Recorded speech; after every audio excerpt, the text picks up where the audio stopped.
are going live. Here's the freaking Tesla Cybertruck, folks. Let me know if you can hear me because I'd like to get this thing started, but I can't thank you enough for joining. If you're finding this video on YouTube later, we will have a fully edited highway range test like we always do with every vehicle, of course. So stay tuned. And, we will have the fully edited version of this range test live on the channel in a few days on the Out of Spec Reviews channel. So can't thank you enough for joining, but we are going to go doing a live range test of the dual motor all-wheel drive Tesla Cybertruck in our typical 70 mile per hour highway loop style test. Did I say that enough? And yeah, can't thank you enough for joining. I'm going to be doing this through the night. I don't want any traffic to adjust the results. Oh, damn, that dude is sending it. Hell yeah, brother. Welcome to Texas.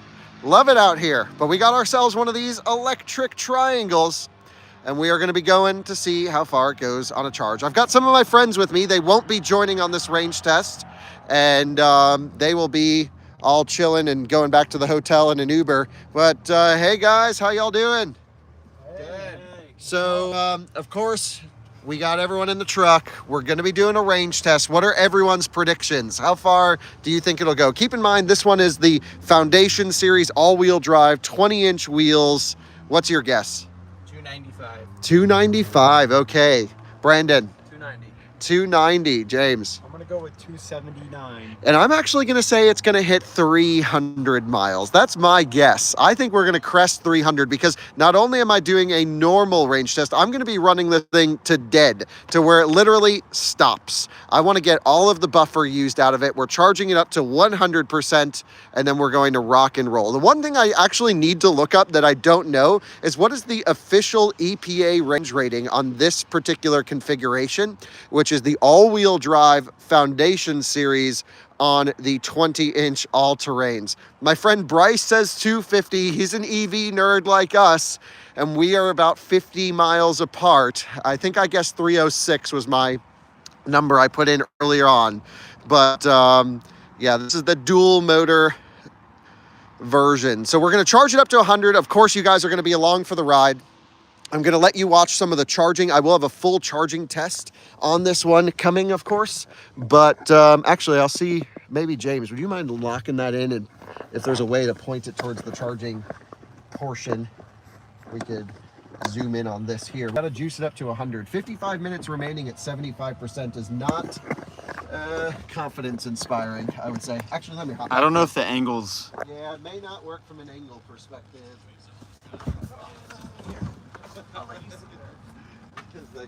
I can jump in the back here. Actually, how do you fit in the middle seat there, James? Let's take a look. It's actually not too bad. The one thing I must say is the middle seat goes up on the edges a little bit higher, and I don't like that. It kind of feels tight. Yeah. But other than that, it's not bad. The legroom, if you share the legroom with the sides, it's not terrible. I'm like 6'1". The headroom, amazing. Yeah, I totally agree. I actually liked where it came up on the side because it leaves an actual separation. That is true, but also I feel like it could get tight after a while. Yeah, I think it's just like most middle seats. Don't do a long road trip in it. So, yeah, the roof is a weird angle on this one. Let's see if there's any way. Oh, I think I got it here. There you go. So let's get it as close as I can so you guys can see a little bit of the charging, although this mount is looking real not amazing. Okay. Oh, crap. Yeah. The mount. The mount is going to be our biggest challenge here. Suction cup or something. Yeah, the suction cup sucks, unfortunately. Did you get that? What if you just like attach it to this somehow? Yeah. Like take off one of these thingies and I don't know if there's a way. I don't think it's a GoPro screw. We'll make it work. It just might be a little bit bouncy for the main audience. Just like stuck it up here. Yeah, that's kind of what I'm thinking. Let's just put it here. And then tilt it up a little. Yep, that'll work. And can you probably zoom in on a live? Yes. So hold on. How do I lock this pin down? Usually you have to like... It's the front or the back of it. I'm not sure exactly where it is. Can you hold it there for a moment? All right. I don't feel anything. This is real professional filmmakers at work, by the way. Oh, yeah. I got it right here. So this one comes up. All right. We'll I got you. I got you up here. Okay. We should be suctioned. All right. Nope. Oh. This is the worst suction cup in history. This is terrible, guys. Sorry.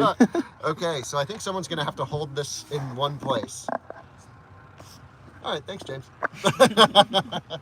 Yeah, but it's actually just gonna be me during the range test. Thankfully, I bought a few extra phone mounts. Yeah, you want to try one of? I'm gonna try another phone mount because this one kind of sucks. But if you could keep it just right here on that area. Is that all you care about? Someone asked, does it mean the charging on the website is wrong? What was that? Someone asked, is the charging on the website wrong? What does the charging on the website say? What does the charging on the website say?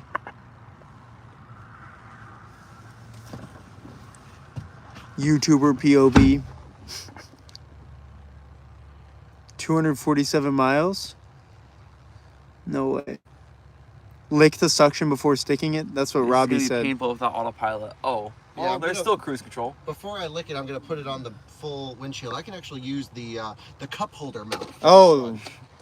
So don't worry, viewers. perfect. We have a solution. There's The options. dude at HEB, got there 7 minutes past their closing. And he let us in anyways. He opened the sliding door himself and let us in. We're YouTubers. We have to film a truck. And he was like, "Oh, for sure." 272 or 242? 272. Never heard before. Tim says 272 Okay. miles. Well, Tim must. Is there Steam capabilities? Not yet. There aren't right now. We There's a few we things used a missing. PS4 controller but there was no Steam Really? But it capabilities. works. It No works. Steam. No Steam. Huh. But it is a Ryzen, so they'll probably add it. Well, it Yeah, I also think depends on there's- the RAM. My impression is like a lot of the stuff on the truck is, oh, we'll get to it. Yeah. Kind of like the Model S and X. Autopilot isn't working? Nope. Correct. It is not working. No autopilot. But don't worry. How do you full reset the self-driving. screen? All right. Probably just the normal way you hold the two buttons on the steering wheel All right, down. here Well, we go. no, they Check this said in out. order to do a Upgrade. reboot. Oh, let's go. All right. They said I'm to do still a reboot, zoomed you in. have to actually be able to use the screen. Wait, they said what? Not do a probably not reboot. probably not a To do, steering to, wheel like, to do reboot the though. reset. Oh, okay. Yeah, to do a hard reset, you have to be able to use the screen. What the heck is going on? How do we use these stupid ass phone mounts? Here we go. Hey. Well, It's probably gonna go like yeah, we're gonna have to flip this one yeah, 180. there you go. There's solutions to every problems here. And then we're gonna, Out of the box. yeah, so we're good. We're getting closer. Oh. But how do I lock her down? Is How there do a you twist on close? the back? Oh, you gotta push in. I see. Spring loaded. Don't worry, folks. I'm sorry. This is the worst thing anyone's ever watched on YouTube. Well, here, these two are clicking. There we go. Fall out of the cup holder. Then the cup holder's on an angle. Don't worry. We're gonna be good. We're gonna zoom her in. Oh. A whole There angle, you baby. Look at that. Beautiful. You can see the gas station in the background. Beautiful. That's what we're Don't talking worry. I about. tried to fill the Cybertruck up with gas already. I like how someone wants to hear the sound system, but they don't realize it's going to sound like their MacBook speakers. Yeah. Okay, now the next thing we need to do is power this device. Oh, that should be What are they easy. saying? I can't read it. It's too small. Time remaining, there's about 40 minutes remaining. That's It's crazy. pretty long, guys. If you get a Cybertruck, be prepared to wait. Bert cooks at my Waffle House. I really hope they find a way to software update it because honestly, 80 have kilowatts to. at 80%, this is not terrible. But But whatever at the this, time frame, yeah, I don't know. It's just like that doesn't make sense. it holds full power to a 25% little pretty to the consistently. right, please. Why? Oh, they want it more in center. Okay, sure, whatever There you makes. go. We're Fuzzy here for the view. viewers. Wait, maybe this. I got it. I got it. Don't worry. Sometimes connections are bad. There. Is that better, There, guys? there, I turned There the you light go. off. Don't worry. We're pro TikTok. There is an update, Kyle. There's an update. Did you know that? Kyle. Update it, Kyle. Yeah, don't worry, Update it. guys. It's It's just downloading. a navigation update. Don't worry, I'm can't doing see it. Yeah, so we're It's good. all right. Okay. It's downloading. I'll make sure it's all done for you. Are you guys gonna do the software update before the test? That's It's not a Wait, software no, update. it's just a It's just a navigation navigation one. it's available, right? Yeah. There's one available, right? I love it. Do you have a tape measure? People think we'd run a truck that has a out-of-date software. Don't worry, we are You got it, guys. semi-professionals. Are you driving 5 hours since you plan on driving 300 miles, which is close to 5 hours of driving, correct? Yep. Yeah. Can't stick around for this. Gotta work in the morning. I think we're gonna keep a lot of do people the up tonight. update. Chat spurging. Do a lot of people stay for the whole thing? Got Red Yeah. Bull. That's funny. Carry pitch jugs. I've even gotten pull over. close once to I actually ran out of charge in the F-150 Lightning, and viewers who lived like right across from where I was ending ran out of their house and They helped me stream push it out of the sniped. street. That's epic. What firmware version Stream is snipe, this? is that what that's called? Yeah. That's Except it's great. like when It you're was like playing a something game or dot something. 44 or something. It was 2023.44. Yeah, it's on the. We've had 5 Cybertrucks now. They've all been on the same software. This is very theatrical. Kyle never misses him. Tell Kyle. Oh, never misses you. Oh, Oh. I'm sorry. Does that mean he? He misses. He Denver. He doesn't want him to go live. Is charging battery similar to disc defrag? What does that mean? The closer you get to being finished, the longer it takes. Actually, yes, that is a good way to do it, but I'm not enough of a nerd to know what disc. Did y'all defrag- fix the Cybertruck? That was a should- different one. That was a different. That's Cybertruck, a different Cybertruck. Actually. My one I rented. And we think Tesla fixed it. We're gonna check tomorrow. They said it's fixed because technically it's an employee's, but he was telling them what to do. Do you think the Cybertruck will be released? Probably not. Yeah, so your truck's all fixed then, right? They said it Hopefully. was. Okay. The guy said to plan for it, so. Could not join. What the heck? Is We're this gonna have to someone's give truck or my- provided by Tesla? It's someone's truck. It's a customer truck. Yep, customer truck. Come on, baby. They stopped typing. Hey, how's it going, everyone? Hey, hey. I bet I could do some sweet jumps. Hell yeah. Do we have an estimate for how many trucks have been delivered so far? We're not here to estimate on anything I Tesla. mean- No. No. We don't know. Oh, some. Some, I mean. Hundreds. Yeah, this is in the VIN 400 range. Yours was in the VIN 500 500s. range. But that doesn't mean there's 500 trucks. I don't think. Does Correct. it? Have you slept? Me? 2 hours. You need some caffeine. Yeah, I've got to There's run your to the answer, store Zach. and get some snacks. Thankfully, it says it's going to take 45 minutes to top I charge. think you got a little bit of time. Yeah. I see a software update on the screen. Hey, don't worry. We're trying to get hooked up to Wi-Fi, and it's just a freaking map update. And the service in Austin sucks. You're right. Yeah, that I literally. can't believe it. It's Hundreds terrible. out. Do the Easter egg on this. Oh, yeah. Here. I can We'll do tilt the it real Easter quick. egg. Here. Hold Make on, it full I'm screen. sorry. Hold on. I'm just trying to get my phone hooked up to Wi-Fi. So you guys can stop complaining about the update, and then we'll About show the you day. the Easter Yeah, egg. yeah. Oh, look at that. They even have a little cyber theme. Kyle, I think if you icon say loading. remain connected and drive, it'll work better. Oh, there's a button that says that? Yeah. But It's being covered if right you now. close that box out. Well, it'll close. Oops. What's going on here? Why can't it connect to my phone? Remain connected and drive. Enter password. You guys are going to all make fun of me. I didn't set this. Love my dog Ellie. Okay. Enter. His Connect. phone came like that, guys. He That's didn't right. set that. Apple, Tim Cook programmed Yeah. it for me. Is the owner manual in the software? There's, should I think be. there's a paper It would be one like too. the little eye right there. if Isn't it there a was. paper one too? Yeah, no, that's just like safety. Blue's watching this video heartbroken, Kyle. Oh no. Yes, you did. Wi-Fi is turned off. Just turn it back on. All right, we'll worry about the navigation update later. It'll Guys, restart it's next a time you navigation update. It's not going to impact how the car drives. Right. It's just, and it's so close to being What's the done. battery temperature? I will load up service mode in a minute, and I can show you, but it's toasty. It's almost 60 degrees Bro, Celsius. there's no update, guys. Why you, everyone's. They're just doing it now to piss you off. How good are the ventilated seats? They're the same as the Highland. Yeah, you think so? Probably. Wait, was that Zach? Zach? Yeah, it's Zach. Yeah, I'm pretty sure that it's the same as the Highland. Maybe the Wi-Fi chip in this thing just took a L. There's a few things in It these says it's trucks. initializing. I wonder how. Is it still on? Yeah. I've never felt the ventilated seats actually. It's not the same as like the. Yeah, the, Do the the seat backs do sounds it, about or the no? same It's as probably the Highlands. exact same, honestly. Brandon, do the backs do it? No. Just eat. Okay, look. Oh, I was just driving something that had cooled rear seats. Okay, ready? Wait. You gotta close your door. Hop in there. Okay. So if you tap 5 times right here, maybe it's less than 5. 3. It cracks the windows. That's just. If you spin the truck, does it stay on? How fast can you spin the truck? That's Can I amazing zoom it out? refresh. It's really good, and the back screen is really good too. That is a beautiful display. It is.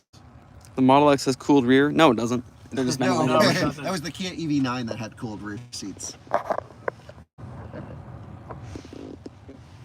No, They want it a little more to the right. I centered it. And I want it more to the right too. What is this? You guys are typing too fast. Hold on. How long have you been charging? We've been here a while. For guys. 73 kilowatts out for 76 kilowatt hours. But I don't know the time. Heated. I'll check. We also Um, plugged and unplugged. The last the trip. rear barely. side seats are heated, not the middle seat, just like the Highland. Charging performance seems disappointing. Yes. A little bit. We got here about an hour ago. Is the Cybertruck and Model Y 4680 charge slowness something that can be resolved with the Tesla Charger V4 and or software update? It's going to need software update. The curve is not an issue with the V3. I mean, the peak speeds will be improved with different charging hardware, but it will require at least software optimization for 4680 to charge better. If Model Y 4680 is anything to go off of, they charge like absolute dog crap, technical term. And Do this they even one, peak at 250? I don't think battery so. is 123 yeah, kilowatt 175 hours. or something. Yeah, they only hold like 670 amps for a minute and then die. Are you guys doing the 10% challenge? I will far as we'll after go? this one. It's not a lot. Is the apply regen at full battery an option Yes. about to be tested? Hey Kyle, I why think does that's- this that door door open opens- further than this one? Oh yeah, well you guys didn't watch the 2-hour-long video. The 90-degree that went doors? up today. I think they put the wrong hinge on that door. Oh. Wait, does that open up fully? No, it's supposed to open up 90 degrees, but I think they put a front door hinge on the rear door, and it only opens up. It's in the video that went up this morning. Yeah. But look, the curve isn't bad. 70 kilowatts at 88%, guys. I'm not. It's just the time remaining that's But bad. it's a big battery. What was the I don't know. peak charging rate? 252? 250 into the battery plus ancillaries, and it does charge in 400-volt range. Please buy the phone gimbal. Please buy phone gimbal. Gimbal. Thanks. We got a million of them. I don't like using them. Software icon is green now. Yes, I hooked up Wi-Fi. The people are so concerned with the software. Oh, I don't know. What is it? It's just a map update. 235 kilowatt. No, it's like it was 252. true. We Probably, peaked yeah. at Eric. 252 kilowatts. Yeah. The curve is fine. Nope, not for a truck. Not for a big battery like this. Honestly. That was a great 2-hour video, says Zachary Barker. Oh no way! Thanks for watching, dude. Can you feel like? Wait, what? Can you sure? feel like you're going He's so going to look fast? for a monster. Can you feel like you tell where the front bumper is on the Cybertruck while driving? Well, you can also open the camera and see the front bumper. I mean, in theory. Oh, there we go. Little laggy. Just a little bit. It's Really also it's got a crisp. washer. Did you know that, Brandon? Yeah. What was that? Yeah. Well, Eric, will have a full Eric- charging analysis coming. he'll have a full charging analysis coming in. Eric, the 4680 Model Y has the V1 4680. This has the 2.3. Yep. 2.3 is my understanding. You guys should have watched the video.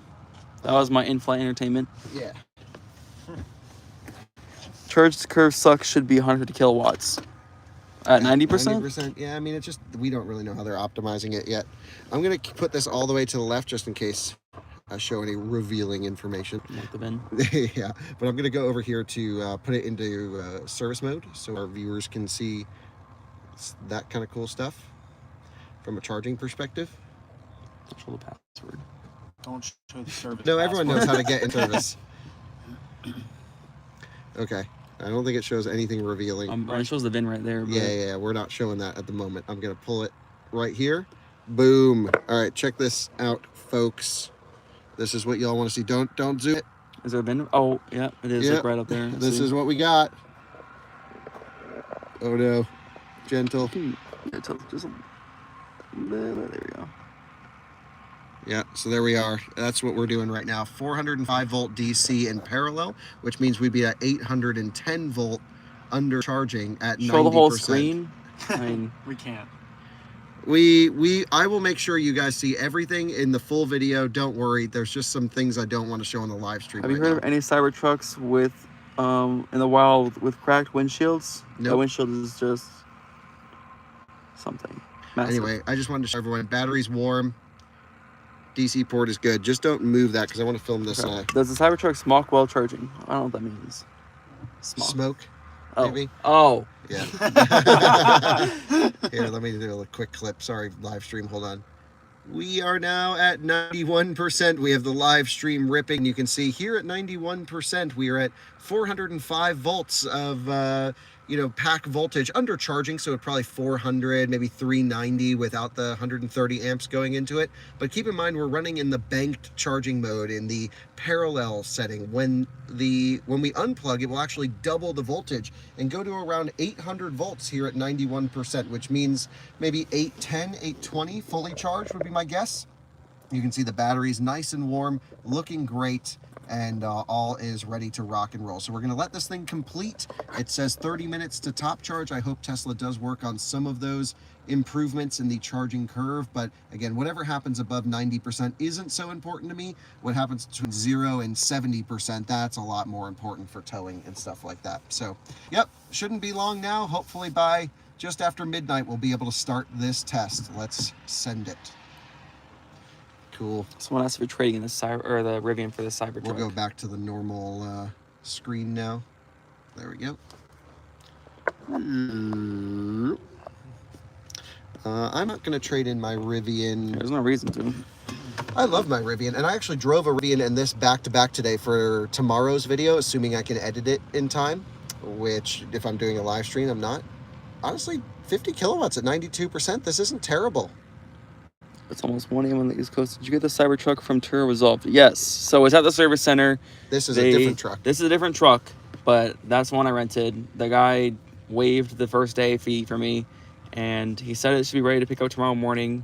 It was just something with the 48 volt system. New system, so there's bound to be issues. That's why employees get the cars first. Andy's German.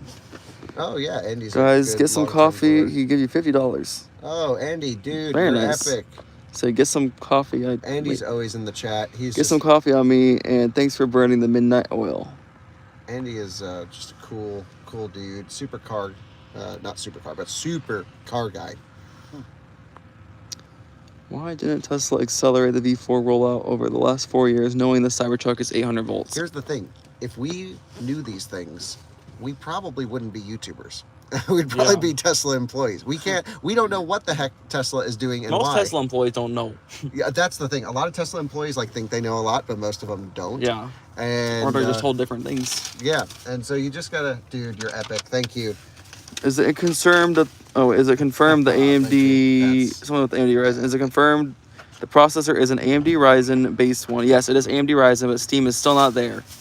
I mean, it's like Model S and Model X didn't have Steam for a while. I didn't know this whole Ryzen thing was such a big deal. Yeah, there's no other thing. I mean, it's been since 2022 they have been using Ryzens, and everyone's that was assumed. Yeah, well, there are people that think there's cars out there with Ryzens or Intel Atom and no ultrasonic sensors. But the dates don't mix up. Oh, okay. Oh, cool. So, actually, what are your guys' plans? How are you going to get back? Uber back from here? I guess so, yeah.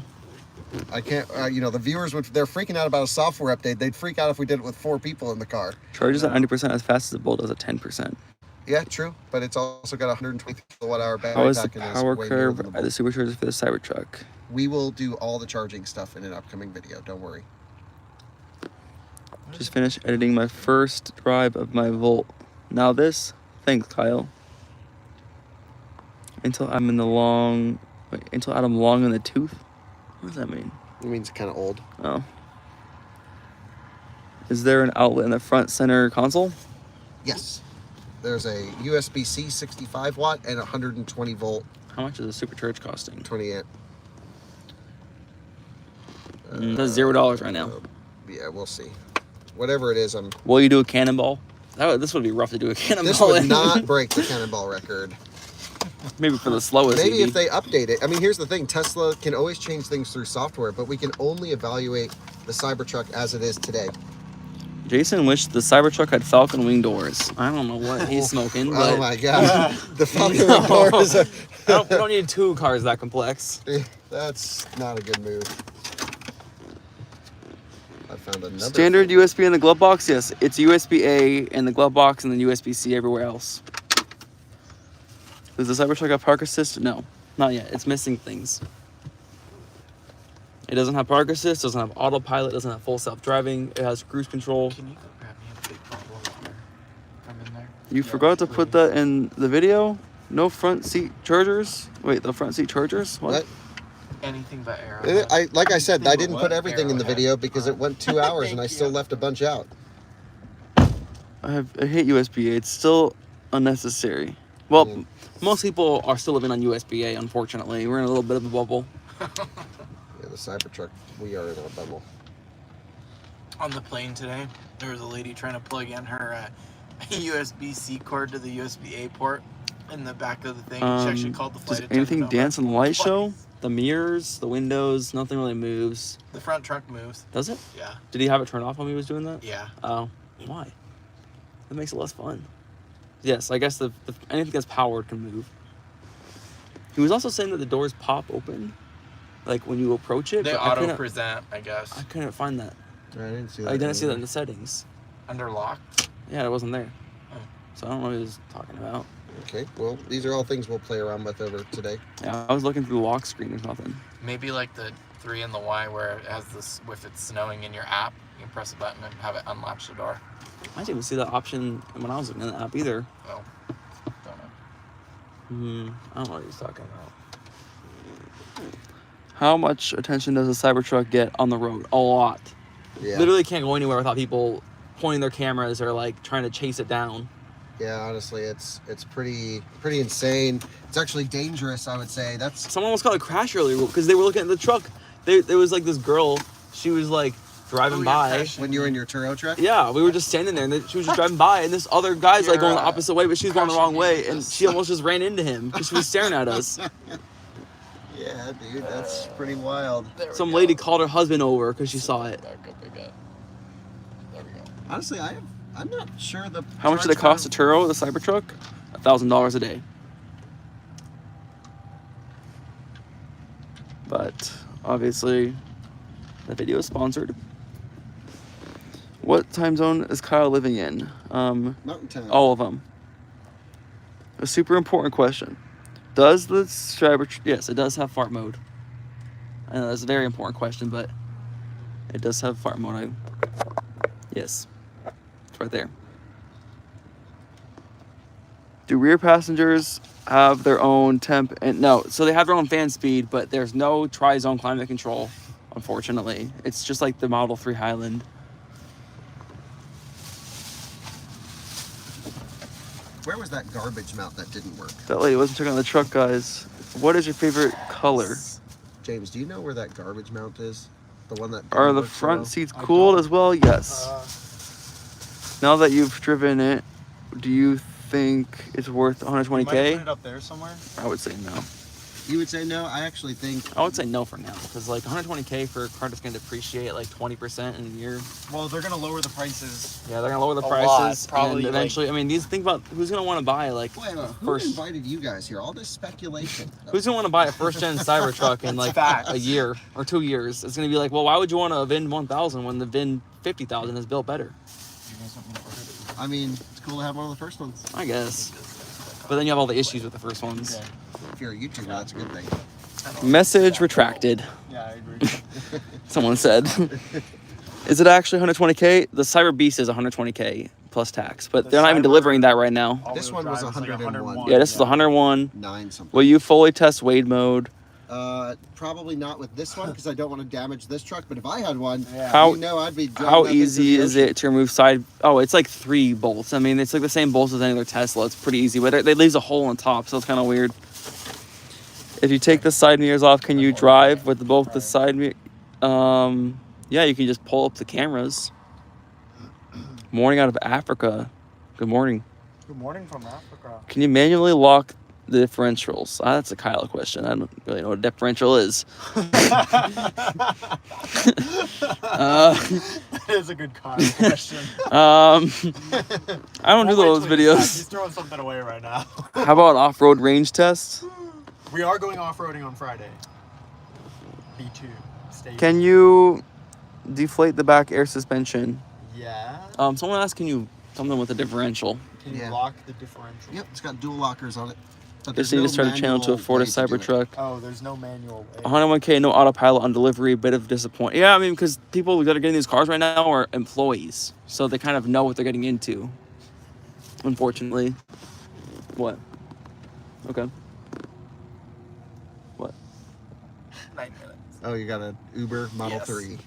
Is it true that Cybertruck cannot be sold in the first? Yes, it cannot be sold legally. I don't actually know. So I think if it's a And regular It customer, can't be sold customer to customer, I don't think. But you can work around, like the one guy that was there's trying to always lease it. workarounds. Yeah, to there's this stuff. workarounds, And but like, your Tesla at the end of the account. day, if you own a vehicle, how can a company tell you can't sell it?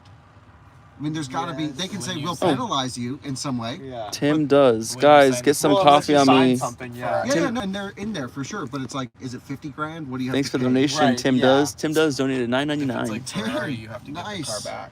F They'll the actually Pump take it back. said, Ah, from good what I friend of have mine. been told, autopilot is jacked up due to the rear wheel steers. They're working on it. Oh, okay. I guess That that makes makes sense. sense. But again, all rumors. But that's a good rumor to have. That How is is the that's a sound when good, driving the speculation. Cyber Yes, compared there we to go. like the James is interior getting sound? it. Like the interior sound or what? The audio sound. Or like I mean, Well, they just said sound. Brandon he'll play the fart sound. It's kind of They can sue you. Yeah. Contract Yeah. is a contract. Exactly. They said they will for the amount you profited. Well, it's for either $50,000 or more, depending on whichever's So, more. I hate that idea. Yeah. I mean, it's gonna stop most people from like doing the actual scummy resale stuff. I don't know where that thing went. Can it fit Classic Mini in the back? We're at 97%. The last I'd say 3% is 20 showing minutes, but 20 I minutes. think it's going quicker than the time frame. Yeah, Do you although it notice mostly has the active top noise cancellation? I don't even There's know. no active noise cancellation. Yeah, I don't think there even is. But it sounds really good in here. The There's- sound I would system's say, insane. yeah. Would you say it's quieter than the S and X? No. It kind of is loud in the back, honestly. Yeah, I thought it was quite noisy, and we have a full driving review. Oh, coming. Kayvon with the But when we were sitting 199. next to Drew in his truck, we couldn't hear it until we rolled down the window when his truck Does it was take Oh, yeah, longer to it's pretty charge insulated as well. Cybertruck since Yeah. the battery is bigger? Yes. on. It's gotta The be, quicker, way quicker than time frame. Yeah. I mean, this thing charges faster than walking. He's got 450 people in here. How are these people up right now? I don't know. That's why I never understand how these people. How spacious? Oh my! People are asking very detailed I questions. know. This is our audience. I was trying to explain to you. That's why my videos are 2 hours long. Do you think the 25K will be built like the Cybertruck? What does that mean? Oh my god. Oh. I hope not. I hope not. They needed to appeal to a lot of people. Ditto on the fifth something. Ditto on the fifth wheel hitch. What? I don't know what that means. Is the sound system better than the other Teslas? I'd say it's really good. It actually has less speakers than the Highland, but it sounds really nice. Okay. we What are your gotta tire find- pressures? Sorry to pull all the stops out, but we gotta. The tire pressures are set at 50, cold. 51, 51, 50. Yeah. You need your compressor. Nope. We need. And it even shows the right height. That Yep. mount thing. Yeah, we all gotta pop out. We gotta find this mount so I can film this live stream. So sorry to the viewers. We'll be One in sec. and out. I don't know where this is. Whoa, that's weird. Yeah, isn't it crazy? But look at that one, it goes 90. How do they do that? How do they mess that up? I wonder if your other one. I mean, they just look. Is it not in the glove box or like What are you looking for? that suction cup thing? What suction cup thing? Is it in the bag back there? I don't know. Maybe is this it right here? Oh no, these are GoPro mounts. Is it in? Did you put it in the glove box by any chance? Nope. Okay, hold on one second. Is this like a GoPro mount looking thing? Do we know what the heck this is? It's like a squeeze thing. Not sure. There it is. Got it? Oh, dude, you're epic. Thank you so much. Appreciate that. Okay, no cause for concern anymore.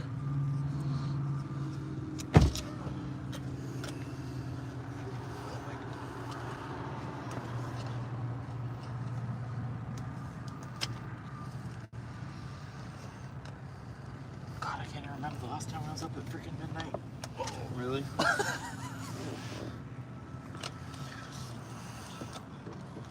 Yeah, sometimes Teslas top calibrate. It's not unusual for them to take a while. And I leave the climate on during the charging process for now.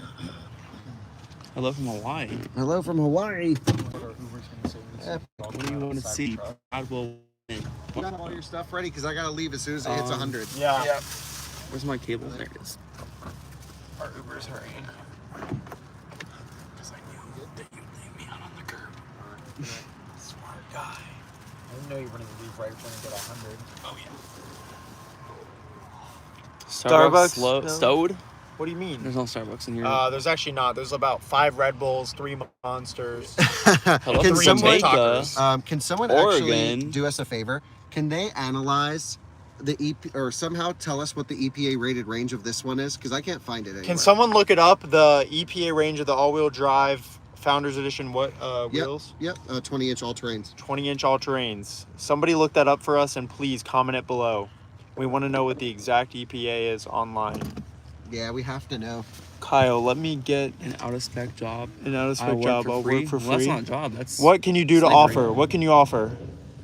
We don't 320. offer free labor. Look at you guys wheeling Hello and from dealing. India, Kyle. You guys make this live stream way more interesting. I haven't Yeah. seen the Than just me. D-note We'll take wheels. over the live stream out of spec team. 320, 340, 320, 340, 318, Is there 340, Huh?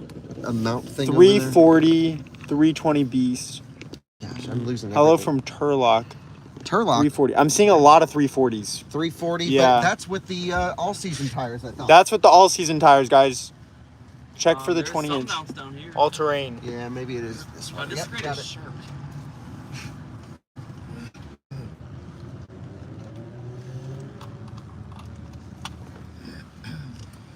340 is not. Wait.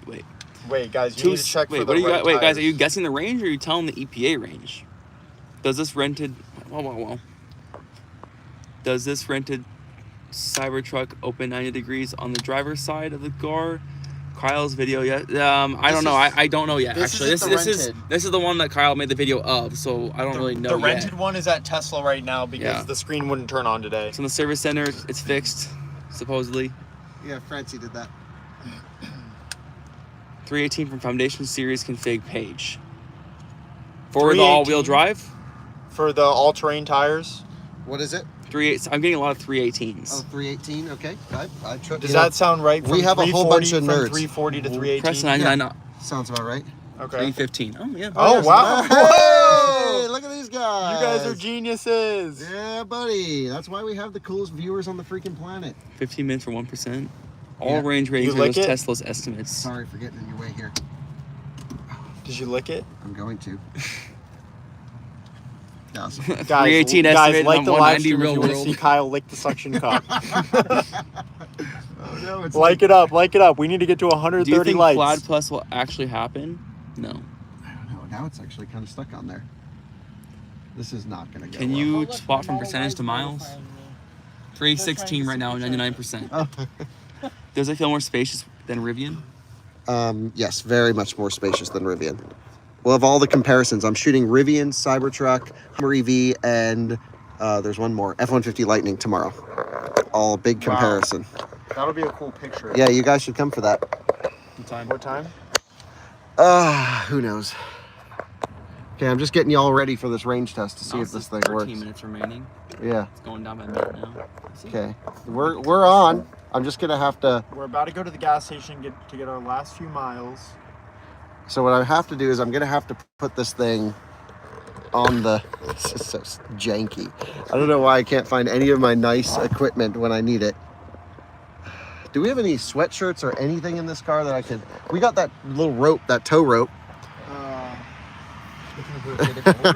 Just to show you guys what we're dealing with.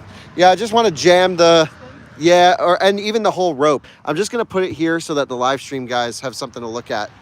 So it says 12 minutes remaining, 99%, 18 kilowatts. It's going to go through the typical Tesla top balance, I guess. And yeah, here's the truck just so you guys can see it. So it's been pretty fun and hectic having the guys with me, of course. So there's a giant tow rope back there, James. You see that black rope? Yep. Hand that on up here. Thank you. I'm going to somehow jam the live stream viewers in this. Oh, yeah, you can easily do that. Yep. You got a lot of space to work with. Yeah, what happened to the Model 3? You got an Altima? Send it back. No, there's the Model 3. Okay. All right, you guys have fun. Have a good night. I'll see y'all tomorrow. Thank you. I will do my best. I'm going to try and jam the live stream viewers. Oh, gosh. In here. All right, see you guys. Yeah, actually, you know what, guys? That kind of works. We can maybe make this thing happen here. Let's see if I can do this a little bit better. Boom. It's not perfect, as in it's really not good actually at all. But here, let me attempt to make this a little bit better for us.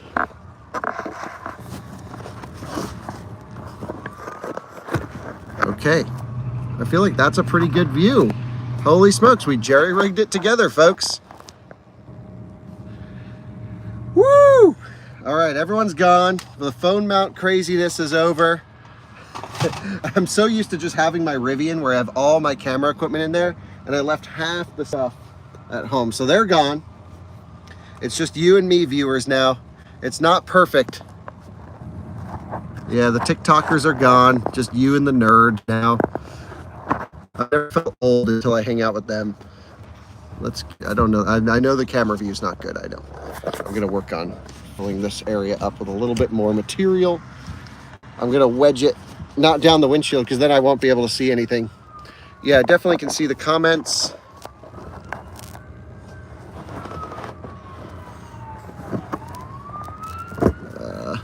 This is not going to the ideal plan. Here, I'm going to put you guys down for a second. Just give me one moment.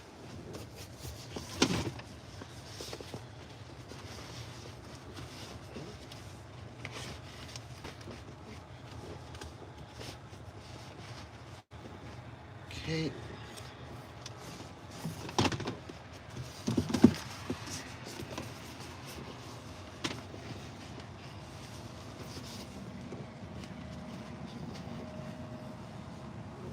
Woo! Oh, no way. Thanks for the super chat there. Really appreciate that. Okay, I'm not moving it ever again. That's the view.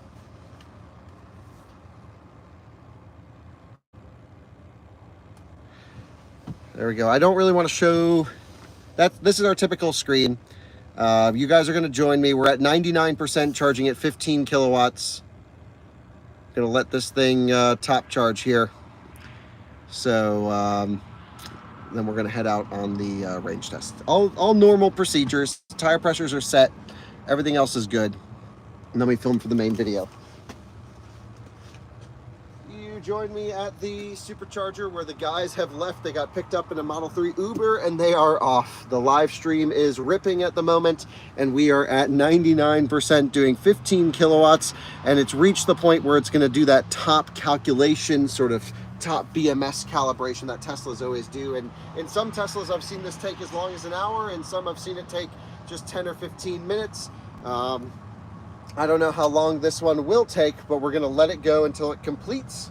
And we're going to run it till the truck pretty much dies, or even dies completely. We'll see what happens. We'll see how close I can get back. While this is happening, I'm doing this in the middle of the night in Austin. Let's close the door here. I just want to see roughly the route that we're going to take. And I want to take the toll road, this 130 road, because I think this is going to give us the best range, especially if we come down here to 10, and then it looks like we'll be able to flip around on this roundabout here, I believe, whoop whoop, and then back up to 130. So this is roughly where we want to be. Looks like it's 63 miles one direction, so we'll loop a couple times. And again, I'm doing this in the middle of the night without traffic. And then yeah, we want to know we're supercharging at, just so I can remember for my return, we have to start and end at the same point, at the supercharger in Hutto, I believe is how you say it. 11 of 12 stalls available because we're the only one here at the moment. So that is the plan. We are juicing up to full. We are going to come back here, loop around until the truck pretty much dies. And when it does die, I have a truck and a trailer waiting to load this thing onto, and I have a truck with a tow strap as well. And actually the tow strap's powering the live stream right now because all the HEB suction cups kind of sucked. So this is what we're working with here tonight in the Cybertruck dual motor all-wheel drive. Now we just have to wait till it hits 100% and hit the road. And I know it's going to take a while because we're still at 13 kilowatts and it was predicting another 10 minutes. I'm just going to run in, pee really quick, maybe grab a water, and then we'll hit the road. So I got to go real quick because I don't want this thing to complete and not hit 100%. If it does, worst case, I'll drive it down a little bit and then re-top charge it. But if I'm quick enough, I should be able to catch it before it completes. So I'm going to leave you guys, the live stream viewers here. I'm going to keep climbing on. And the reason I'm doing that is if it tries to top balance in, I actually want a little bit of load on the battery so that it can bring it all the way up. And right here I go to keep. There's also dog mode, which is just an amazing feature, and camp mode. Really love that here about this particular one.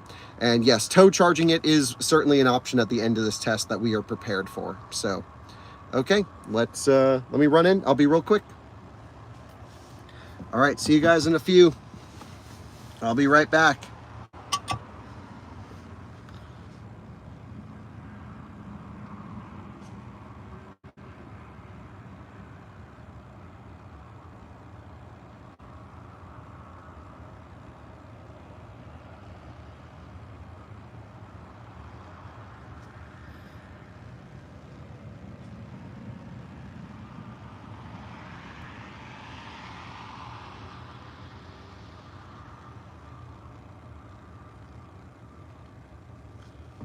And by right back, I mean I'm leaving now.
Okay, did it complete charging? No, we made it in time.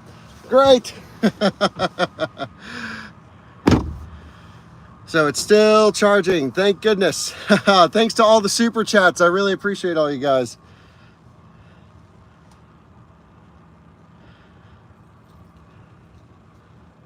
Woo.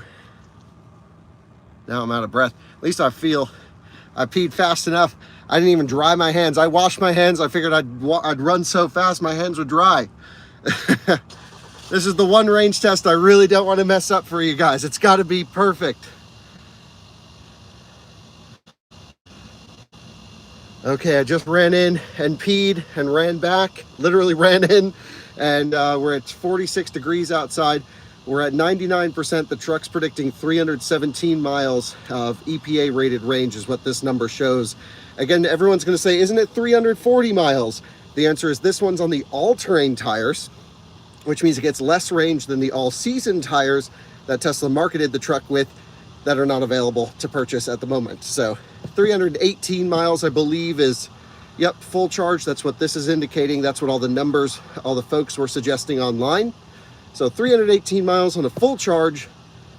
I don't know what it's going to do in the real world, but certainly I'm going to give it every chance it's got. But of course, it's, again, we're at lower elevation. It's cold outside. It's not perfect conditions.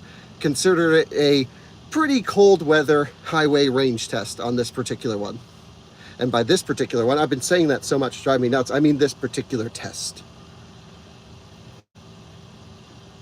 Yeah, it's 46 degrees Fahrenheit outside. I really wish it was warm, but we'll do it again in the summertime. Don't you worry.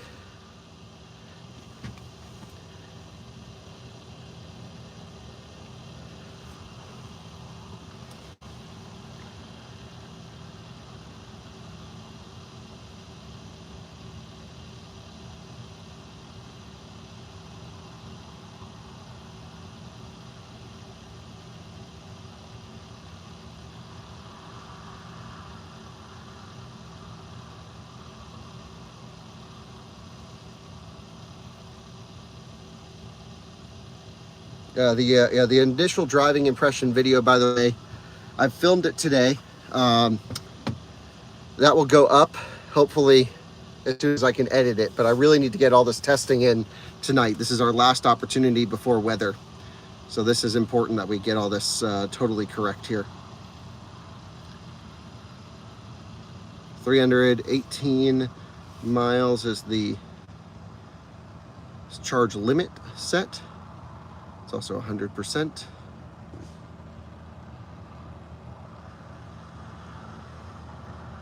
I believe it's the first full charge this truck has had. It has roughly 800 miles on it. I should put that in the video, which means it's broken in.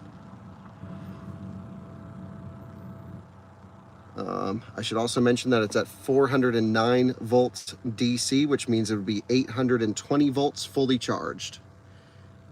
So that is good to know.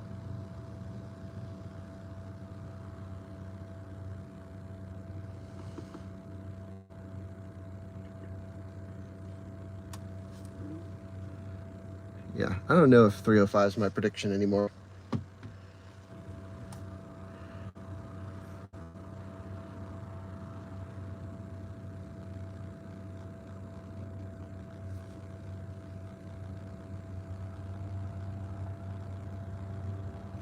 There's no range mode. The tonneau cover, of course, will be closed. Don't you worry. You guys know who's doing this test. We're going to make sure it's done right. Bryce thinks 263. Oof. So what did the Rivian do? Rivian quad motor, to be fair, which is not as efficient as the dual motor, but the Rivian quad motor 20-inch all-terrain, the R1T, did 280 something miles, but keep in mind that was at elevation on a warm day. I feel like if this can do 280 in cold weather at sea level, roughly, that would be pretty impressive. But most of you guys are guessing in the 240 range. 289 is what the Rivian did. Yeah, of course, we all know when Alyssa says the range, that's going to be the accurate number. We are doing 7 kilowatts at 99%. It's pretty much finished charging. We're just top balancing at the moment. And I charge this thing from 7% to 100. We're going to drain it to 0, and then I'm going to do some charge recordings afterwards from 0 to 100. Elevation matters because of air density. It's not huge, but again, we try to be as accurate as possible.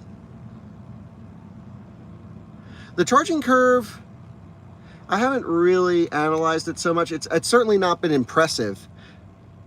The charging curve is not the most impressive part of the truck, but I wouldn't say it's like as awful as I don't know. It certainly is not a selling point, but it's not terrible.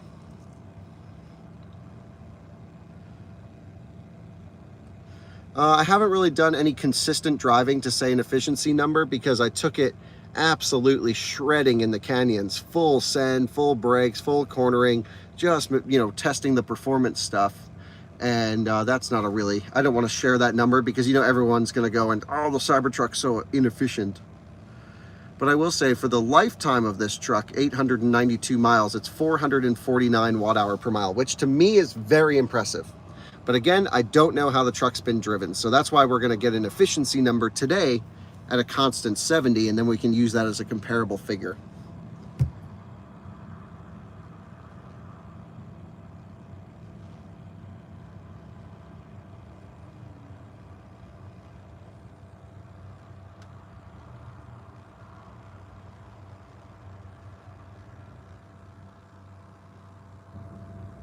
There doesn't seem to be a way to shut off the passenger vent.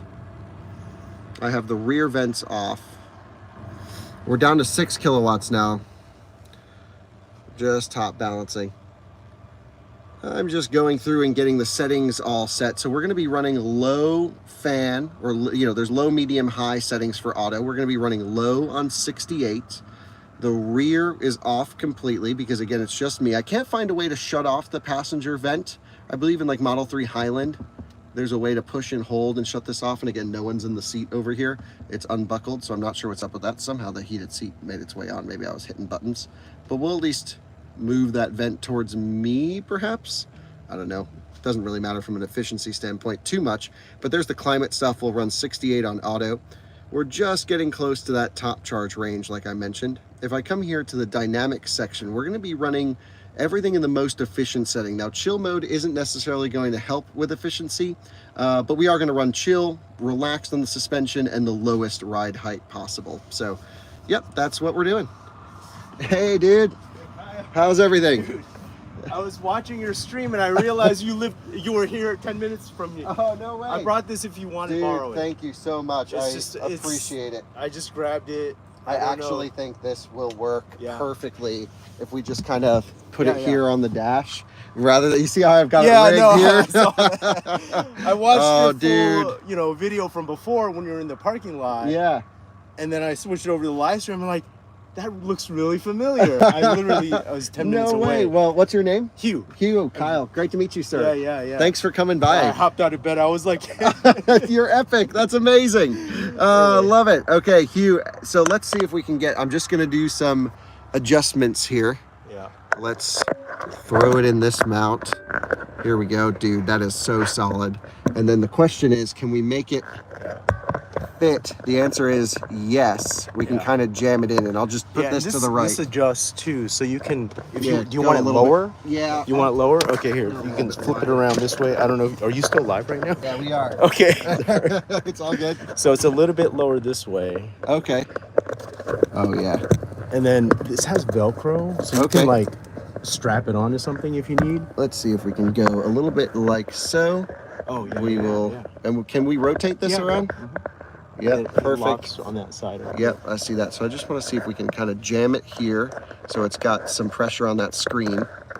And there doesn't seem to be a way where I can go any more forwards. This might be the best we got for the viewers. And that's honestly not bad. It's better than nothing, I'll tell you that much. But what is this sliding into? Oblivion here.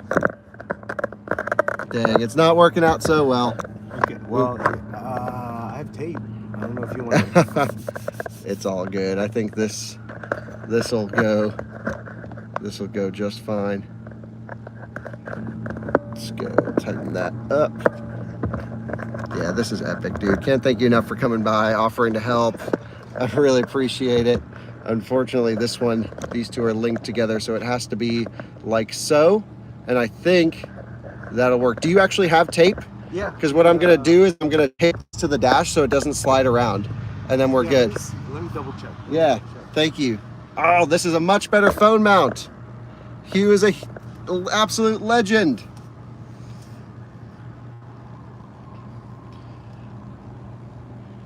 Guys, there's a viewer over here, Hugh, Model Y driver, absolutely epic, who saw us live streaming and came by and brought us this much better camera mount. And we're just gonna tape it to the dash here so it doesn't rattle around. Again, I brought a really nice suction cup. I don't really know where any of it is, but I think this is much better than stuffing it into the tow rope. So epic to the, Hugh is the hero.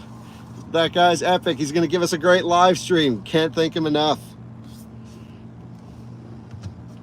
Hugh in for the win. And even if it's not, you know, taped, we can cruise like this and I can just kind of keep my hand holding him. Holding this thing here, not holding Hugh. Did I say holding him? Sorry. I meant to say holding the phone mount.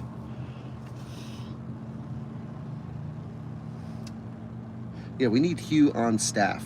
If you want to know how to get a job at Out of Spec, be like Hugh. Help. How long is the ride going to be? Man, your question is as good as mine, let me tell you.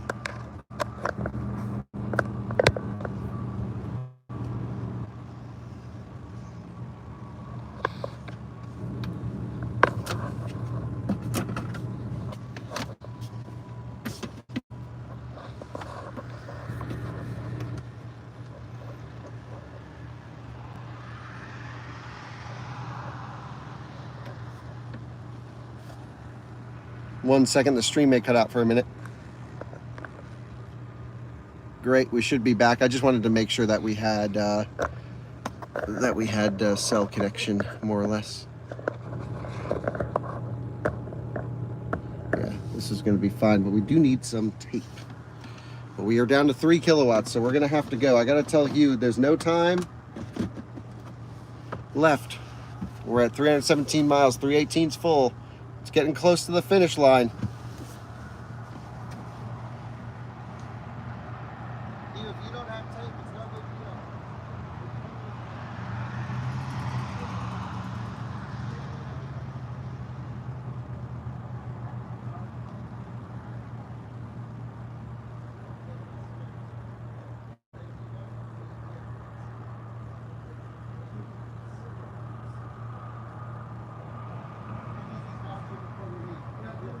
Thank you so much.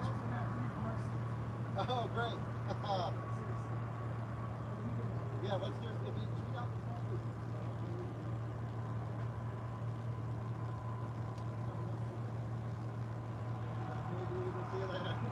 the Yeah, you too. Thanks so much. Epic. Okay, so now what I think I'm going to do is jam this thing with the rope, like someone had suggested. You guys don't understand how thick this tow rope is. This is a thick boy. But I think we can make it work. Whoa! Yeah, already flying all over the place. Haha, where is Francie? Francie's sleeping. Along with the rest of the team. We got a bunch of people here. Okay, let's see if I can get the phone through here. 1 second. I don't know if it's going to be possible to squeeze it. Yes, I think I can jam it in. You guys had a good idea with this one. Gosh, the phone mount saga. Now it's jammed in the rope. Jammed in the rope. We're good. Yes, so much better. That's not going anywhere. Hugh, legend.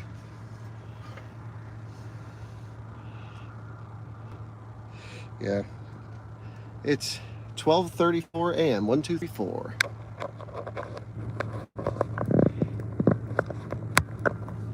Okay. Nice.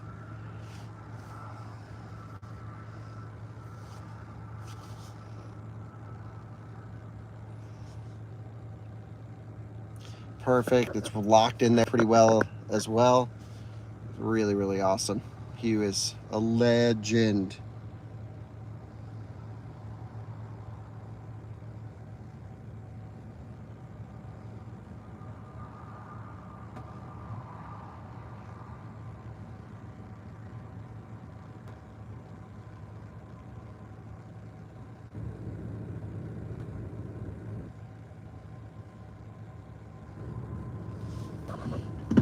2 kilowatts now, typical Tesla top charging experience.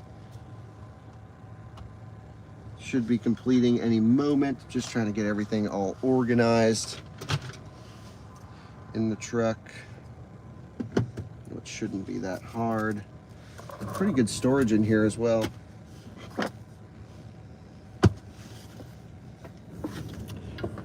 Hugo, thanks so much. Appreciate it.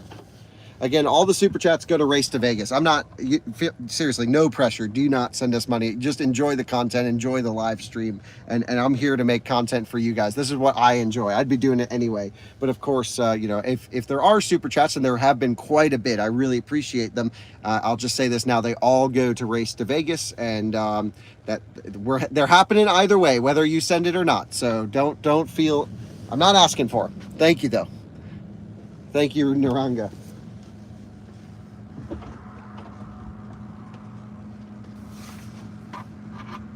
I'm just plugging in a USB-C cable really quick. If I can even find the damn ports back here.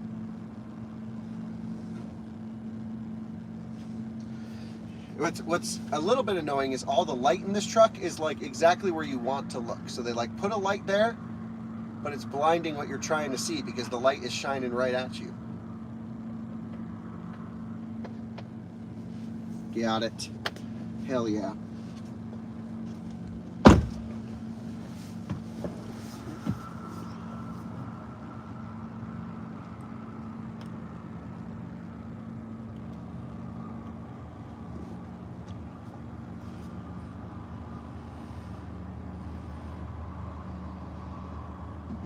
Oh, we just completed. There we go. Climate off. Wow, chunked to 800 volts. We're ready to get going. We have just completed at 100% state of charge. I just shut off climate control. It completed at 318 miles, so I think we can be pretty sure that that is its rated range. Let's unplug, double check all the settings, and then head out on the loop. Yeah. Okay, so what I want to do is I want to come here. I want to go to trips. I'm going to reset trip A. Boom. And in the dynamic setting, we're going to go custom, acceleration and chill, ride and handling relaxed, and ride height and low. I do have apply brakes when regenerative braking is limited because I actually want to coast if the battery can't accept regen like it can't right now. You can see regenerative braking temporarily limited. That's very typical when you're at 100%. You can't put any more energy in a full battery pack. We're going to run 68 degrees on automatic low setting. The rear, let's just confirm, is off. We're going to shut these cabin lights off for an extra half a mile of range. We're going to put this thing into drive, and we are heading off on the loop. So it looks like this might be the best way to head out. And there's Hugh taking a photo.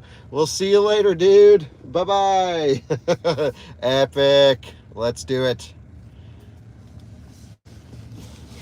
Okay, we need to get up. I've already confirmed that 70 miles an hour indicated is 70 miles per hour GPS. And the road right in front of us looks like it is that 135 toll road. So we merge right up here at the stop sign. That's very convenient. And we are off. We are off on the range test. I've just pulled out of the parking lot. This is all the regen we get at 100%. It's enough to bring us to a stop here, and you can see we have some regen dots down here indicating we're at, again, full juice. We'll get through the red light, merge on the highway, get up to 70 miles an hour, and again, starting this test at almost 1 in the morning, there will be no traffic, which is really epic. The ambient lighting looking cool. Steer-by-wire is so interesting. Again, watch our whole driving review to learn more about steer-by-wire and what happens and when. And we are going to head out onto the highway and see how this thing does. Chase, thanks for the super chat. Appreciate you.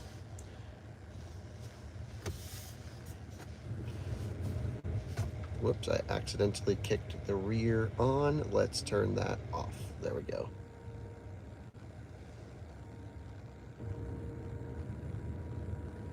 Come on, traffic light. We're doing a range test. And we're off. Let's go. Got to merge on the highway. Headlights, in my impression, are pretty weak. The high beams are okay, but just so you guys can see, this is the regular headlights and this is the high beams.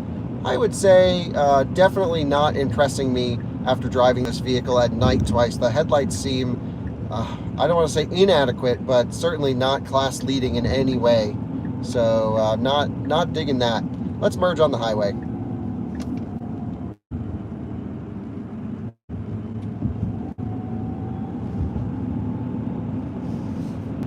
Here we go, tonneau cover closed. All is good. Ride height and low, just double checking everything. Gently merging up to 70 miles an hour. Locking in the speed. There's no autopilot. Whoa, it wanted to shoot right up to 80. We gotta hit it and then get it down to 70. There we go. Yeah, the headlights are, damn, the headlights are not good. Officially not great. What the heck? Got 130 towards San Antonio. That's where we're going. We have just merged on the highway. We're at 70 miles an hour. Again, the Cybertruck at the time of this recording still does not have autopilot. So we are, having to manually steer. We do have traffic-aware cruise control. Does it tell you if you hit a line? Let's see. Merging over. Ooh, does not seem to. I just was able to go over there. So we're going to pay full attention, as we always do while driving, even with driver assistance systems, cruising down the road here in the Cybertruck. And I just have to say the headlights, yeah, we're in a little bit of a well-lit area. Let's get out to a darker area to double test, but the headlights are not giving me all the confidence in the world right off the bat. So we have some more testing to do. We have dark Texas roads we can bring it to, but these things are not looking amazing at first glance.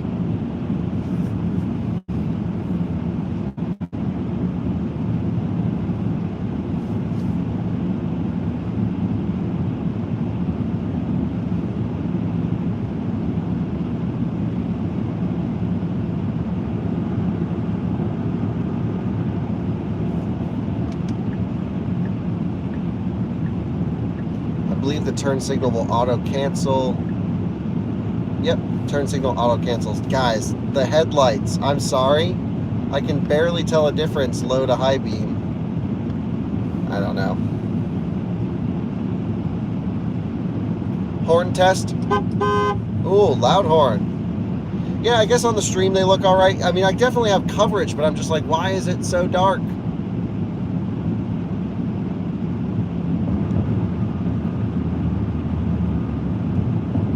Yeah, if you turn up the brightness on your screen at home, it'll make the headlights look better.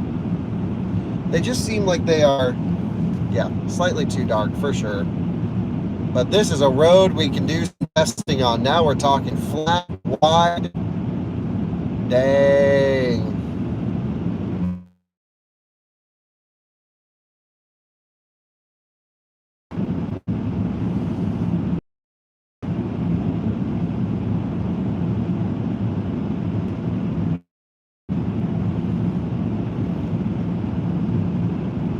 This is a freaking, this is like you could do 250 miles an hour here. What the heck? Guys, I think it's official. I'm going to move to Austin, Texas and use this toll road as my main testing road. This is like a NASA landing strip.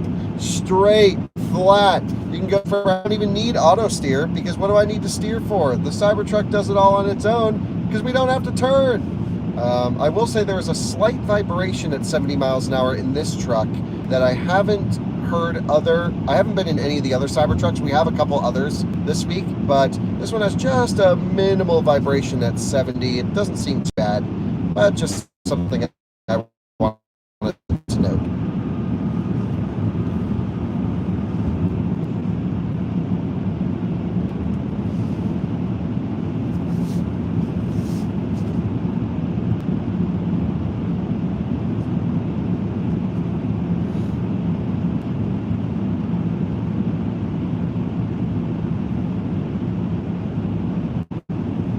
Circuit of the Americas. Hell yeah, let's go track this thing.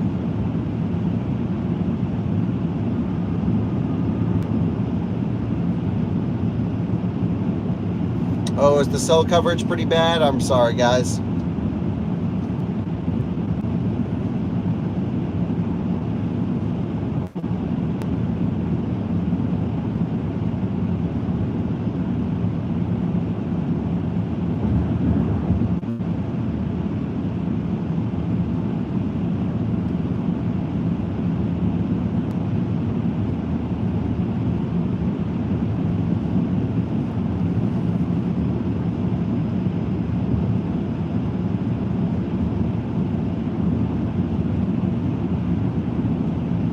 I'll be checking in and out of the stream periodically just because of where the camera's placed. It's a bit hard to see the comments totally. So when I feel comfortable, I'll glance over, but just want to focus on testing procedures, making sure that we get the main video done right. Of course, sharing impressions with you as they come up. And of course, cracking some Red Bull.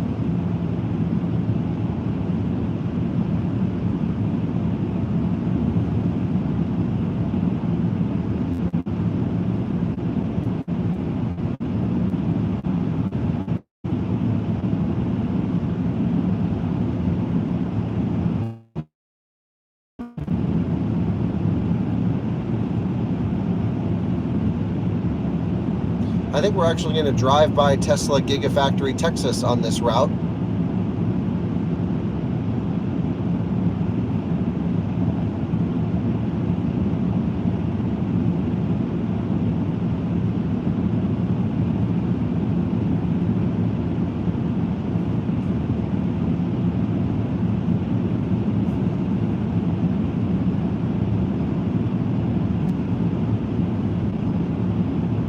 Hey, thanks for the super chat. Really appreciate it. Can't quite look at it at the moment, but I'll certainly take a look as I can.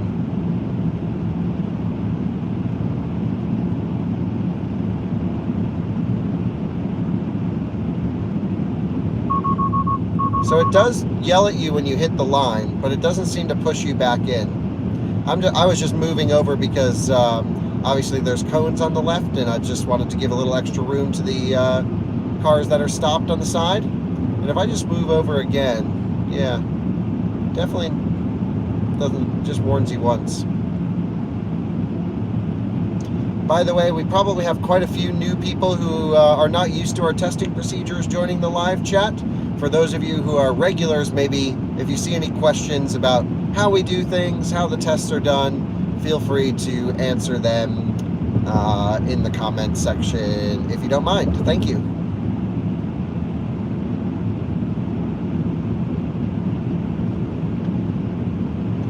Oh, high beams are not so bad. Yeah, I think maybe the low beams just need to be angled up a little bit and increased brightness 10%, 20%. Yeah, I have a whole video coming on the driving dynamics today, driving it in the city, on the highway, and of course in the canyons.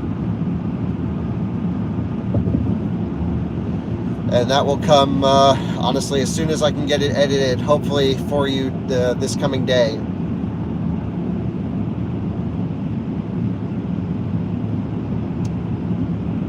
So far, none of this construction has impacted the speeds, which is great. Let's hope that continues. Just going to extra move over for these guys, just so they have a little extra room. But ultimately, we do have to stay on 130 south to San Antonio. Damn, look at this freaking highway. This is what I'm talking about. Wide open roads, rain testing, Cybertrucks. This is epic.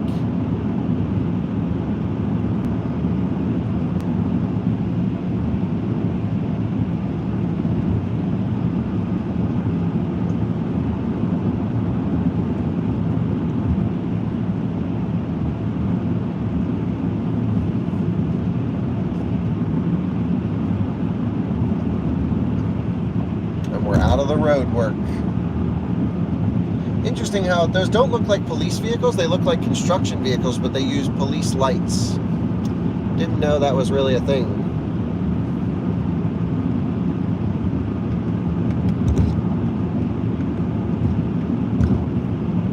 And again, I really apologize for not getting to the comment section for you.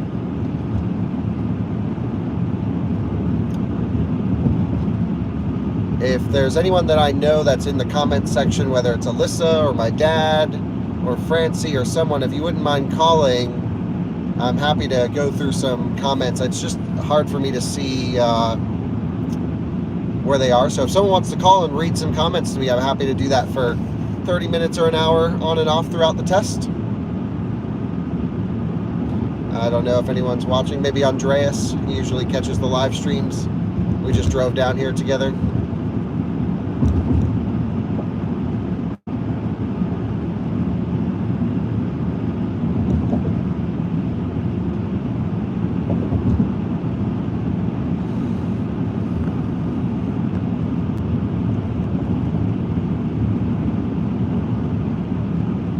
So it's impossible to charge the truck on Electrify America. Currently, the CCS adapter does not interface with the truck. And at least at the one charger that I tried it at, where I pulled the charge port off the truck to have it plug into a CCS adapter, it did not want to initiate a communication.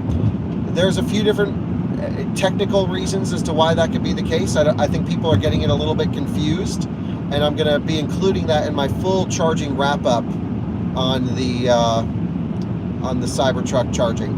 But it's impossible really with the without really dismantling the truck at minimum to even get the CCS adapter to plug into the truck.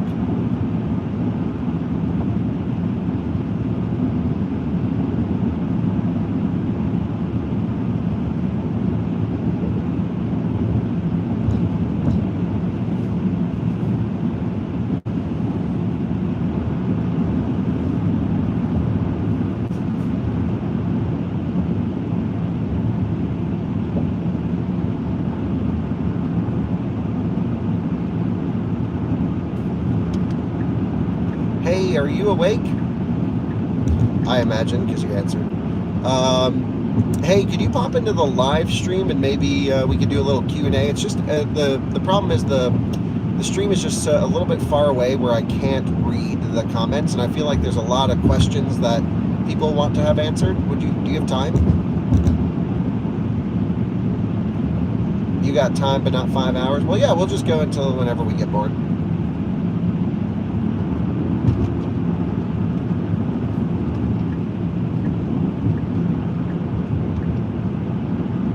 All right, well, I'll put you on speakerphone. Alyssa is going to help us, guys.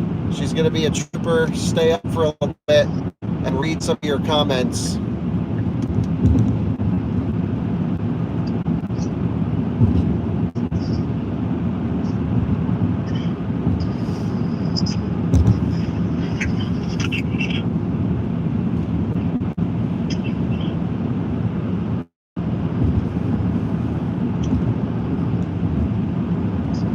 You hear me at all, Alyssa?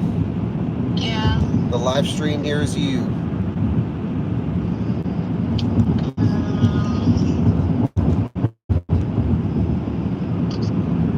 Hello, everybody. Can Alyssa go to sleep? Alyssa can go to sleep whenever she's tired.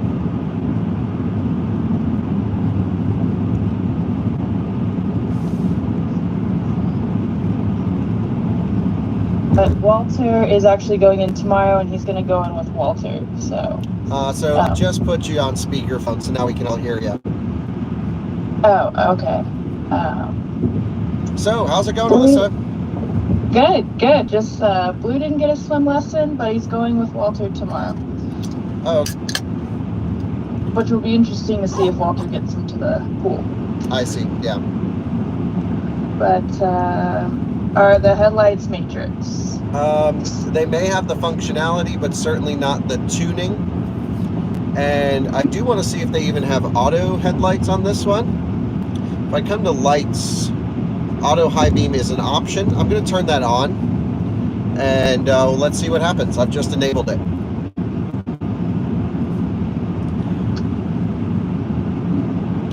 No Matrix functionality, it seems. I think we can confirm that pretty clearly right now.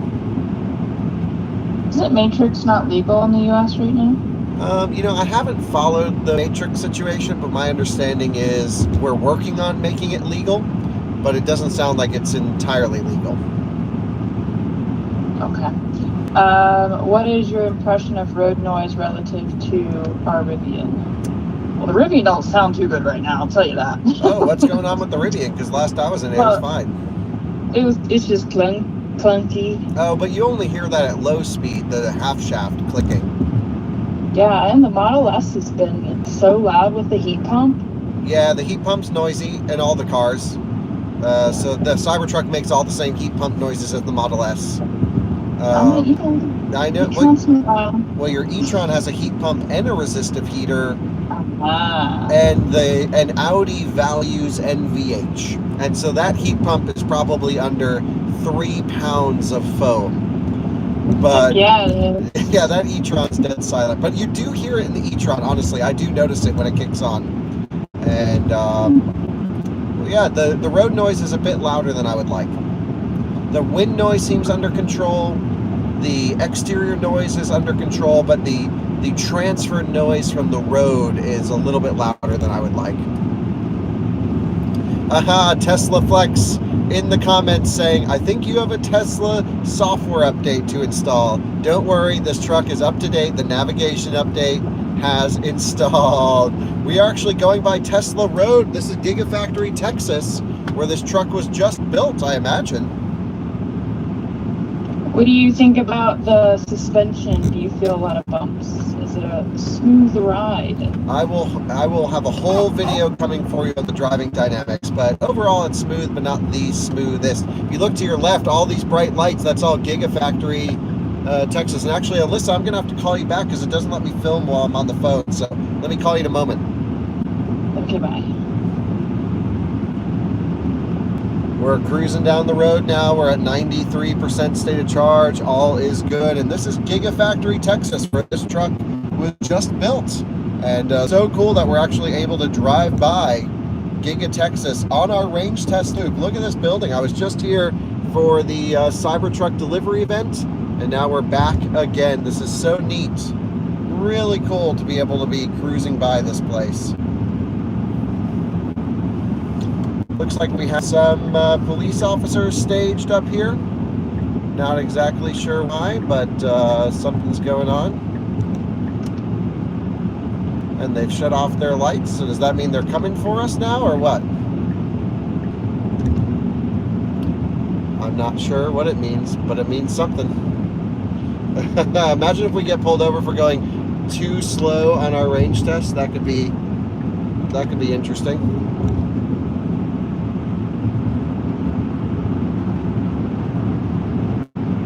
Nothing to see here, Sheriff.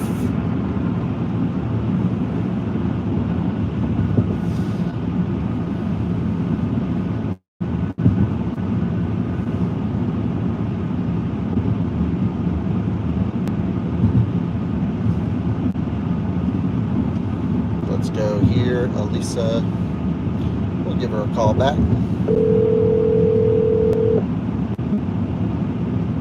Hello? Hello. Hello. How you doing?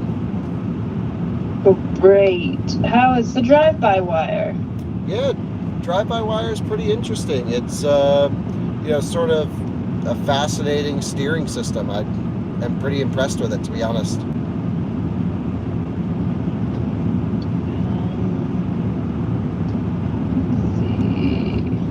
I think it's interesting that the police officer hasn't pulled us over, even though they can't see the temporary tag behind the tonneau cover. But he is just following me, so I don't know if he's getting photos, if he's interested, or what's going on. I mean, I'm sure they've seen so many around that are just like dealer stuff that they're not going to pull anybody. Yeah, maybe. Hard to say, to be honest, but he's just sitting right in my blind spot. I would definitely take the camera and stuff down. Yeah, I can't really do anything. If he pulls us over, it makes for a good story. Yeah. Parking light is parking in a tight space. Maneuvering impressions. If you've done anything with that, is it hard to park? Can you park it? Yeah, I've Can you parked put it it. in reverse? Yeah, the backup camera is great with the lines. It's really amazing. It does a good Okay. job, and yeah, very impressive. Okay, in tight spaces. I love how he just sat in our blind spot for like 5 minutes and then ripped it past us. Here's just chilling. That was There awesome. he goes. You get you drive a Cybertruck, you get away with anything. Cybertruck privileges. Yeah, I mean, I guess they're like, oh, I mean, the way I look at it is they must imagine this is some kind of factory car because of Cybertruck stuff. And we're right here in Austin. And we just drove by the Gigafactory where Tesla's put in so much, investment to the local area that, I can't imagine they would be like, well, you don't have a license plate on. Then I hit a button. They'd be like, oh, there it is. Is there a chance the fifth wheel gooseneck hitch could be installed in the bed? Doesn't really seem like it, no, especially with the arches of the truck raising up quite high. Seems unlikely. I saw a super chat come in. Did you see that one, Alyssa? No. Yeah, do you have it set to all comments? Do I? How do I do that? You click the I think I do filter have all. and select There's all at the comments. bottom. And if you I go to the only see live it. thing, Ricardo said, awesome content, keep it coming. Hell yeah, Yeah, thanks yeah. so much for watching. Yeah. I think it's on all. Okay, great. What's your current efficiency? Yeah, it's a little bit too early to tell. We've only gone in one direction and only 26 miles, but 496 watt-hour per mile, 497 now. It's a little bit too early to tell because we haven't done a loop, but at 70 miles an hour, that's... Can you just do a quick calculation? 1,000 divided by, 500 watt-hour per mile. So we're getting 2 miles per kilowatt-hour. Mm-hmm. Yep, that sounds like some good math. But again, it's too early in the test to know. We are at 90% though. So Alyssa, I'm sorry, I'm going to have to keep hanging up and call you back. Okay. All right, bye. You join me at 90% state of charge now as we are passing Circuit of the Americas, one of my favorite tracks. We're going well under the speed limit here on the toll road. This is a gorgeous road, absolutely amazing road infrastructure here. And we are 27 miles into our test. And again, it's still too early to tell a round trip range estimate or efficiency estimate, but we're hovering around 2 miles per kilowatt hour, 500 watt hour per mile, which for a truck this big seems right on par. That seems normal. My Rivian typically is under 2 miles per kilowatt hour. I'm also typically driving faster than 70 miles per hour. But one day, as soon as we can get back to Colorado, I'll be running a Rivian, Lightning, and Cybertruck in a row on the same road, of course, doing all the efficiency testing for you guys. But what I want to do is just focus on the Cybertruck in this video and trim level. We have so much Cybertruck testing to do into the future. So yeah, I just wanted to get a range test calculated. So let's focus on that one right now. Yep, so 500 watt hour per mile seems what we're just kind of sitting at.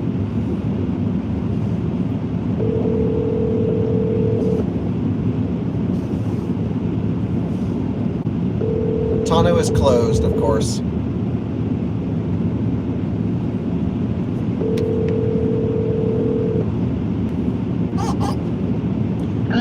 Hey, Hey. did I happen to tell you that I'm driving a freaking Tesla Cybertruck? No way. Hell yeah, brother. Is that one of them electric vehicles? It runs on these newfangled battery things. Oh my goodness. How often you gotta charge that? Oh, we're gonna find out, don't you worry. Sorry guys, I wasn't keeping up with the question while he was gone. I was emailing. Let's see. Have you confirmed usable battery capacity yet? That's what we're doing right now. We're running this thing till it stops moving. Yeah. What questions do I have for it? Well, I think the auto high beams are driving me nuts. I'm turning them off. they always do with Teslas. Ricardo sent another super chat. Thanks. Those don't pop up on with me. I mean, I see them up there, but they don't like. Are you logged into Out of Spec Motoring? I'm on Out of Spec Podcast, so it should do it. No, I'm not sure they're totally linked. I would just log into Motoring to see if you get a better link. Okay.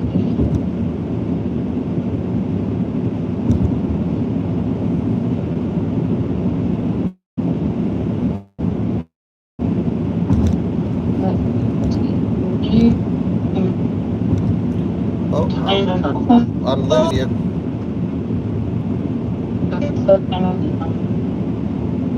Ranging from 10 seconds to 24 hours. Don't test me, guys. Sorry, we lost you there. What were you saying? It's given me access to put people in timeout from 10 seconds to 24 hours, so don't test me tonight. Dang. Yeah, I have full control here. Will we see Walter in a Cybertruck? Will we see Walter beside a Cybertruck? The autopilot it doesn't have autopilot, but the truck just freaking sent it out of nowhere because it was trying to follow the speed limit, and I'm going well under the speed limit. So I'm just gonna set the speed to current speed and not the speed limit. It won't do that anymore. My one question within Tesla is why they can't gauge a correct slowing down speed to the car in front of you, like from at a stoplight or anything like that. It's so outrageous. When you say correct slowing down speed, what do you mean? When you're driving or Like, what? when I'm on autopilot in traffic and I'm going up to like a stopped or red light and I'm going already like 40 miles an hour, it doesn't start decelerating until like 100 feet, and then it's very, very abrupt. Yeah, it just is like driving. Oh crap, there's a car, full brakes. Yeah, and Yeah. so whenever I have the dogs in the car, I mean, regardless, because I don't trust it, but I always make sure to take it off, and that's just so annoying. They should be able to modulate that a little bit better. Yep. I think we were talking about this on the other live stream the other day with Andreas, and my impression is like the people who tune autopilot, I don't know any of this to be true, but my impression is the people who like tune autopilot to work are not driving enthusiasts or car enthusiasts. They're technology people that are software engineers that don't understand the nuances of driving on the road. And honestly, I look at how many Tesla drivers drive in Silicon Valley, where I imagine they do a lot of the tuning, and they all drive like absolute ass, technical term. And so I think those are the ones who are making autopilot work.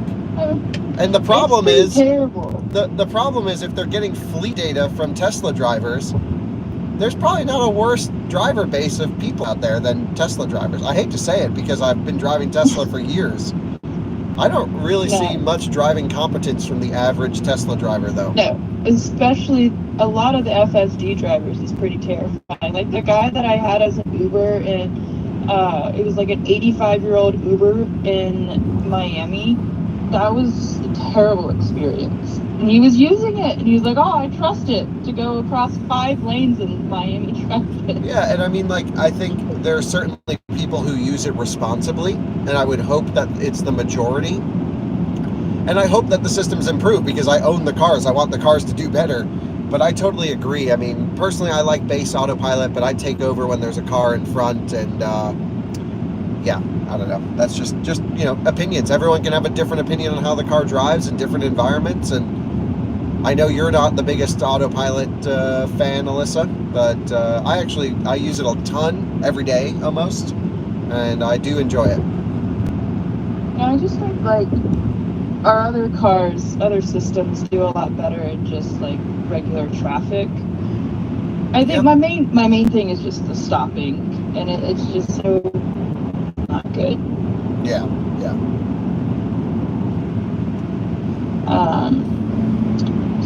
So what are people asking? Any question? With the license plate not visible, how are you able to drive on a toll road? They find you. They find you no matter what. That's the answer. You know what? I actually will reach Always out. find you. I'm going to reach out because that's a good point. I'm going to reach out to the toll road and make sure that they are compensated for our drive. I actually just thought about that, and I can't open the tonneau for the test, but I need to, Why is the license plate in the tonneau? because it's on the back glass, and the back glass is covered when the tonneau's closed. So Shouldn't it be where the license plate stuff is? yeah, but it's not. It's not. It's not waterproof. I guess they put it on the inside of the glass. I don't know. Hey, thanks for the super chat. Really appreciate that. It's funny, they said some gas money for y'all. So, yep, I'll reach out to Texas toll roads, whatever I need to do, and just make sure we square up. Let them know where we drove. We have the live stream as the log. And, yep, not here to steal time on the toll road. I am here to praise it, though. This road rocks. It's worth every penny, whatever they want to charge. It's just like a German Autobahn, maybe even better.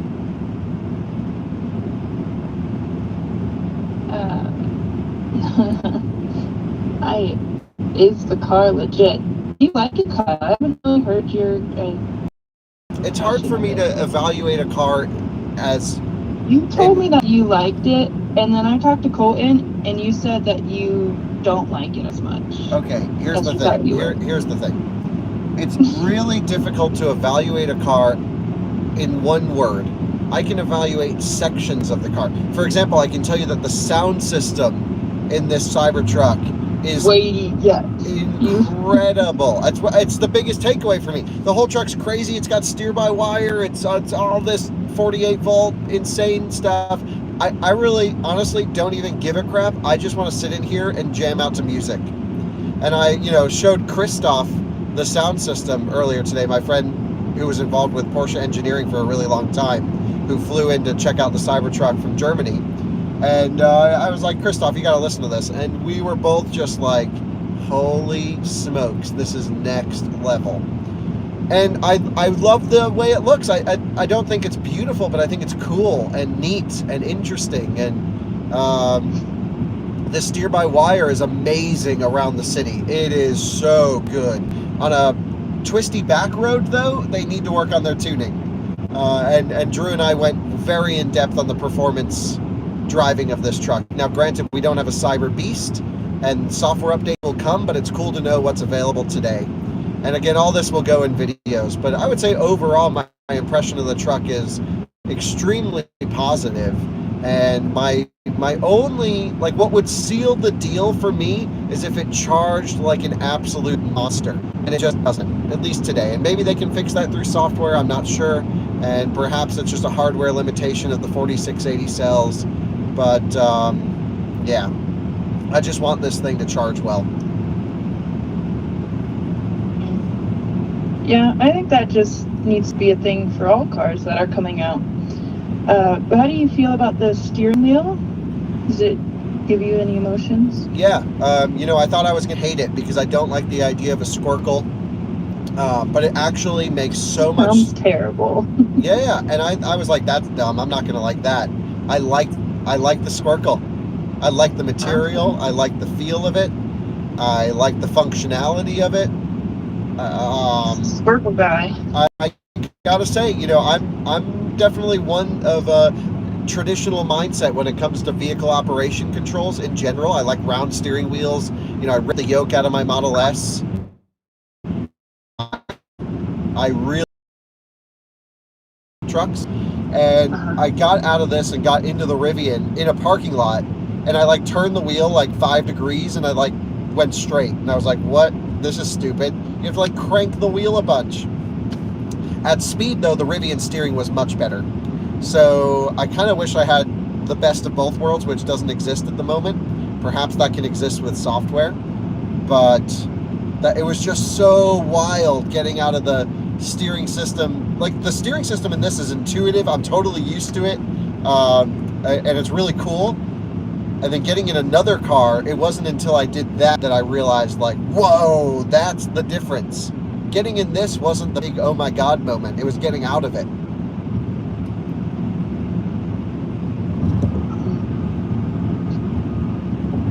But you like the Rivian more.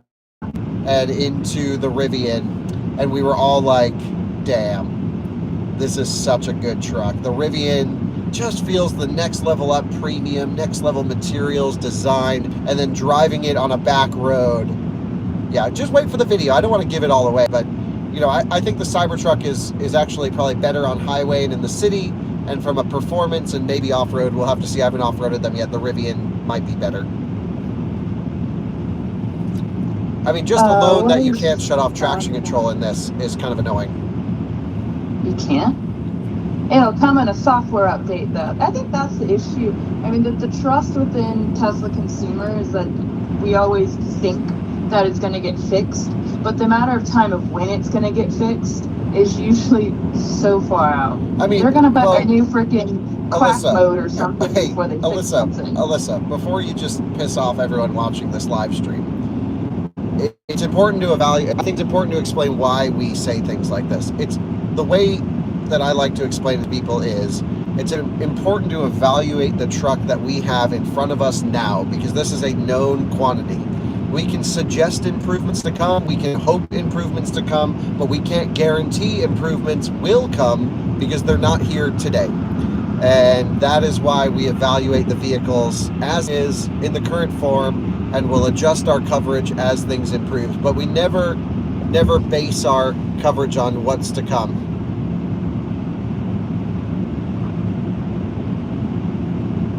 Interesting, the truck wants me to get off here, and I think there might be an issue with the 130 loop. So I'm gonna pop off here, which is also another 70 mile per hour zone. And we're down this highway and come on back. So shouldn't be a problem. I saw some signs that said the toll road might have an issue, so we're just gonna come off here.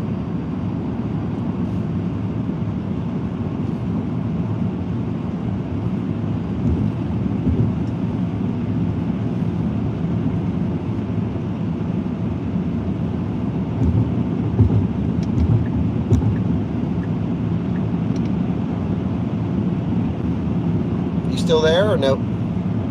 Yeah. How's it going? It's good. The dogs have left me. Dogs have left? They all went to bed. Okay. Yeah, maybe this isn't going to work too well. I'm going to flip around. I'm still doing 70. But we'll just run that same loop we did coming up, and we'll just do it on the reverse. So let's U-turn here. We'll put the hazards on, make sure no one's around, and we'll just run right back the same way. And thankfully we're doing this in the middle of the night, so I can just whoop, steer-by-wire turn. There we go. Merge right back on the highway, get 70 miles an hour, and we'll just run that loop. That's perfect. How many miles is that? That's 45, 50 miles just looping around. That's all we need. Yeah, here's the high beams. Wow, high beams are looking good now. 130 north towards Austin. Oh, you know what I might have here? You avoid tolls. No, never mind.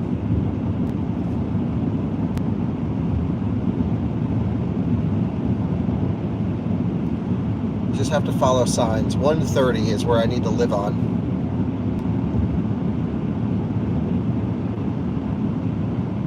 Got any comments, Alyssa? No, not really. Oh, okay. We're just talking about the speed on the highway. What are they saying? That it should be a lot higher due to the amount of lanes. What? My brain can't calculate other people's thoughts and mine quick. Yeah.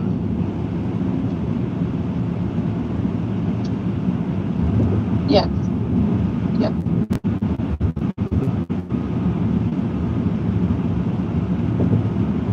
You're just saying, yeah, I don't understand. Are you okay? You tired? There's nothing to say right now. Oh, okay. What's the state of charge? 82%. Maybe you're not seeing the same feed I am, but I'm getting cameras, comments just flying in. Yeah, people are just talking about the cameras glitching. They're not questions. Oh, that's okay, but we can chat about it too. Does the Cybertruck have Steam? I don't believe it has Steam. It does have the Ryzen whatever AMD chip in there, but no Steam yet.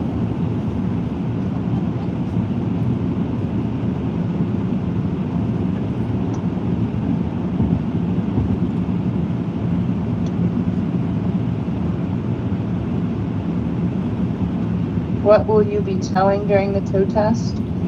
Haven't totally decided. I think I'm going to tow a Rivian R1S because that plus the trailer should be 10,000 pounds. Roughly, I'm going to put some stuff in the R1S, and I want a 10,000 pound trailer just for the thumbnail, and also because I have an F-150 Lightning, and that's the maximum that can tow. And I want to tow with the Rivian Lightning and Cybertruck all together. Is it the same chip as the Plaids? It's hard to say. Is there a way that I can go in here and find out? Because when I look in a vehicle, it just says AMD Ryzen. Again, keep in mind, this is not like a press truck. I don't have access to Tesla engineers. I would love to tell the story, but you know, we're working with what we got here. Sauna mode. What is it? Somebody asked if sauna mode's coming in an update. That sounds terrible. Phantom mode? Sauna. Sauna. Never heard of this one. Oh, like What a sauna is? where you sweat yourself out. Yeah, those things that I go to Oh one. God, that's gonna destroy.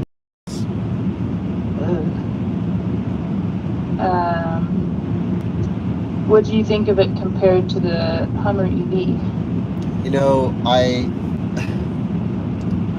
before I drove the truck, we were cruising up. I was just a passenger, and we were driving up into the hill country, and we were going by a new GMC dealer, and I saw them moving a Hummer EV on the lot, and I looked over and I'm like, we have to pull in. So we all, the whole convoy, all of us, we all pull in, and I was like, damn, the Cybertruck looks really freaking cool. The Hummer, both Alyssa and I love the Hummer EV for, not because we're rational people, because it's crazy. It's 240 kilowatt hour battery pack, 1,000 horsepower, excessive American, overweight, just truly wild. And you know, I think I would choose the Tesla Cybertruck over the Hummer EV for me personally, honestly, because I'm a YouTuber for work, and there always has to be a bit of a business component to a car. However, if I wasn't a YouTuber and I was just looking for a vehicle to drive, that's a tough decision. Hummer EV has a lot more rear steer than the Cybertruck does right now before it gets its update, and it's actually really nice to drive. I love Hummer EV. I would choose the Cybertruck for work, but I think my heart is with the Hummer. Yeah, I agree. The Hummer is just so wildly stupid, and I love that. The Cybertruck has like a sense of sensibleness to it. I hate to say that because it's a giant metal triangle, but it's like got a reasonably sized battery pack, and it's somewhat efficient. 2 miles per kilowatt hour at 70 miles an hour isn't terrible. The Hummer's at like 1 something. I mean, yeah, the Hummer is not a practical vehicle. The Hummer is definitely a vehicle you buy because you just have the money to be able to buy it, and you have other cars in your garage, and you enjoy it. Absolutely. It's not really your solo only car, especially your only EV.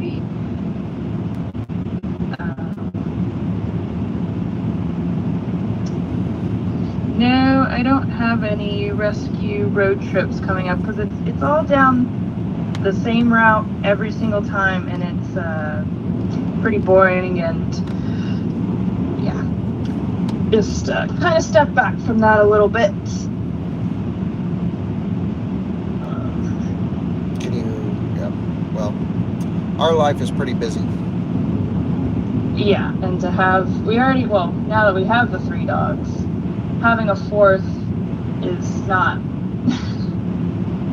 No, it's just a no.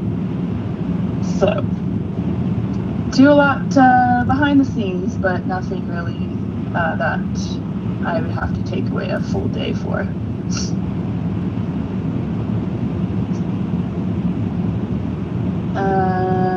Thoughts on GM's Ultium loads?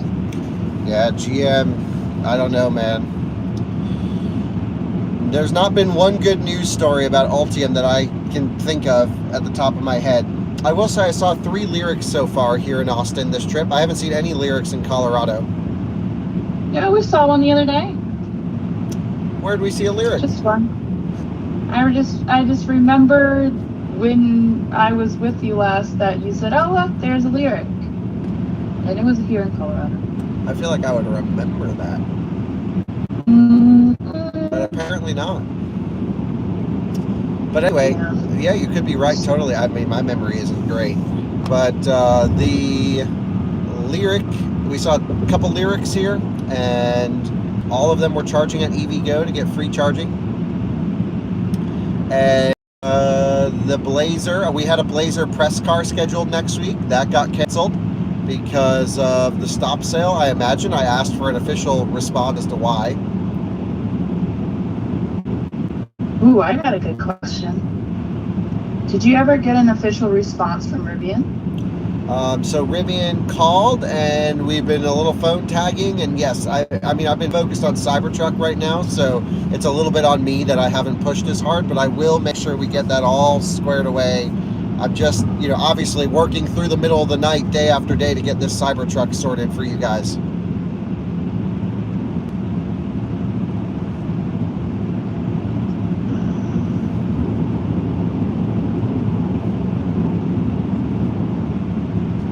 Have we done an R1S range test? I believe we have, haven't we? Yep, R1S range test is live on the reviews channel. No, it's not better to restart the stream, because then there's 2 of the same thing. Why would we restart the stream? I don't know. Somebody's just asking if it's better to restart the stream, and I don't think it is. I don't know why we would do that if the stream is working. Well, I guess maybe I don't have audio on, so I can't hear if it's going in and out, which might be a problem. But I can't listen to 2 Some things people at are once. saying it's fine. Sometimes YouTube live stream is weird. You got to hit refresh, but if they can't hear us, they won't know what we're saying anyway. Yeah, that's true. Are you gonna do a towing test? I think you are, aren't you? Yep, towing's all day tomorrow. So I'm doing range test, charging test, and 10% challenge You're gonna. today. Yeah. Yeah, I just lost you on my phone. Oh, okay. Well, I'm doing range test, charging test, and 10% challenge today. And then I'm going to sleep for a few hours, and we're going to be towing with a Rivian, Lightning, and Cybertruck tomorrow. And I've got a, oh, did I lose you? Hello? Alyssa? Anyway, maybe we lost Alyssa, but the stream seems to be doing good. Hello? Hello? Alyssa, can you hear me? I can hear you now. Can you hear me now? Yeah. Oh, weird. I switched you from speaker and then back to the Cybertruck, and that seemed to make a difference. Oh, interesting. I set the autopilot to go current speed, but every time it notices a speed limit change, it rips.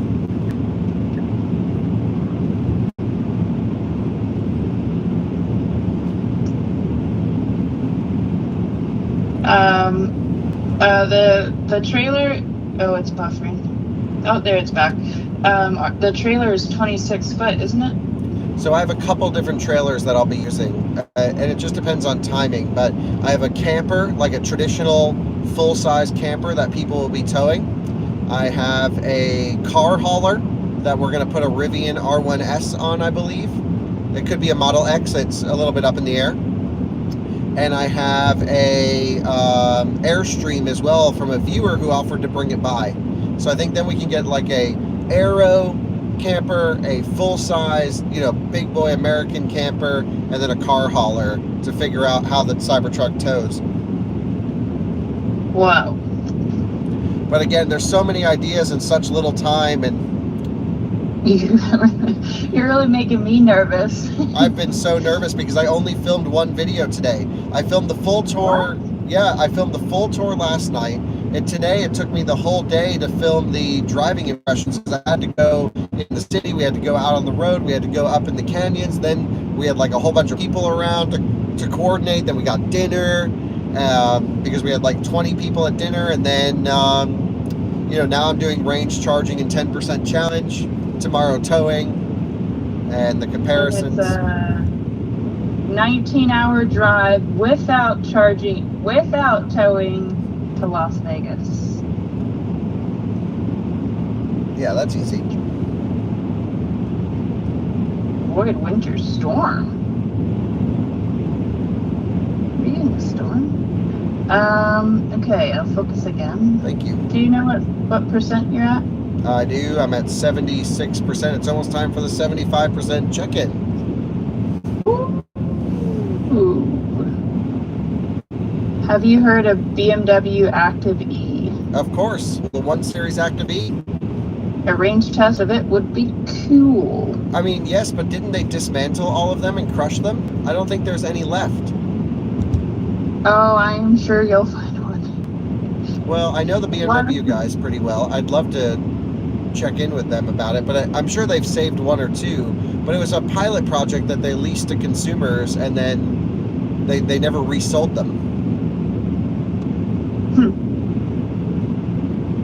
Somebody said a few still exist. Really? I don't know. My neighbor had a 1 Series Active E.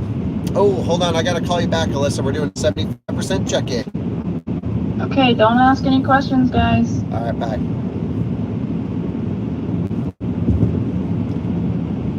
Guys, we have looped around. We're heading in the other direction. I think we found ourselves a pretty good loop back and forth. We are at 75% state of charge, and we have traveled 62 miles, 498 watt-hour per mile. We've used 31 kilowatt-hours to go 62 miles. Again, we're talking truck stuff here. This is a beefy truck on all terrains.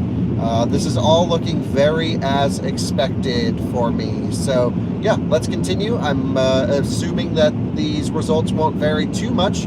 They've stayed very consistent so far. Temperatures are holding steady in the very high 40-degree range, and there is no wind. It is pretty much a still night tonight, which is wonderful for these testing procedures. So let's continue.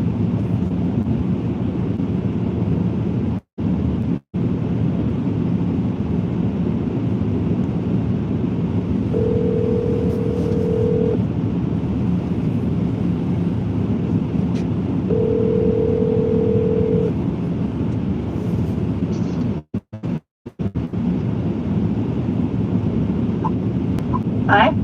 Hello, this is Kyle. Hey, Kyle. This is Alyssa. How are you today? Oh, hey, Alyssa. How's everything going? Good. I'm just calling to remind you about your extended warranty. Oh, do you guys warranty Tesla Cybertrucks? No. Oh. Well, thanks for calling. Okay, bye.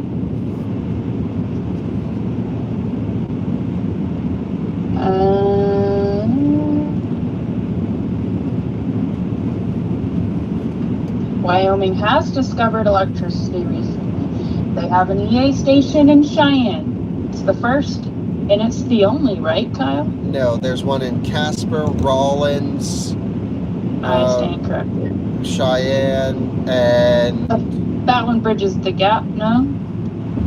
there's one more. Red Rock? I forget. What's the westmost city in Wyoming? westmost city in Wyoming. Let's see. Whoa, we felt like we just took air over that thing. Gillette? Yeah, Gillette, Oh, no, Wyoming. They have. No, Gillette's east. Yeah, but do they have an EA station? Evanston? No, no. Evanston has the charger. That's the one. Evanston. They have anything in the Tetons yet? No, you got to use the ChargePoint CPE 250s, or maybe they were, yeah, in Jackson in the garage. Yeah. Grand Teton National Park. That is a beautiful place to go to. Sheridan does not have an Electrify America station. They just have one 50 kilowatt DC charger at a Jeep dealership. It really makes you appreciate Tesla infrastructure when you drive up by us.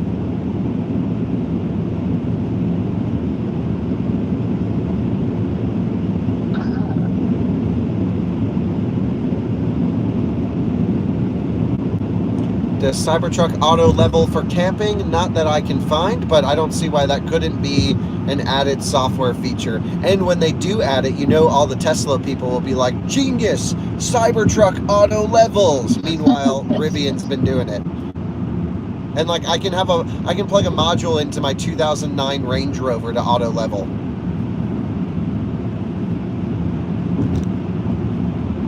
Yeah, that looks pretty steamy, whatever's going on there on the right side, but that is a wastewater facility of some kind, according to the map. Or is that Giga Texas steaming? It doesn't really look like Giga Texas. That's a steam facility of some kind. Steam? That's definitely not fire. Yeah, I don't know. It's just steam. As long as they don't block the road, fine with me. We're about to go by Gigafactory, Texas again. Whoa! Wow. Tell me you're a Tesla fanboy without telling me you're a Tesla fanboy. Hey, I can appreciate the cars without being a shill. You are a shill. I'm not a shill. I confirm. Stir the pot. What are the worst places to drive an electric vehicle in the country? Montana. Montana. Maybe. How many Cybertrucks can we see? I can tell you on my end, I don't see anything. Wow. Factory is cool. This is like driving with my own vision right now at night.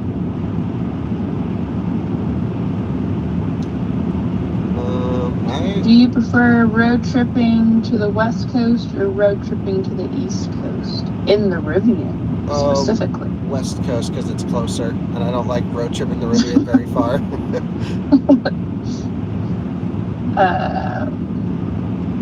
Yeah, I guess Alaska would be the worst state. That makes sense. I don't know about that. Yeah, I guess Western Alaska is rough. We went to every DC fast charger in Alaska, and I think there have been a couple more added since we did that, Alyssa. But it wasn't great then. Yeah, it wasn't great, but it was doable. Like, there was a sense of adventure, and there was a route planned out. It almost was like West Virginia was rough, and Montana was rough. I mean, Montana, southern Montana, southwestern Montana is really filled out, especially along I-90. But if you want to go to northeastern Montana, yeah, buddy. Timon and I took, and Drew, we took electric motorcycles across Montana from the North Dakota border to the Idaho border, running along pretty much the northern route into Glacier and over, and that was an epic trip on a few zeros. Totally lost all that footage too. It's somewhere, yeah. The auto high beams keep freaking blinding everyone. Usually.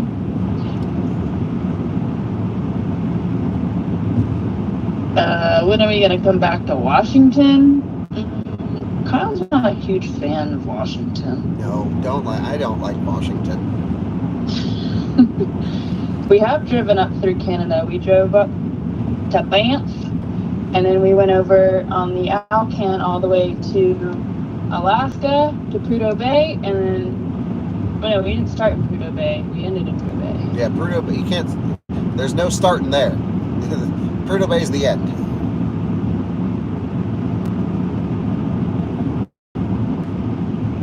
Did we lose Alyssa? No, Oh, okay. I was pondering my thoughts. Oh. I just got an email. This so is that a Cybertruck that got pulled over? No. But it takes two. Take two How of many them. are there? Two. It takes two. I guess Canada is bad CCS. Yeah. But Flo is up there trying to make the difference. Yeah, Flo's actually putting in very reliable charging, just not crazy high Yeah. power, but they're launching their high power chargers. Chempowers has been doing some in Canada too. Yep, of course. Well, that's the environment for Chem Power because those things are freaking rock solid in the dead cold. I know. Kyle, what is your experience with the FreeWire battery pack DC fast charger? Australia got its first install. That's cool. Yeah, I mean, Alyssa and I both know the FreeWire people really well. Arcady, the CEO, is someone I would consider a friend. He's really great. A car enthusiast, really smart guy, enthusiastic, knowledgeable. I would say totally drives a Rivian. He's totally all in. The company started out of a passion for charging, which I love, and I think the idea is amazing. I think they're, just from the outside looking in, perhaps a couple bugs with the units that need working out from a software perspective, but in general, to be honest, they are pretty sweet, and it's an expensive charging solution, but it's actually cheaper in many places to install one of those than deal with the demand charges. So I would say, yeah, FreeWire stuff is pretty good. I really like their chargers a lot. Yeah. We like the guys at FreeWire. Yeah, the people are great. Is awesome. And they allow dogs in the office. That's What's right. not like to? Yeah, listen, There was like 10 of them. They were so cute. Right, when we went to the office, they were everywhere there. But that's not to say, like, I've had issues with FreeWires. I've had a bug recently where I could only get 72 kilowatts on my Rivian, and we've seen them, especially, a couple years ago when they were first starting out, major software issues. My friend owns a FreeWire and has had some issues with the service experience. So it's not to say it's all rainbows and roses, but I think there's a path to solve all of those issues, and honestly, I think the team can do it. Just my impression from the outside looking in. Rainbows and roses. Hell yeah. It's rainbows and butterflies. Whatever. Any news about Chempower's expansion into the U.S.? Coming to you soon. Well, they just sponsored us, the Chempower US team. We've worked with the Finnish team before, so we're now officially working with the US arm of Chempower. That's not to say like we have to pump them all the time. They sponsor the beginning of the videos, and if a charger doesn't work, I'll be the first to tell you. That's written into the contract, is I will trash them if the chargers don't work. But the nice thing is Chempower chargers kind of always work, in my experience. They're dead reliable. You guys know that. Yeah, they have a lot of really cool back-end software that really updates them live time to if any charger is not working, and they're pretty immediate to go and fix that without having us tweet about it. Yeah, but still, I'll tweet about it if I find one that doesn't work. Yeah. Anyway, they're pretty on top. Yeah, their U.S. expansion, they'll have wow, this is like full fog we're driving in here. This is crazy.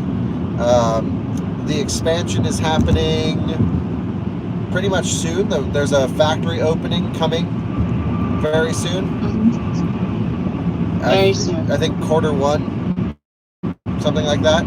Like in a couple weeks. That soon? I believe. I think I thought it was March or April. Well, Q1 is March. Yeah, that's what I was saying, March. Yeah. Well, that's soon. It's a couple weeks. No, not a couple weeks. Couple days. Couple days. Now you're talking like me. A few hours, we'll be over there. Yeah, I know. Is there anything so far that would keep you from buying the Cybertruck? Cybertruck? The only thing I'm not loving that would actually annoy me would be the charging performance. So I would want Tesla to prove that they can software update this battery pack to charge better. I think for a lot of people it's going to be fine, especially for people who charge at home and drive around. But if you're going to use your truck, like I need to use a truck, I feel like this has half the battery I want and half the charging speeds. And I feel like 4680 is kind of the weakest part of the truck.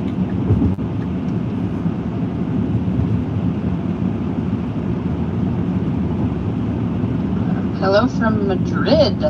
No way. Hello from Austin, Texas. Hello from Fort Collins, Colorado. Silverado, how do you think it compares with the Silverado EV? Yeah, the Silverado EV is pretty cool because if you get the Work Truck 5, what do they call it? I forget. I made a review of it, a first drive review. You get 450 miles of EPA rated range. The problem is GM has not proven to anyone that they can build electric vehicles in mass, except for the Bolt, which they just canceled. So we can compare it to the Silverado EV all we want, but I don't really know if you can go out and buy one that easily. Someone did message that there were 5 or 6 on the lot at their local dealer though. Okay. They're just very slow to come out, maybe? Yeah, but the thing is, Tesla's always focused on efficiency, and when we did the delivery event, my prediction was Tesla was going to go for the smallest battery to give them a 300-mile EPA range in some configurations like this one, which this is 318 miles.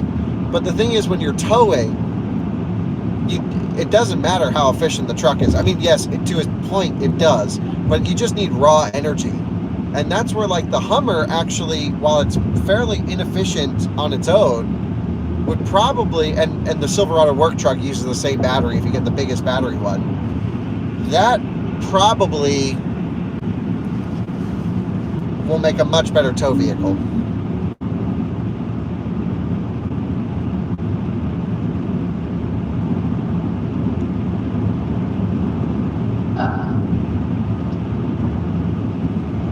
Why don't you give an update on the efficiency, how far you've gone, state of charge? Sure. Somebody's baby woke them up. That's no fun. Oh no. So we are at 68% state of charge. We have traveled 79 miles, and we are at 500 watt-hour per mile, pretty much holding dead constant at 500 even watt-hour per mile. We've used 40 kilowatt hours to go 80 miles.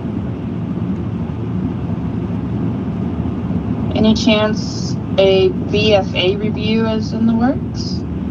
A VF8? A. What's that? VFA. I don't know what that is. Okay.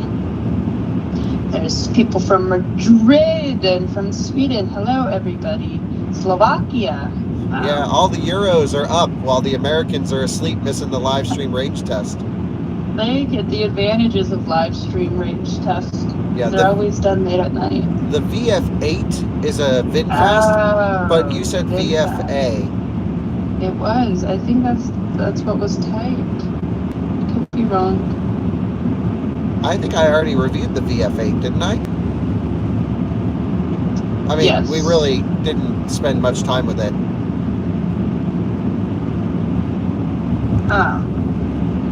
We haven't been in it since.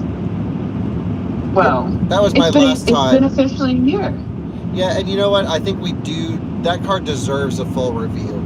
I feel like they must have had software updates to improve it. We should give that car a second shot. And I know VinFast isn't going to give us one. So my friend works at a VinFast dealer in North Carolina that has like 80 of them on the lot. So I just got to call up Such a Ben. random place. Yeah, I know, it's so weird that Cary, North Carolina got a VinFast dealership. Just feels wrong, but whatever. Well, But I guess there's they're a pretty going- big tech area there. Yeah, and they have a factory going in North Carolina. Who doesn't have a factory going in North Carolina or South Carolina at this point? Honestly, Carolinas have absolutely killed it with their economic incentive plans to bring manufacturing to those states for clean technologies. Those guys. Yeah, so much. I mean, they're laying it. Power's there too now. Yeah, well, they're given a lot of incentives to bring business there. Every time I'm in Europe at like a car show, South Carolina has a booth that's like, build your car factory in South Carolina. And you know what? BMW did it and they love it, and Volvo did it and they love it. And it just seems like a great future state for manufacturing because the state is open for business and the automakers seem to love it.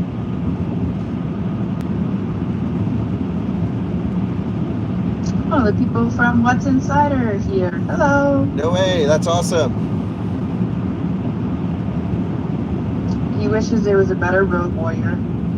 Yeah, we're going to find out in the 10% challenge how it does, because this thing will charge at full power on a V3 up to 25%. That's when it tapers.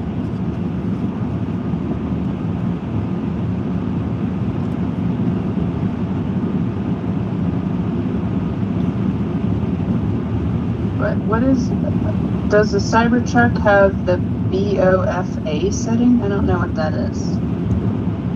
BOFA. It's directed towards me, so planning to cover anything at CES. So much to do at CES. Star Charge.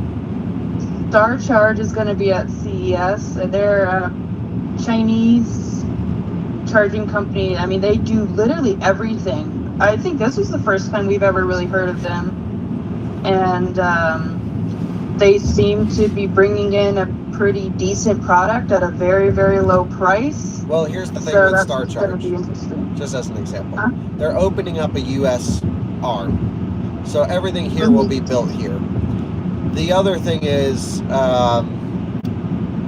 that intrigues me is they build a lot of the hardware that's installed in Europe. And we've been saying, why can't we just get the European hardware in the US? And so here we go. Now it's starting to happen. Albitronic is here. Star Charge is here. ChemPower is here. We're starting to get what Europe has had. The good guys. And it's just taken so long. Thanks for the super chat for those coming in. Appreciate it. What? I Yep. didn't even see that. Okay. Okay. We've done a review, or Max has done a review with the Rivian Amazon van. So that's already on the channel, but Kyle has not. Right, I have not driven the Rivian EDV yet. Will we do a camping test in the Cybertruck? No, not this We don't trip. go camping cars. So not this trip. This trip is, I mean, the thing is, I'm not sure we're going to be able to produce all 20 videos that I want to do with this. But this is just a great preliminary access to the truck, preliminary footage for you guys. There's no way we're going to get in everything we want to do with it. We're going to go as hardcore as I possibly can and get as much data for you. But ultimately, yeah, there's still going to be plenty more to do when, you know, viewers start getting their trucks in Colorado. Yeah, we're just waiting on some more stuff to be a little bit more local so we can use it for an extended period of time. There won't be, sadly, a race to Vegas. We were trying to plan one, but because of this whole Cybertruck situation, Kyle's actually going to be driving straight to Vegas, and I'll be flying out, so there will be no race. Maybe we can configure a race home from Vegas, but I'm not sure who all's driving to get out there locally.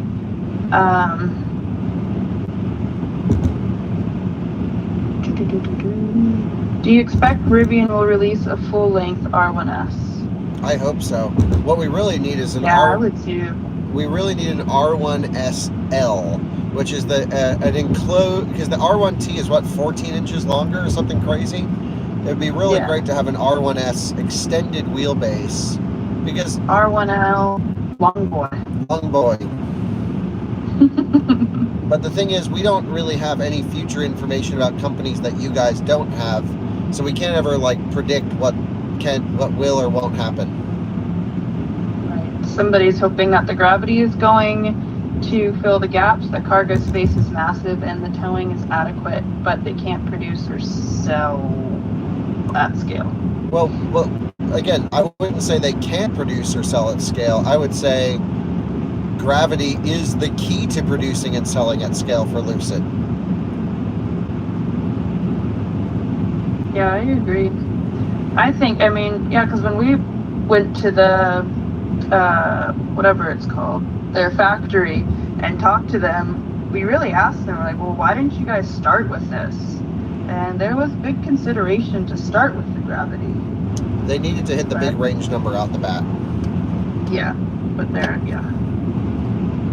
But I think the gravity, I haven't seen it in person, so actually I have seen it in person, but I haven't like been inside of it or anything. And curious, I think it looks a little bit too minivan-y for me, but maybe my mind will change with all the different things that they have. But I don't think that they've implemented dog mode yet, so that's the only thing that's missing for me.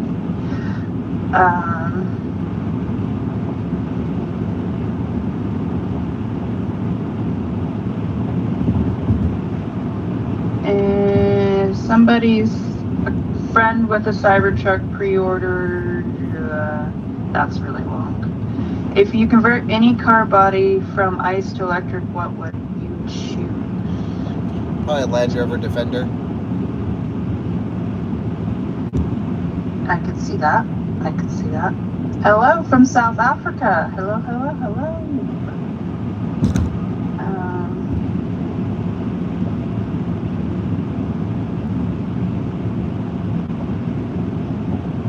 Lucid has climate hold, but it's only for 45 minutes. Yep. Yeah, I mean, a lot of the cars do have that, but I just don't. I could never rely on that with my dogs in the car. My things, I have to be able to see the real-time temperature and be able to control it from my phone. Those are the two things that I only really need in order to be okay with it. But honestly, I haven't really been leaving them in the car at all in a long time. Only during these wintry days. Walter loves it, so. If the new Roadster ever comes out, what would your guess on mileage range would be? No idea. That's like so far-fetched. The first thing is we're assuming that there will be a Roadster. We're assuming that if it does make it to market, what the range will be, and we don't even know what the design targets are yet. Lots of ifs. Yeah, this is whenever we deal with Tesla people, there's a lot of speculation about future product and not enough focus. That was what's inside. That's I mean, I'm not just singling someone out. I'm just saying. I love Dan, but here's the thing, and you got to focus on what's on the market today. He gets very triggered by questions about cars that are not produced. It's a trigger. It is. I don't know if it's a trigger. I don't really get upset. I'm just like, I don't know what it's going to be, so how can we imagine? Yeah, I think people just want your hypothetical thoughts, but you don't like to be hypothetical. You only like to be straight on the money. I mean, I can imagine. Here's my wish list. I hope it has 800 miles of range, freaking 2,000 horsepower, 4 motors that somehow have enough power to not have an issue and just rip. There's a Mustang next to me at the moment, and he's taking pictures. It's not a Mustang Mach-E, but and he's just rolling up slowly. Thumbs up on the Mustang. It's a 5.0. Hell yeah, send it. Are you excited for the new Taycan? I am. Taycan. Your green time is insane.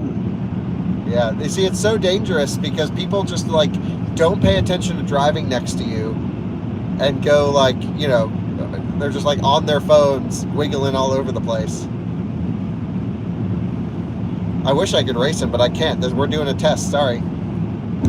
Also, I would never race on public roads, excuse me. No. Do you think Tesla will improve the Cybertruck's charging curve? Okay, so I can say I can't guarantee they will. I have no idea if they will.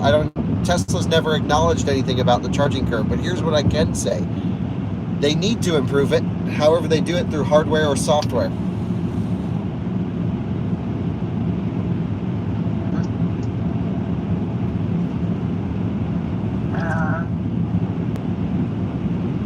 What is your wish list for the new Highland 3 Performance?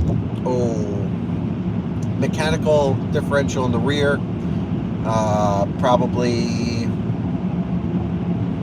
500 kilowatts of power peak. Really good performance down to low state of charge. Probably dual cooling thermal loops so you could do multiple track laps. Fully variable track mode, but then also an ESP off with a fixed front and rear split of torque. Great brakes with a fantastic firm brake pedal. Probably double wishbones up front. McPherson strut in the rear. I don't know, Tesla probably will do a staggered setup on it, and that probably would be fine. Maybe like 295s in the back, 275s up front, something like that. And then with the option to run maybe a 305 square, 315 square if you want to get real spicy. Yep, I think that's my wish list. That's a pretty big list. They got to make that thing rip because Ioniq 5N is coming to the market, and that looks like a monster. We've done so many range tests with the R1T. We just did a range test with the R1T Max Pack. Yeah, we just did R1T Large Pack and Max Pack, and we've done so many Rivian videos. I'm texting my sister right now, and she goes, "Who the hell is up this late watching him?" But keep in mind, not everyone's in our time zone. Right. He's working.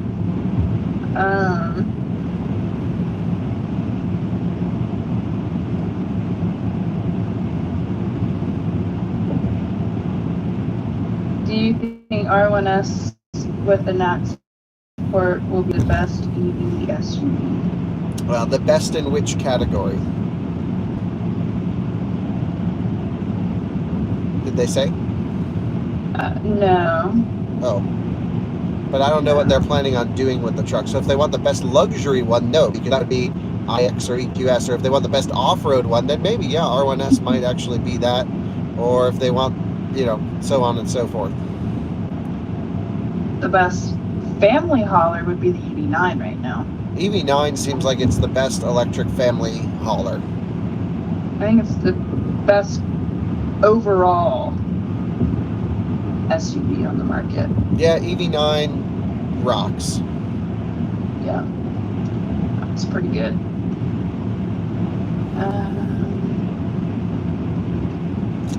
Yeah, actually, there's a viewer in the chat. Just saw him pop up. I think it's Watt's Garage, or Winston's Garage, sorry. He has a E9. He just took delivery of a blue one, I believe, and it's pretty cool. Oh. Unless I'm getting him confused with someone, but I think that's the case. Just so you know, Alyssa, EVKX and Bryce are both friends of mine. They're both super nerds, so anything that they're relaying, it'd be good to know what they're thinking as well. EVKX? Yeah. Did I see the new Q8 e-tron edition Dakar? No, that sounds cool. Will Alyssa buy that? I haven't seen it. What is it? Google it. Is it like a rally Q8? Because that sounds freaking awesome. Oh, but it's not coming to the US. Of course. It's got a lift kit? Whoa! That's cool! Man, Audi does some fun stuff from time to time. Should we make up my car into a rally car? Every car should be a rally car. I know. I feel like that's like everybody's question. Are you going to make it into a rally car?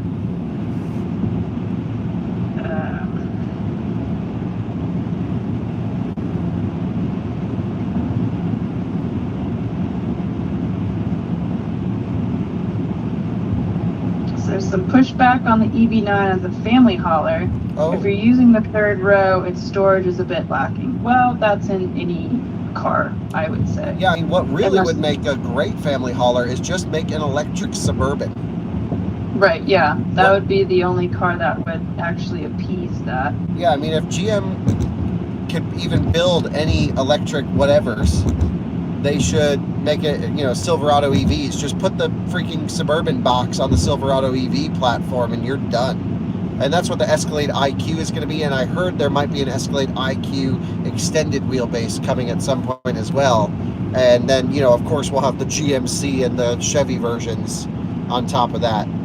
But also, why doesn't Ford build a Ford Expedition electric? They have the F-150 Lightning. Just put the Expedition body on that one. Give it the long wheelbase, the Max. That would be great. We need a big, full-size, 3-row with storage electric SUV. Yeah, I guess ID Buzz would be a great family hauler too. I feel like ID Buzz has kind of left the chat recently. Yeah, I think it's just because we've kind of done everything with it, and then you look at EV9, and EV9's almost as practical and charges way better. So the ID Buzz just rests on its kind of fun heritage, which it certainly has. I'm gonna flip around here, I think, because it goes up into the toll road ends at the next exit. So we've run pretty much the full length. So it's 100 miles, the loop on the toll road. That's perfect. Oh, nice. Oh, we got a super chat from the What's Inside family. Thank you so much. He's going to bed. Ah, Dan, Here's epic. some money for some energy drinks. Good luck tonight. Actually, Alyssa, I meant to message Dan, but I think we're going to try and stop in and have dinner with them or something on the way back from CES. They're in Utah? Or Yep. Salt Lake? Yeah, just Georgetown. Yeah.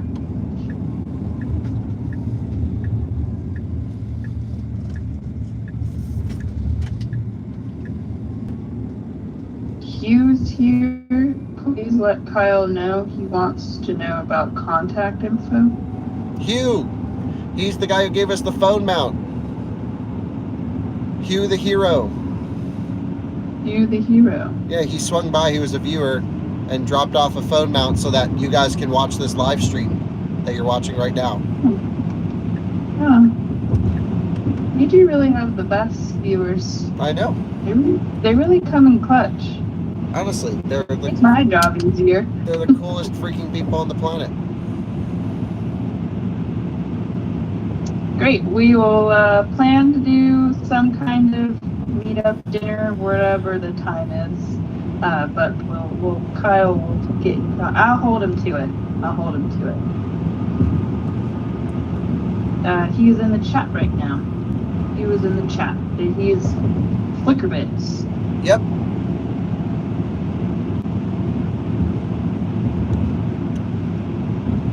Whoa. EVKX. Thank you for the super chat. Some snacks for the dogs from my Pomeranian. Great content, sorry. Walter is actually really good friends with the Pomeranians, so we Oh can my make that goodness. happen. Really? Yes. That's so funny. And a little rat terrier is his best friend. Stevie. Why does loves Stevie. So he just loves small dogs. Yeah, he does. He loves Stevie. Stevie is ironic. Ends up the dog in all the different classes that I do with Walter, and they just go balls to the wall with each other. That's so funny. He loves Stevie. Does he But when ever comes- hurt Stevie? Because he's like a 100-pound puppy. Well, yeah, that's the thing with him, because he went to school today and Stevie was there, and I guess with any of the dogs, his kind of defense mechanism is by using his weight as his advantage, and he will literally just lay on top of dogs.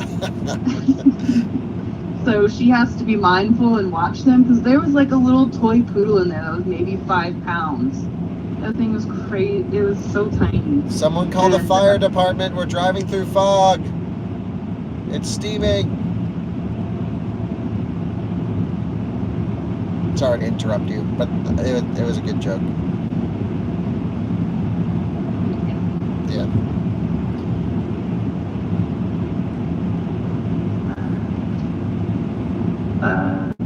Winston 89 guy friend wants to have an update. If we can do an update. Yeah, I actually think he said that he did not get an EV9, so I must be getting him confused with someone. We are at 56% state of charge, which means we're almost halfway through this thing. And we have traveled 105 miles. And, wow, that's not looking great. Oh, sorry, we're at 56% state of charge. Did I say that, or did I say 53? I feel like I said 53. We're at 56. 106 miles, 53 kilowatt hours, 503 watt hour per mile. I'm so pumped. I love testing vehicles. It is my dream job. But it's so cool when we have the opportunity to test a vehicle such as this one. And it's all thanks to our lovely viewers. Yep. We can't do all this without you, without all of you guys. Lots to help. How was the Mercedes B250?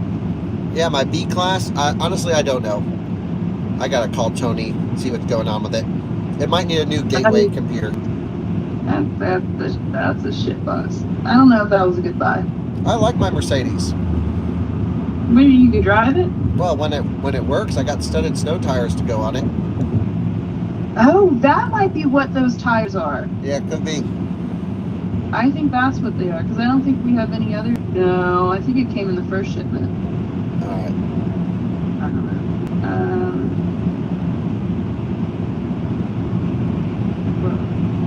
You don't have to stay up, Alyssa. I was hoping you would just do it.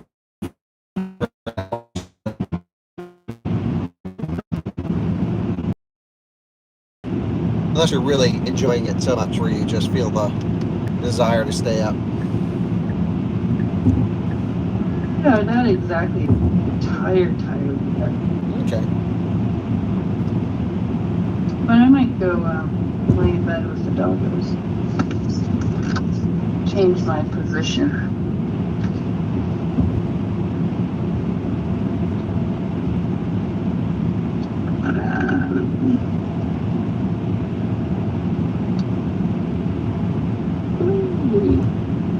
Thanks for the super chat. Take the Cybertruck to the track.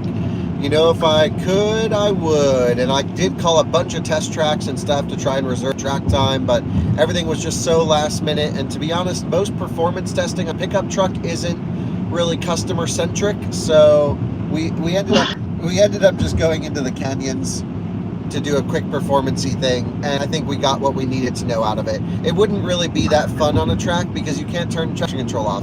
I mean, you can actually turn traction control off in high suspension in off-road mode. There's a Baja mode, but it really is way the heck up there, and it's quite wobbly.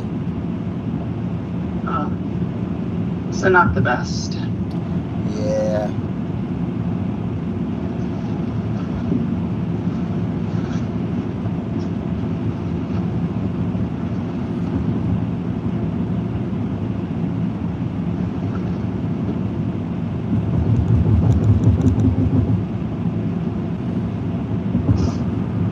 I'll be back in like 2 minutes. All right, give me a call whenever. I just mute you. Nah, that's all right, because I'm going to film a little bit too, probably. Okay, bye. All right, see ya. Thanks for the wine, Roger. Roger, Alyssa's getting a lot of wine. Holy smokes. No, I need to go to the wine store. We got Colton's fancy wine thing. Yeah. Okay, talk to you soon, buddy. Bye. Holy smokes. Now it's just you and me, viewers.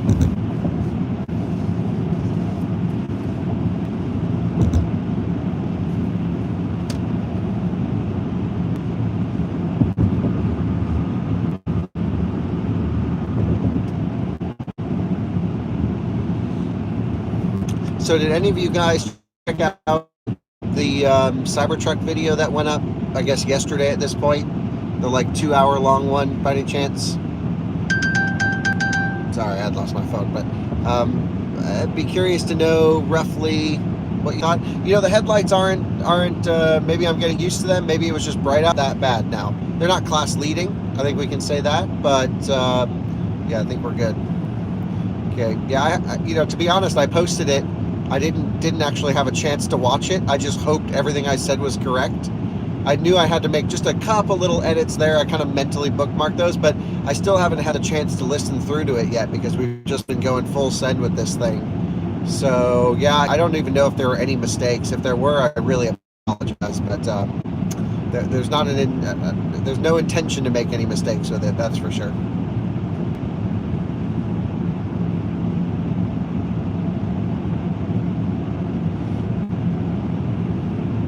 Do you guys know, obviously, like our content, the live stream viewers, you and I, we're nerds, like we get this stuff.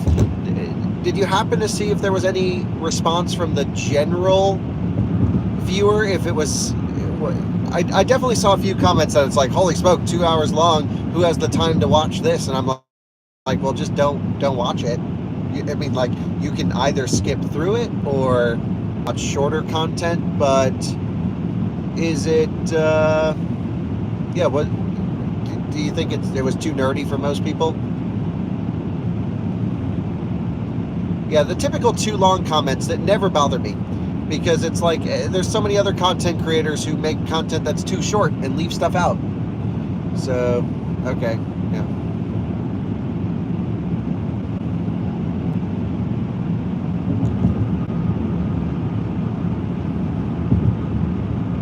It wasn't nerdy enough. I definitely tried to dumb it down a little bit for a tour because I know I was going to go in depth on a bunch of stuff. I'm going to do a whole steer-by-wire deep dive.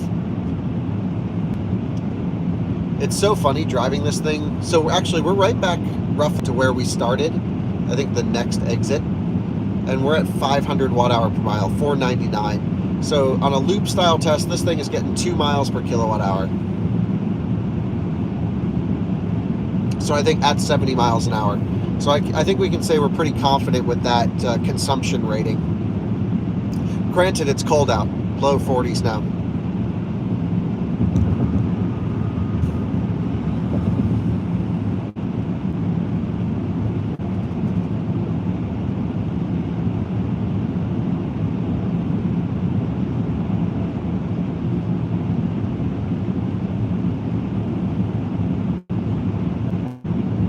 Yeah, Colton's got his hands on a few different Cybertrucks now, so.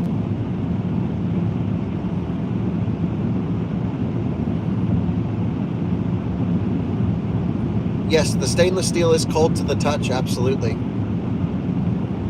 Yeah, Bryce, that's not a bad idea, and I don't really have time for it, but someone on the team can do something like that, absolutely.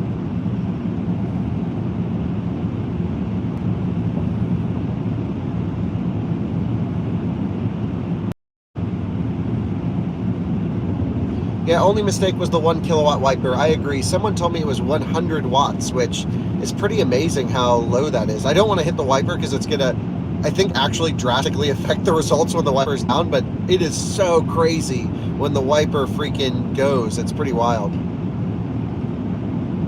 Yes, there is cruise control, and it's adaptive cruise control, but no auto steer, no autopilot. And also, I have not had one phantom brake in the Cybertruck at all. Been pretty good.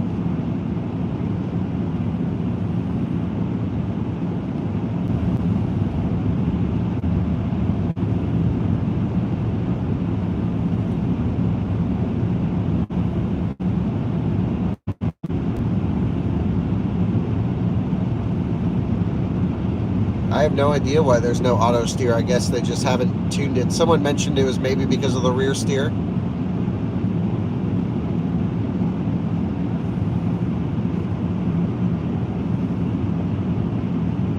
No, I haven't even looked really underneath this truck other than glancing at it, Bryce. I definitely need to. We're at 52%.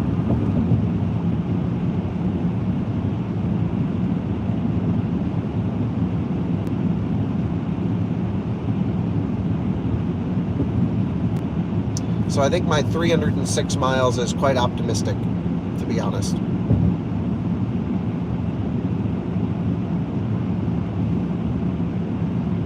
Will I ever buy a Cybertruck? I'm sure, yeah, probably. I mean, I think it does well for content, no question. The big question for me is does it just do well for content now because there's not much information? And I actually think it's a smart idea for us to try and buy the vehicles early, test them, get the info out, and then maybe move on, kind of like what we did with the Rivian, except I fell in love with that truck, so I don't want to move on. Yeah. I think it'll do more than 230. I think we're going to see a north of 250 number. But wow, that's not looking great, is it? It's 43 degrees, but it's not like that's that cold.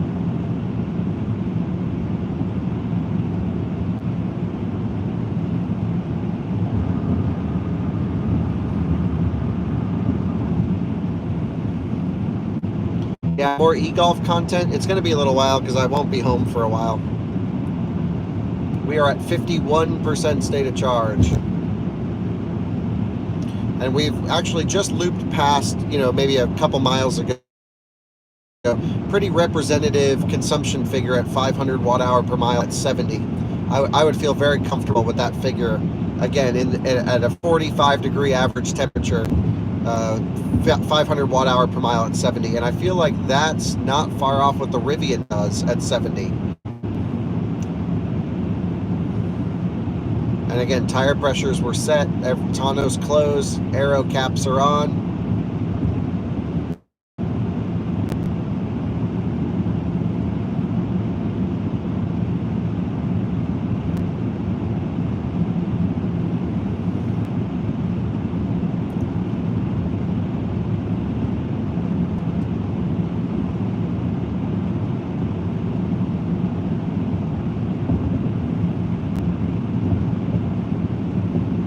Rivian 2.2, 2.3-ish at 80, or at 70. Yeah, okay. Yeah, it does feel, man, it does feel slightly less efficient than the Rivian. I'm always trying to think, like, on my truck, I have 22s, of course. So, yeah.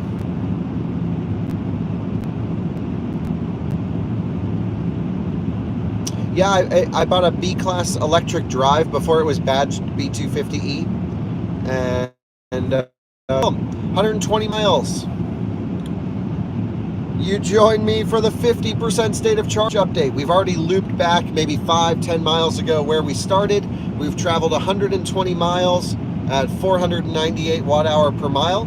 Again, usually with Tesla, the discharge curves are not linear, so I don't think we can just double that number, but maybe we'll be able to. We'll definitely have to see. And 70 miles an hour cruising along, of course. Conditions are quite chilly, 43 degrees, but it's holding constant. And 500 watt hour per mile at 70 in colder temperatures doesn't seem too terrible, to be honest, especially considering the fact that we have the all-terrain tires on this one. So I would say we're not looking like 300 miles is anywhere near in the realm of possibility. Will it break 250? That's an interesting question, because there's going to be a buffer below zero that I'm definitely going to use. I want to do fair to the Cybertruck, but man, time will tell, that's for sure.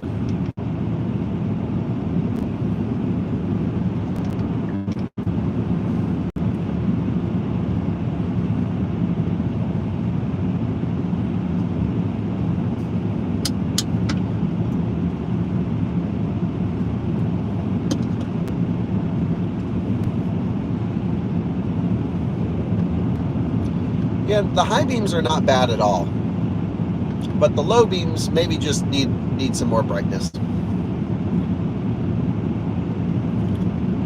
I'm going to run 80 miles per hour after this one in the 10% challenge.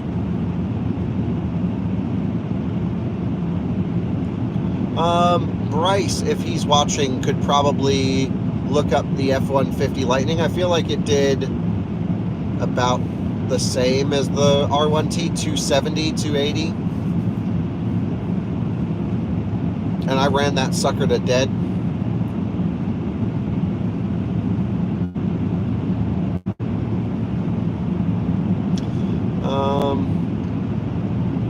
Yeah, what did the Lightning do in the range test? Granted, it was a platinum on 22s, so it wasn't totally comparable.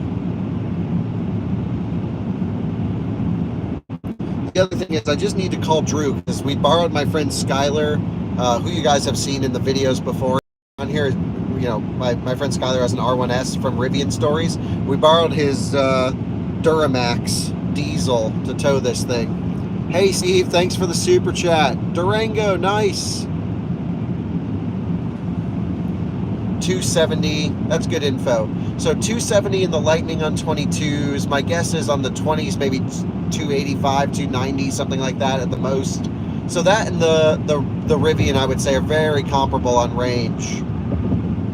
Meanwhile, the Cybertruck, at glancing right now, doesn't look like it's going to come anywhere near it. But those were done in warm weather, at elevation. It's not all apples to apples here. Let's see. Lightning did 270 in Tom Malogny's test. Okay. What about in our test? Maybe we matched him. I'm just going to call Drew and wake him up, let him know we have an hour and a half or so till I need the diesel to pull this thing into the supercharger.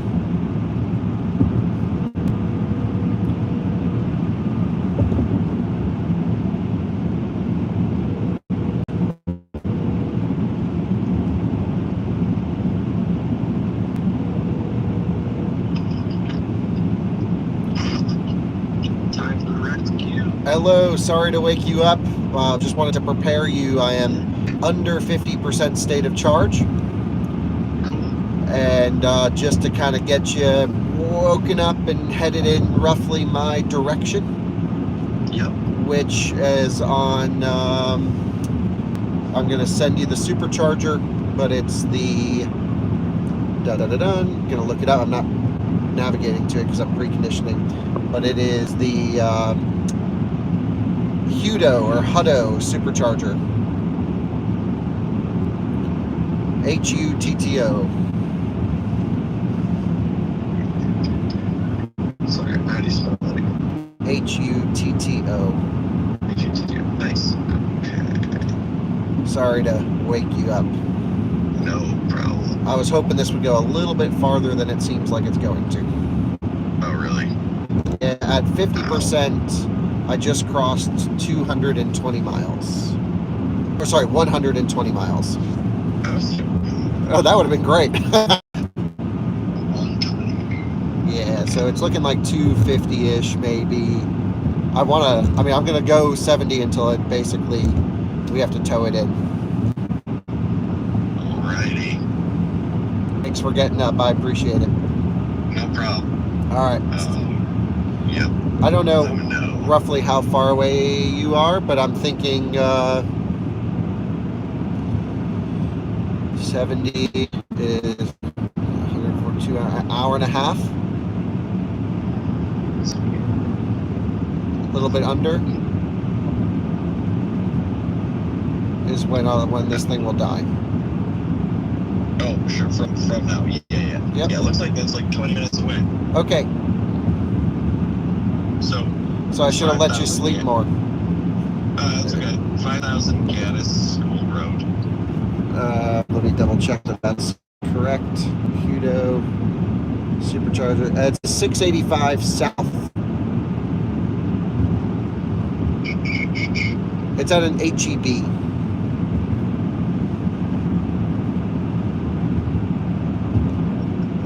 Okay. Well, once you actually have a real location, then. Yeah, you got my location. Yep. Cool. All right. All right. Peace out, dude. See ya. Bye. Yeah, so a huge shout out to my friend Tyler and to Drew. You guys know Drew, who I've cannonballed with, who owns Martian Wheels, one of my best friends, of course. And yeah, he's down here to help with the testing of Cybertruck.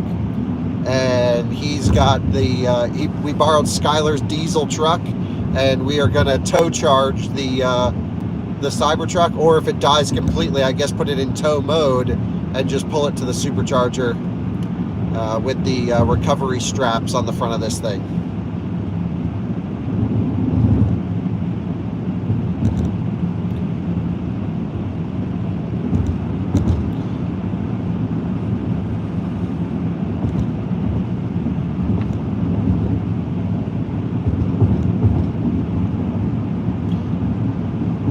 Yeah, we're not going to have any Tesla owners complaining, well, you didn't use the buffer below 0. Because we're going till she stops. Right, of course, the headlines from The Sun. Cybertruck strands YouTuber on the side of the road. What a dangerous vehicle. It's like, no, I'm the idiot driving it to 0. We're literally driving nowhere to run it out of charge. You can make anything run out of energy, except maybe a nuclear submarine. But eventually that's going to run out.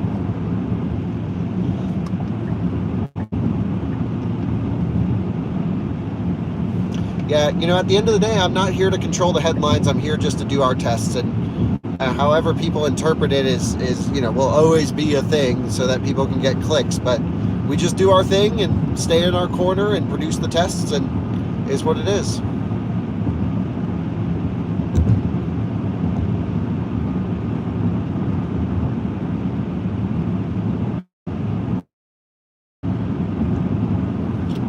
Yeah, diff locks still not enabled. I don't see anything indicating differential locks on this one, and that's quite concerning. But if they're in there physically, that's good.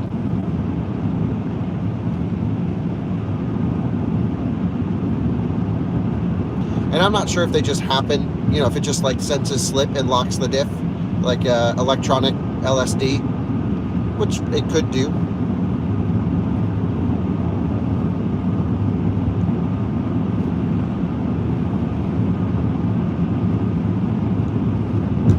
Oh, the Cybertruck seat rocks. For me, this is a great seat.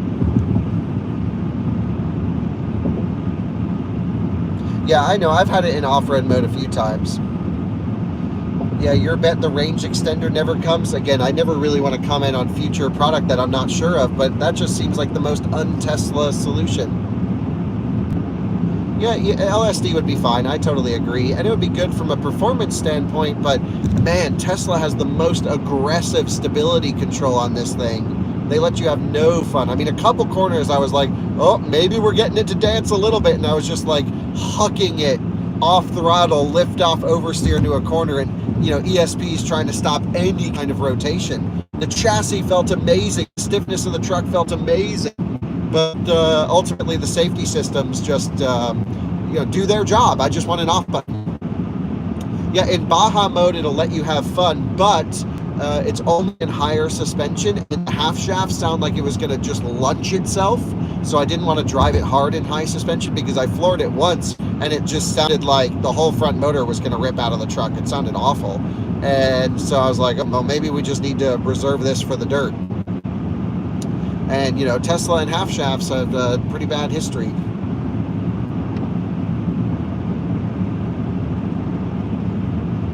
Yeah, you can't lock it in low. And the thing is, like, you want the truck slammed and traction control off for road stuff. It's a little bit like Rivian drift mode. You got to be in standard suspension for Rivian drift mode. But sport mode in Rivian at least lowers you and lets you turn off ESP. Here, there's nothing like that. There's not even slip start in this one. Tesla Road.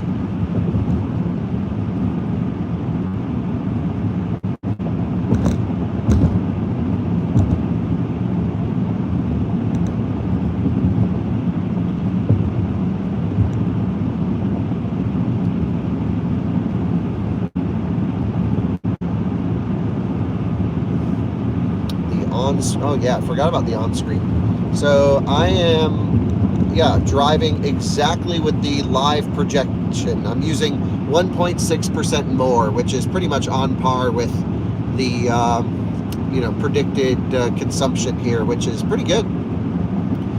It shows that Tesla dialed in their route planning stuff.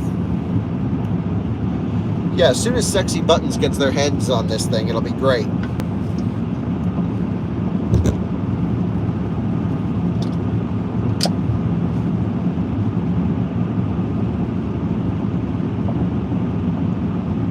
Wow, the fog looks crazy coming up to Gigafactory, Texas. It's so cool to do a range test right in front of the freaking factory where this truck was built. I think that's got to be a first on this channel. Yeah, Zach, when yours comes, if you want to go drifting, dude, we're going to light that thing up. I'd like to get one on studded tires and take it to Georgetown Lake for some ice racing in Colorado this winter. So I really hope delivery starts soon so we can, you know, find a local viewer and kit that thing out and do all the stuff. You know, I got studded tires on my Rivian and I want to do Rivian versus Cybertruck ice racing. How cool would that be? And that's where it's like, if you're at high suspension in Baja mode, who cares? You're not going to flip it or anything. The truck is very stable on a back road in low suspension, but even just driving around at high suspension, it's a little top heavy. It's a truck. Hell yeah, yours is coming soon. Let's send it. Can't wait. Yeah, we really have the coolest viewers. I can't thank you all enough for offering your vehicles when we can't get press cars to review. Yeah, LSDs and diff locks are different. I totally agree. Right there with you. I got it.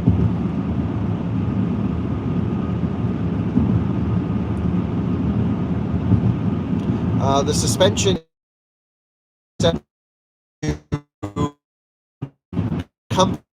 I can drive in, so it's low, which is one up from the entry height.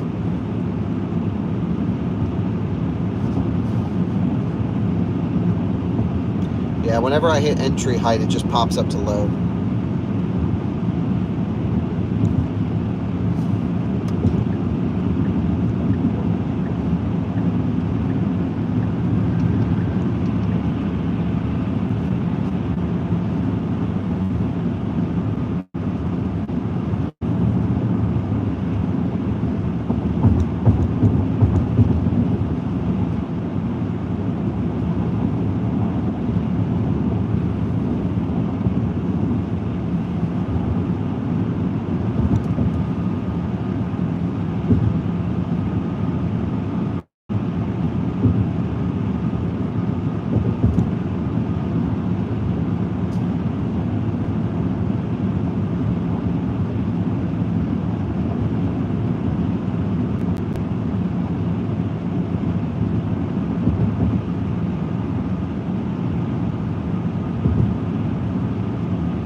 So like the steer by wire on the highway is so nice because you don't actually steer by really turning the squircle at all. You steer by, why are we not going high beams? Yeah, see the high beams are not bad at all. High beams are fine. It's just the low beam. You steer by just kind of putting pressure in it. And yeah, it does move a few degrees, but like, just like wham, wham, wham. You can make this thing so agile. And I don't want to affect the results at all of the test, but like, it's pretty cool.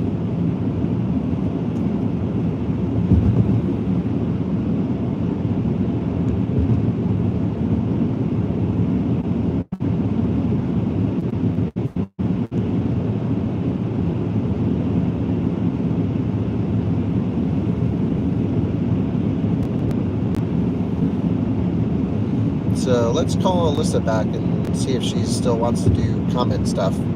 I doubt it. I feel like it's been a while. Hi. You never called back? You don't want to do comment stuff? I was just actually debating that. I've still been watching. Oh, You've been yeah. doing so good. Yeah, but it's not so easy to read the comments. It's okay if you want to just go to bed. It's late by you, so I'm cool just chilling. You're cool just chilling. Yes, literally. I think that's an accurate statement. Just chilling? Yeah, you're going to be cool while chilling. Well, not always. All right, well, you just take a little nap, and I'll let you know how the test ends up. I can take a nap. Just a nap. Okay.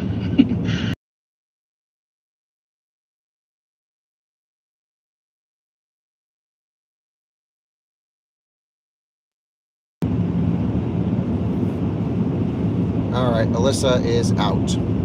Off to bed.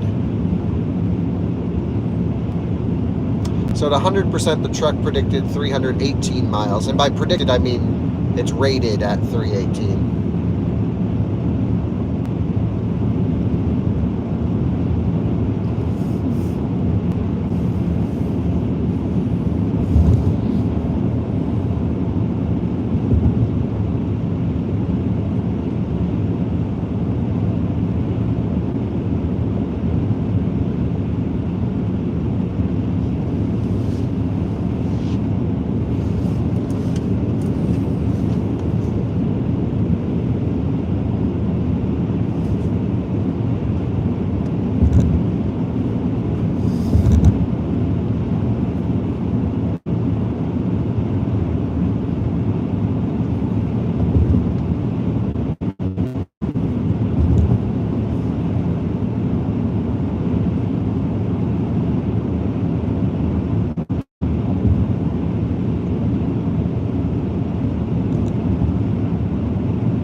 Yeah, no phantom braking so far.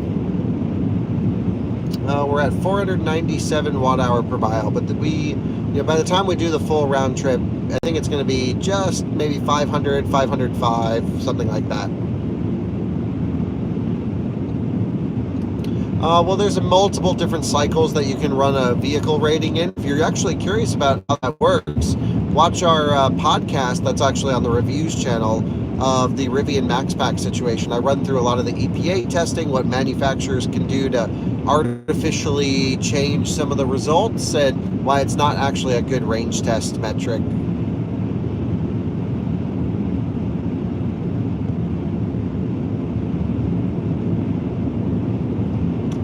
No autopilot on this one, on any Cybertruck, is my understanding.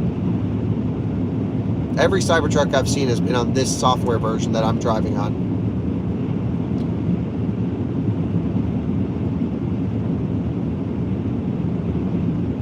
I've had phantom braking happen at night and day, and at least on this open route, it hasn't happened once.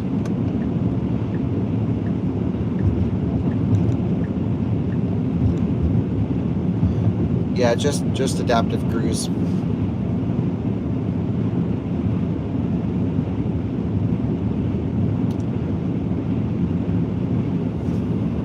Keep in mind, the EPA test results are somewhat dictated by, like Tesla will submit the testing data to EPA. No, I haven't watched any of the Cybertruck YouTube videos, to be honest. The only that I watched were the Car Wow ones. See, this right here, for some reason, the Cybertruck just floors it to 80. Had to catch it there. Got up to 72. Just like went wide open throttle because the speed limit changed.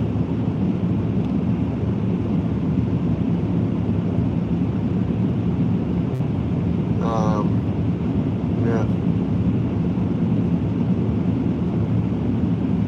Forgot what I was talking about. Oh yeah, Cybertruck content. Yeah, I haven't really watched anything on YouTube other than Jason Marquez and the Top Gear video, and of course the Car Wow one. So I like to do our own testing. I mean, honestly, the reason I watched a lot of their stuff was that was the very early content of the truck, and they had access to engineers, which I found really fascinating. And of course, for me to do my job, I need to learn as much about the truck as possible from experts as well. And take some of the information that I pick up along the way about other electric cars and then put this one in context for what our viewership base is interested in, which has always been a little bit more of a full picture, full nerdy, fully detailed analysis of a truck. But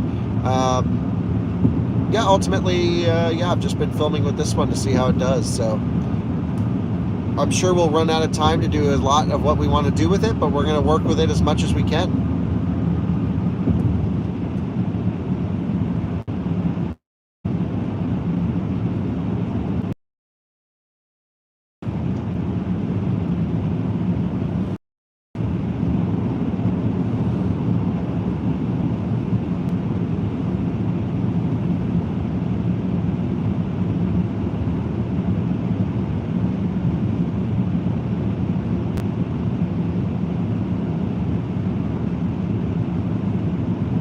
Yeah, the other videos, I've only shot one other one than what you've seen. This will be the third one. I have 2 more to shoot tonight after this, so there'll be a total of at least 5 videos just from, basically today.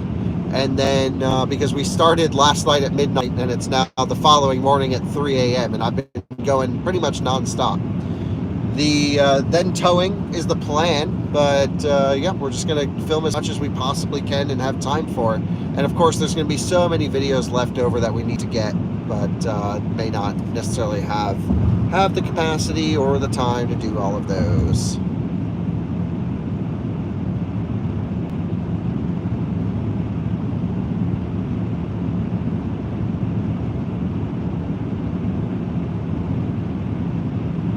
How am I alive? Red Bull gives you wings, baby. I'm certainly going to feel it probably for the next week, but I feel great right now. And, it's one of those things where it's like like when we do a cannonball, I got to prepare a little bit for it, got to rest up ahead. It's going to knock me out a little bit after, but I still got to produce content because CES is right after this. So I'll be filming like crazy at the Consumer Electronics Show in Vegas right after this next week. So I don't know, it's a pretty crazy time, but it's one of those things that it's like, if I'm not going to do it, no one will do it, so I got to do it. And it's also a little bit of like, I kind of want to make sure that I do it because I don't necessarily trust all the other people doing Cybertruck stuff. I feel like a lot of them are just trying to make the truck look good for the sake of either being an employee or whatever it might be. And I just I want to make sure that the truck is fairly projected in the automotive landscape.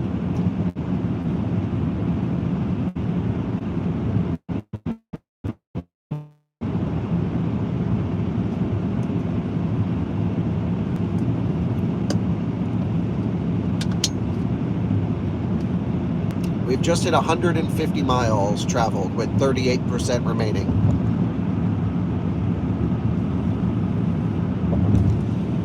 Yeah, I can't play any music because they would just sound like your iPhone sound system or your MacBook sound system, whatever you're watching this on. You guys would not get the impression of it. But the sound system rocks.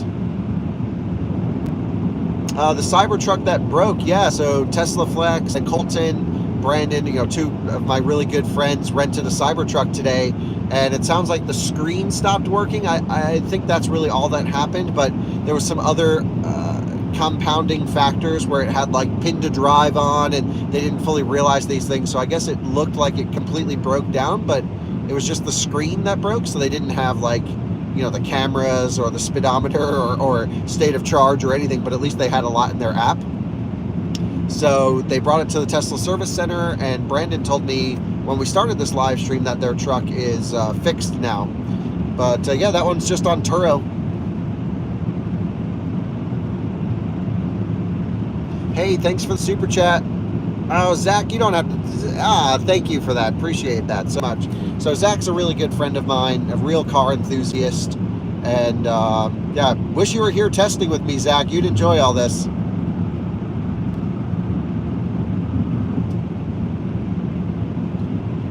We are at 37% state of charge. 37, right? And that became an E number.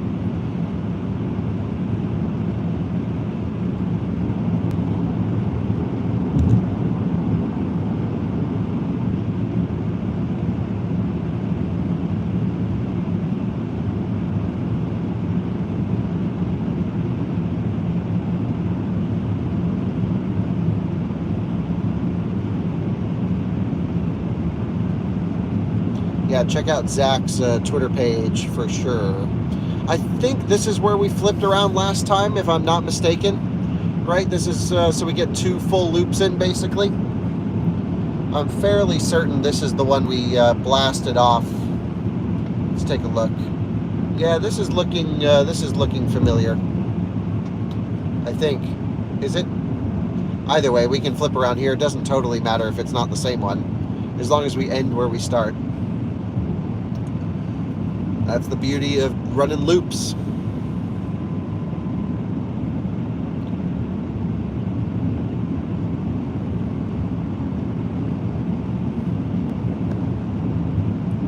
Hey, thanks so much for the super chat. Appreciate that. Very kind.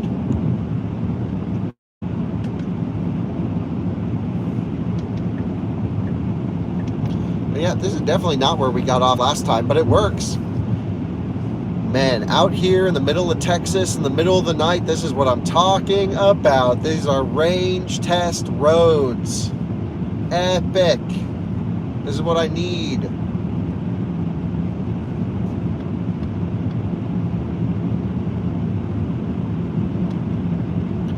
Weird, I can't get it to like totally stay on high beam so easily. I think this is where we need to turn around. So, huge amount of regen in this. Actually, even too much. I gotta hit the throttle to bring us up. We're gonna flip around, get back up to 70. Here we go. Carry some momentum. Steer by wire, working its magic.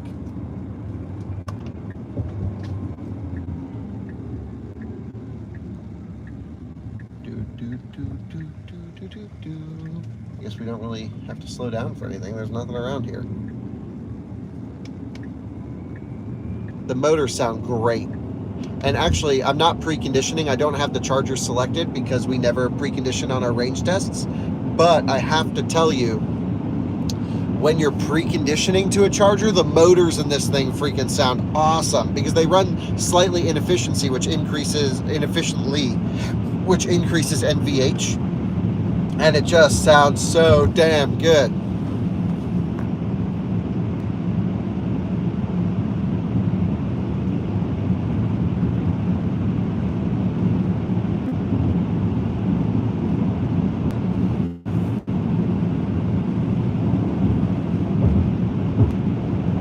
Good morning from Germany. Hello from Texas. Welcome.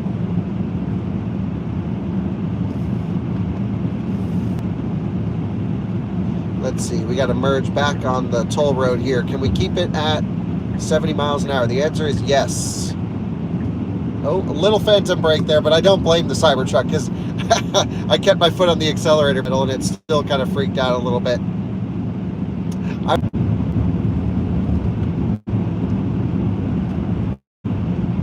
Speed limit 85. Welcome to freedom, baby.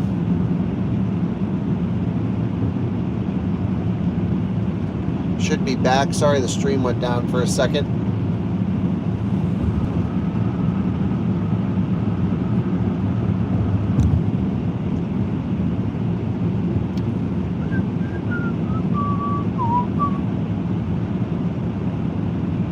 Tow test, the plan is for tomorrow. Yeah, Red Bulls aren't good for the body, but Cybertruck... Yeah, Red Bulls aren't good for the body, but Cybertruck reviews are good for the community. So something's gotta take a suffer. Are good for the community. So something's gotta take a suffer. Good morning from Ohio. Hey there. Oklahoma in the house.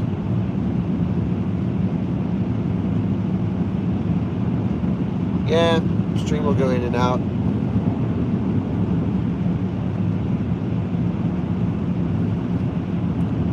Sorry about the stream cutting in and out.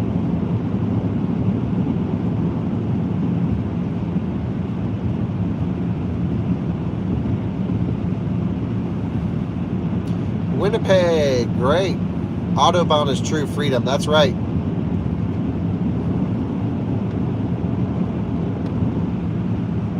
What's weird is when I hit the high beam, it goes really bright. And then when I lift off the button, it dims a bit. So it's actually brighter to keep your finger on the high beam button. What's up with that? I gotta make a little quick clip of this to show everyone. This is the high beam button here. Whoa, sorry, driving off the road. What the heck, Kyle? This is the high beam button here on the steering wheel. When I click it, the headlights go super bright, but when I let go, they stay on high beams, but you can see they got a little bit dimmer. Here, I'll demonstrate again. Pushing and holding with high beams on, and then when it goes to auto high beams, it stays in high beam mode, but it does dim slightly. So very, very interesting behavior. I don't know what's happening, where when I hold the button down, the lights look great. That's what I'm looking for. And then when I lift off, well, in this case, auto high beams shut off the high beams, but it dims just slightly. Weird. It's like you get a little boost on the high beam when you hit the button. That is, you know, in my Model S, sometimes the button changes a little bit of the angle of the high beam. It just drives me insane. But if you want the full boost, you got to hold the high beam down to see everything. Pretty interesting.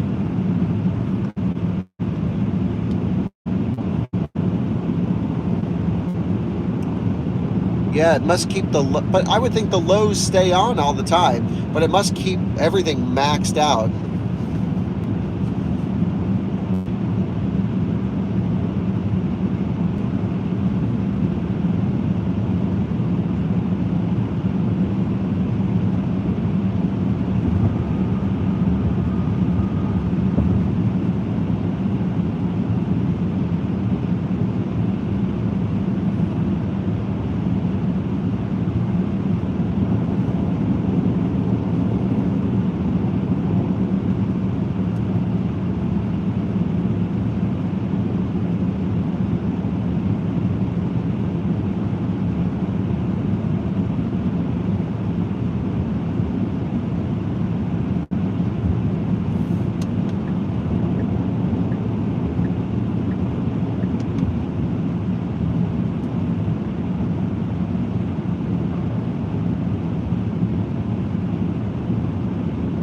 Yeah, so there seems to be no active steering on this one. There's no lane departure assist. It's just a warning. And there's seemingly no, that was a weird little puddle in the road. And there's seemingly no, what was the other thing? Oh yeah, no autopilot, obviously. So it's like Tesla has not put in any logic for any steering control. And it must have something to do with the steer-by-wire. But it does stop at traffic lights and stop sign control. You just got to steer it. So it's got, you know, traffic, you know, all that good stuff. But I don't use any of that. That's annoying.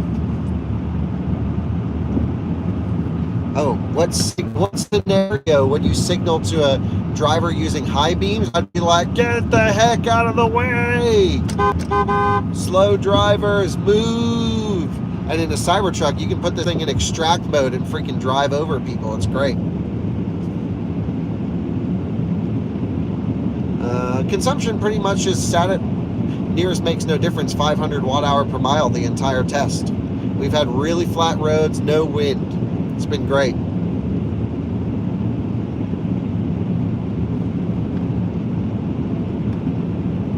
Yeah, it must be the low beams. I'm watching that bottom beam basically pop up.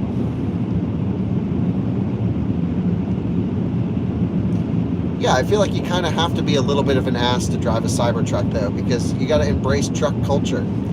Just for a little funny TikTok, it was an empty supercharger, but we blocked like 4 stalls with this thing and plugged it in sideways because that's what a truck owner would do.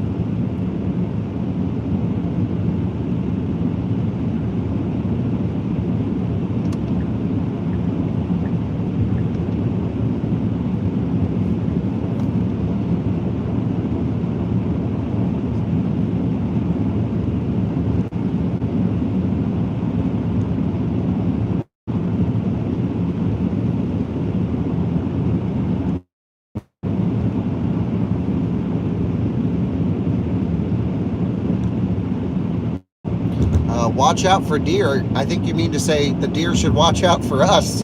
Have you seen this thing?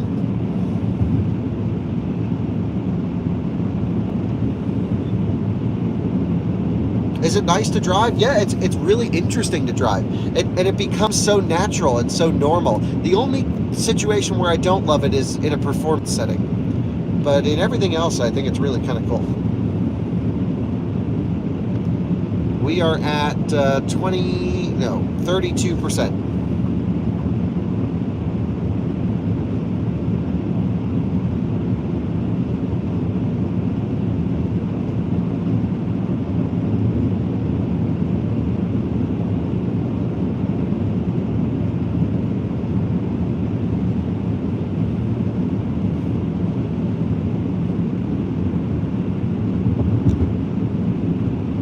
Miles per kilowatt hour.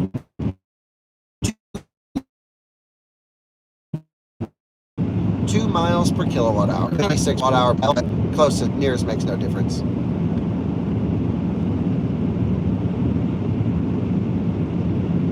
How's the Squircle? You know, I thought I was going to hate the Squircle, but I kind of like the Squircle. Yeah, it looks like 300 miles is totally out of the question. Now it's going to do 250 miles, which is like, oh boy.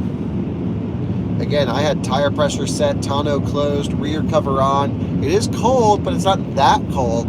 It's 43 to 47 degrees, which is like, yeah, chilly for sure. I'm not saying it's not a hot weather range test.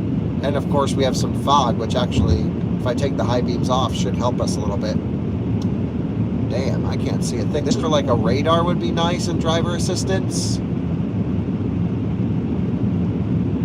And I'm just hoping no one's on the road in front of us because I'm going well under the speed limit. But damn, that was some thick, dense fog. And now we're completely out of it.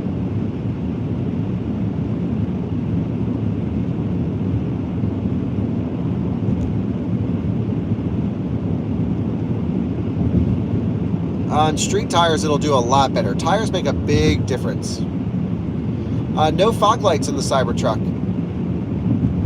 No front, no rear fog.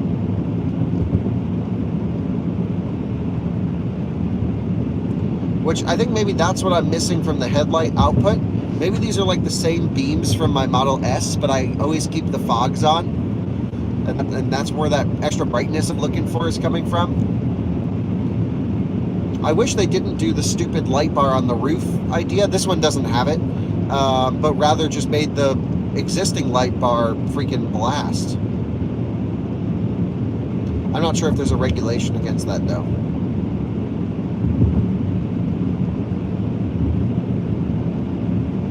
Yeah, climate's at 67 degrees right now. I always tend to keep it between 68 and 72. However, 68 was just unnecessarily warm, and so I do make an exception plus or minus a little bit just for, you know, I can kind of tell what the temperature needs to be in the cabin for these tests after doing a million of them. So it's at 67, not 68.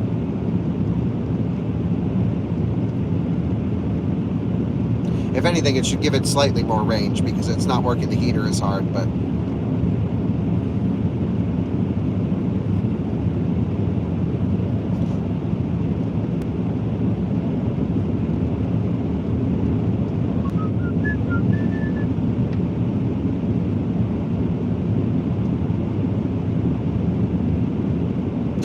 truck just crossed 1,000 miles. It's at 1,061 miles on it.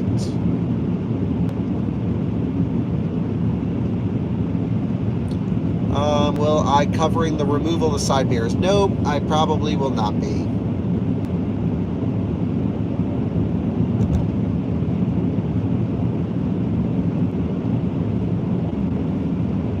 By the way, Colton is down here with a bunch of detailing supplies, and he has totally been going crazy over the Cybertrucks. He's already worked on 2 of them. He has a 3rd tomorrow, and he is going to be producing some amazing content, I hope, on the metal of this truck, on the Out of Spec Detailing channel. So very much looking forward to that. Colton flew down. Yeah, the one above entry mode is what we're using for suspension height because I can't drive in entry exit. So it's in low suspension.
now under 30% state of charge.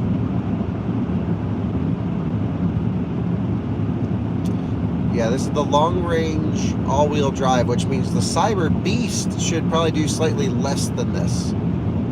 Which is like, what I don't understand is why Tesla didn't just put a freaking big-ass battery in this truck. It's a truck. It's not meant to be a city crawler. This thing's got to go out and work.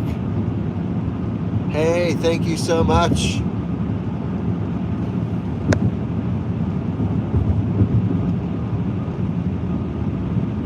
On the half hours, call out everything. I don't know if I can remember it, and honestly, there's probably not many half hours out there, but I'm certainly keeping everyone updated on the efficiency as milestones are hit. Here we are going past Gigafactory, Texas, where this truck was just produced 1,000 miles ago. Very cool. There's a Model Y ripping it down there. I'm doing 70 miles an hour. He's trailing me in Gigafactory. That's awesome. Absolutely sending it. There's the main entrance. I was just in there not long ago for the Cybertruck delivery event. That dude in the Model Y was wide open. That was great.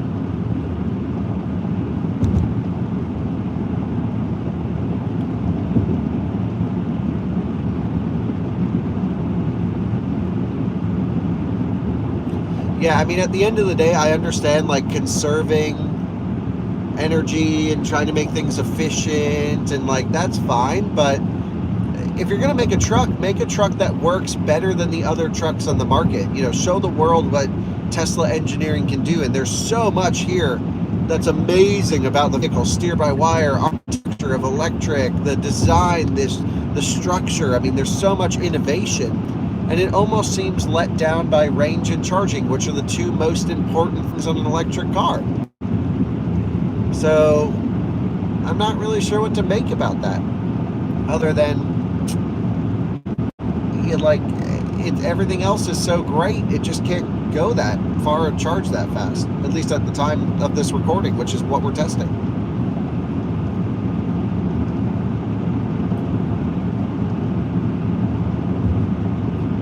Yeah, I think they must be production constrained on the batteries, and that's what led to the decision to put the least amount of batteries in the truck. Again, I'm speculating, to make it hit 300 miles in the EPA cycle. But I will tell you, truly, driving the Cybertruck around for the last 24 hours, it feels so normal.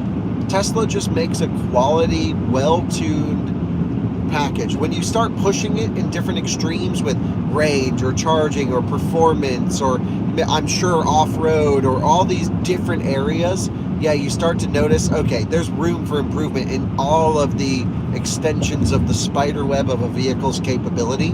But when you just drive it around the city and daily drive it and use it like I've been doing, filming videos and driving it around, it feels so normal. You almost wonder why, like, everyone is stopping to stare at you, because I just feel like I'm driving a Tesla, and it's just like, yep, it's my Model 3 on stilts, until you, like, see everyone's reactions around you and they're losing their minds. It's pretty crazy.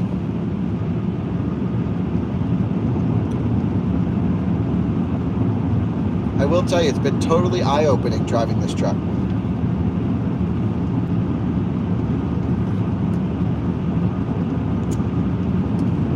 Yeah, Silverado has a double-stacked 120 kilowatt-hour pack, so it's basically the same size battery as this, just stacked in two.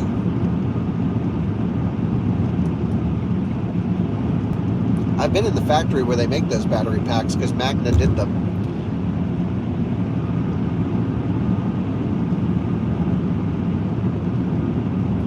Yeah, but I mean it in a good way, that it's 100K and feels like a Model 3. What I mean by that is it's 100K, but it feels normal. It doesn't really feel like a Model 3, but it feels not unusual to drive. Once you get, like, especially on the highway, steer-by-wire, you don't even think about it.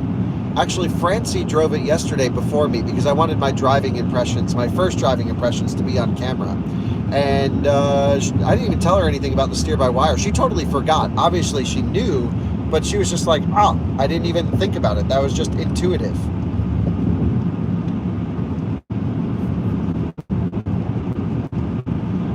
we talking Rolls-Royce Spectre?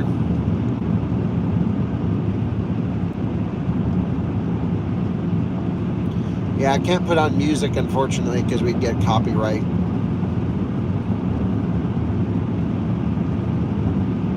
Yeah, the Silverado had very decent efficiency. I did a 70 mile per hour loop in it. I didn't do any range tests or anything. Honestly, they were supposed to send us one, but they don't build those things.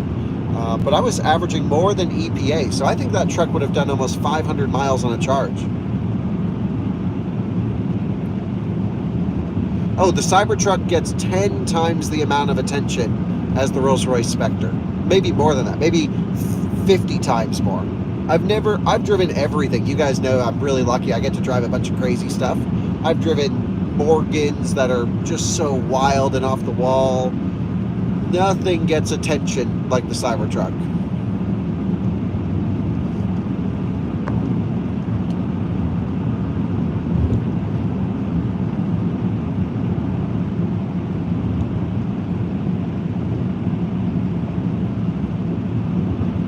And I'm not sure getting attention means that it's a good vehicle. It's just people are just amazed. The other shocker is how positive the attention is. Everyone that came up to the truck, with the exception of like 2 or 3 people, and I'm talking, we probably saw over 100 people so far. It's been overwhelmingly positive about the Cybertruck. That's been kind of encouraging about maybe the future success of this product. Because when I talk to people online, or at least see what people are saying online, everyone just hates it. I don't really get it. So I've been the oddball out, saying, no, I think it's cool, it's neat, let's approach this with an open mind. But in person, people are like, damn, that's cool. What is it? It's electric? No way. Tesla? What? Half the people don't even know what a Cybertruck is. They just know it's crazy.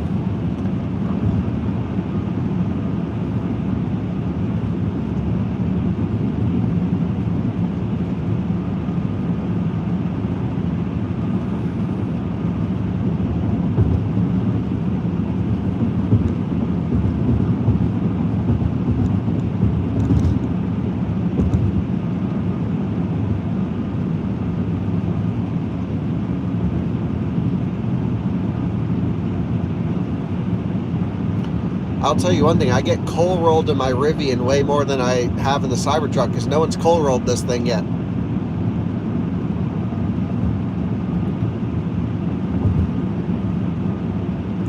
Yeah, we're going to do another range test as improvements come. This is a good baseline. That's what I want you guys to understand. We're starting out to evaluate the truck today.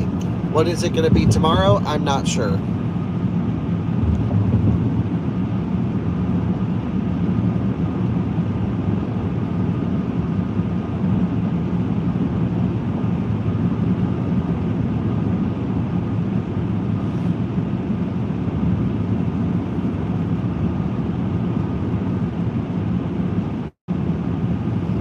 Yeah, the angle of the roof racks is weird. I don't really know much about it. I just think that's going to be like a wind sail up there, but what do I know? Huh, we are slightly fogging up for some apparent reason. I'm not sure what it is. How did the windshield just go full fog? What is happening here? Let me just quickly hit the... Oh, maybe it's taking care of it on its own. I'm not going to adjust anything. I can see.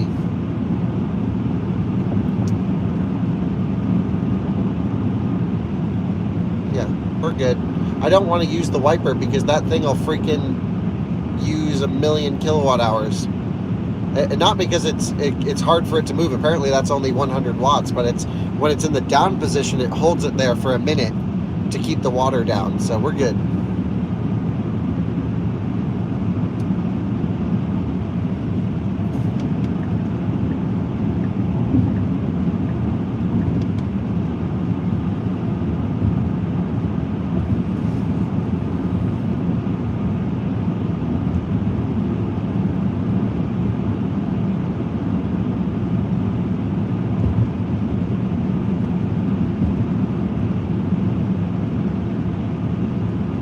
Oh, I missed our 25% check-in. Damn. You guys join me cruising along now where I've just missed our 25% check-in, and we're actually just dipped from 24 to 23%. I really apologize for that. 184 miles traveled, 91 kilowatt hours against just sitting at 2 miles per kilowatt hour roughly, or 497 to 500 watt hour per mile. We're going to keep looping around and run it down. Drew should be on his way out this way in the truck to rescue us for when we die.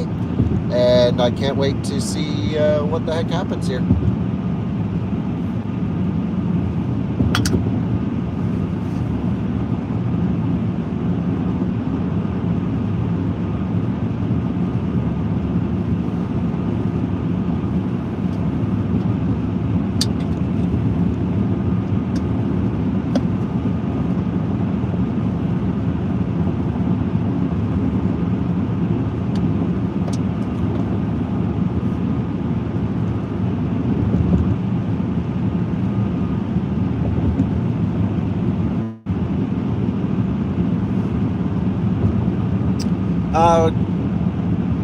We are at 185 miles traveled, 23% remaining, 498 watt hour per mile, about 2 miles per kilowatt hour.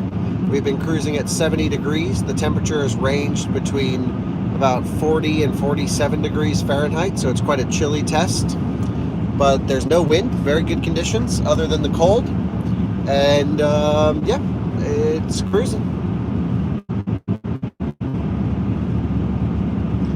If you put the truck into service mode, you do not get 5% more usable battery. I've actually tested that theory, at least on the other cars, but we're going to run it from 100 to 0 in the customer usage mode. There's no way there's more buffer in service mode. Service mode doesn't change the operation of the truck, is my understanding.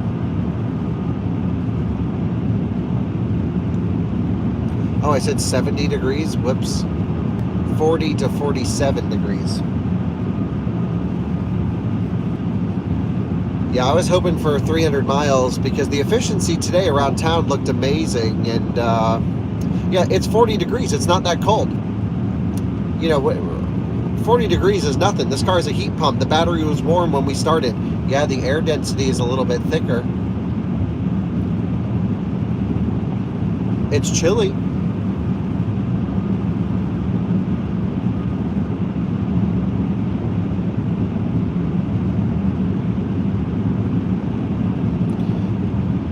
It's 41 degrees. I mean, it's really, most of the test is sitting at 42 to 47 degrees, I would say. But certain times we dip into, never in the 30s. The lowest I've seen is 40.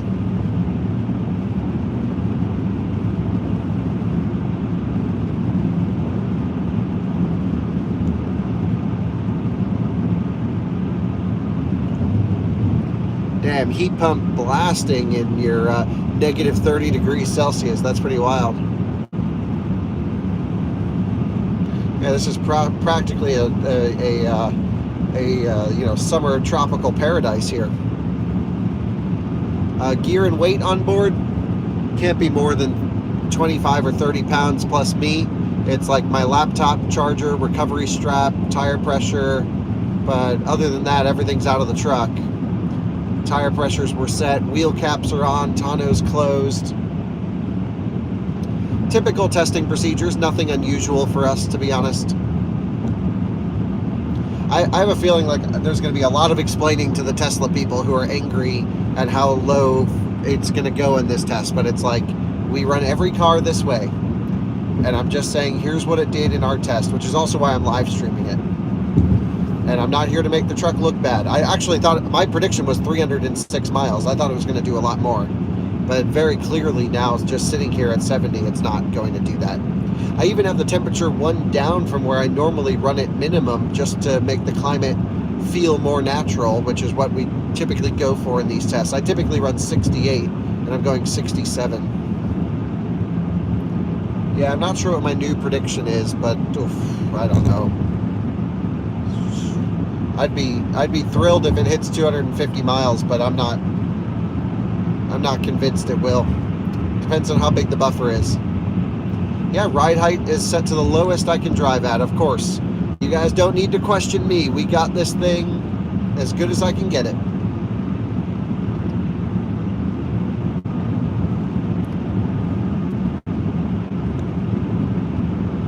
Yeah, the ID Buzz is getting the bigger 92 kilowatt hour pack, is it? 94? Same as the ID7 big battery, I thought. I will test the charging curve right after this truck, but I'll tell you 25% is when it seems to hold 250 kilowatts. And every time at 25, 26%, it comes off full power. So that's about the most it can hold it for.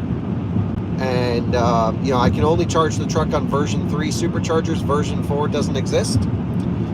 Just the dispensers, not the cabinets. Cabinets are still V3, and it won't accept a CCS charge because the adapter doesn't fit. And even when I made the adapter fit, it wouldn't charge.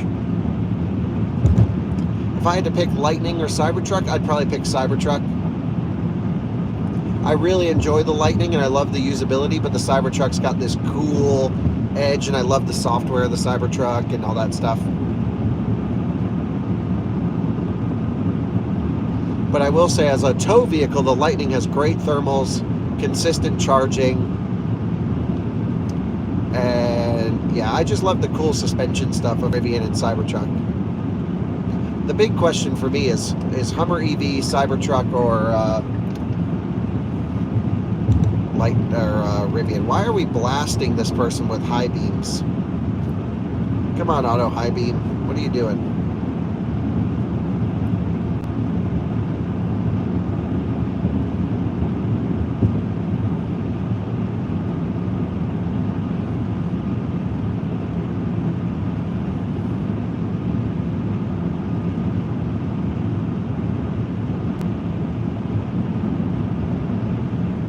Yeah, my plan is to do some towing tests tomorrow with it.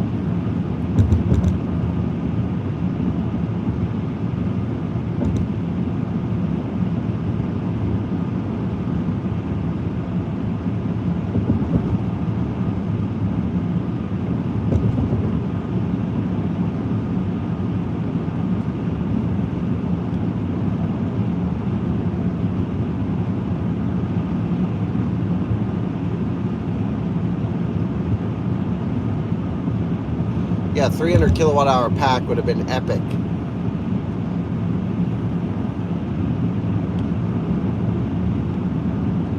Yeah, if it had low range, like 250 miles usable, real world on the highway, I'd say that's minimum acceptability without a trailer. But if it's going to do that, it's got to charge like a freaking monster. And at least right now in the current software, it doesn't.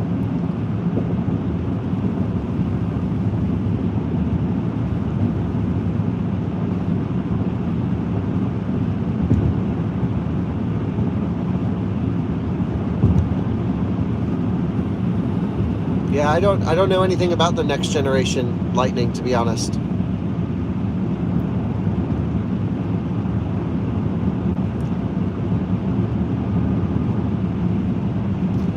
Yeah, should we give Drew a call and see roughly where he is? Now we're at 19%. Hey Siri, call Drew Peterson.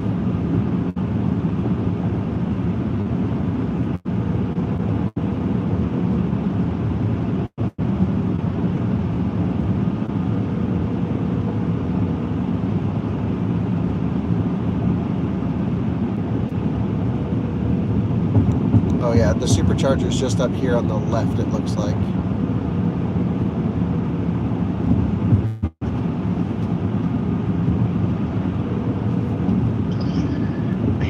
Hey, how's it going? There's someone in the middle of the road right here. What the heck? I just have to go hazards on really quick. Sorry. I just had to come off 70 miles an hour for the first time for the test because there's just people in the middle of the road. I don't know what, some construction. Yep. So not sure what was going on with that, but that was pretty crazy. Anyway, cruising in the Cybertruck. You want to head over this way? Yep, ready. Okay, cool. I'm at 18%. Okay. Cool beans. Thank you very much. Yep. See you soon. See you soon.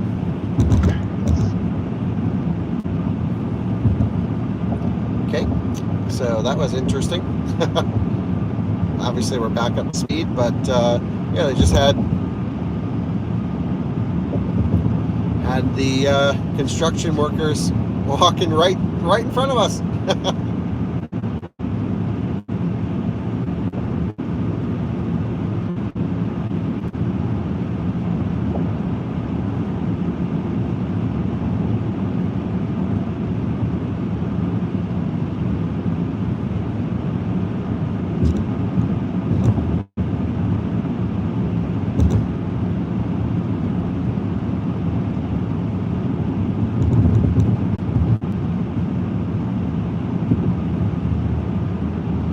Cybertruck or Rivian? That's a tough question. If this charged better, it'd be a clear answer. Go Cybertruck, because it would have a real usable benefit over the Rivian. Rivian handles better. And not that that matters in a truck, maybe to some people. This is also much more maneuverable around the city. It's crazy. It's cool. The steer-by-wire is the coolest part of the whole truck. To be honest, I really think both is the answer, but none of them are great at towing.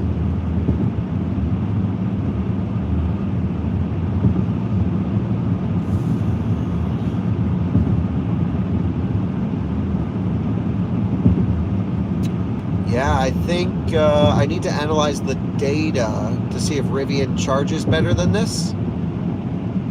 But this probably has more stable thermals than Rivian. I haven't had any weird thermal issues with this one yet.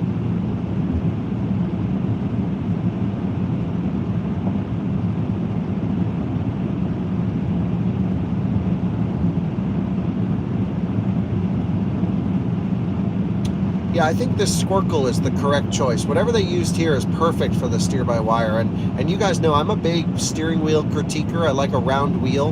And this Squircle works really nice.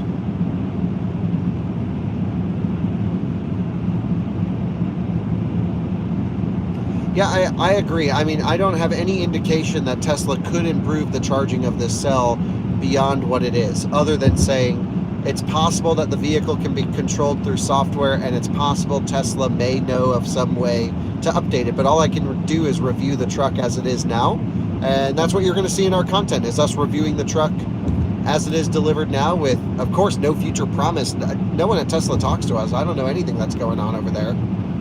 So all we can do is just comment on this thing. But yeah, total disappointment for 4680 is, as a driver, my impression. Yeah, what was promised to be the best cell has turned out to be at least the lame integration, or lame vehicles have had it. Not to say Cybertruck's lame, it's just the capacity and the charging performance seem less than desirable. I mean, so many pickup truck owners have towed boats. You'll see similar hits to efficiency with that, and yes, eventually I will tow a bunch of stuff with the Cybertruck, but there's only so many things that I can do in a short period of time.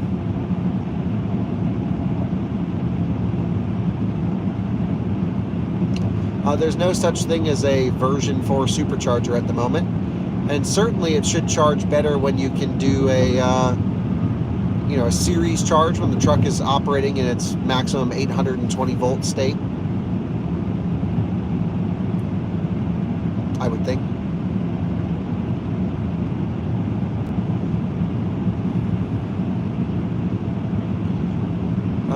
I'm not sure if I'll make the batteries included podcast Friday morning, but I'm certainly going to try.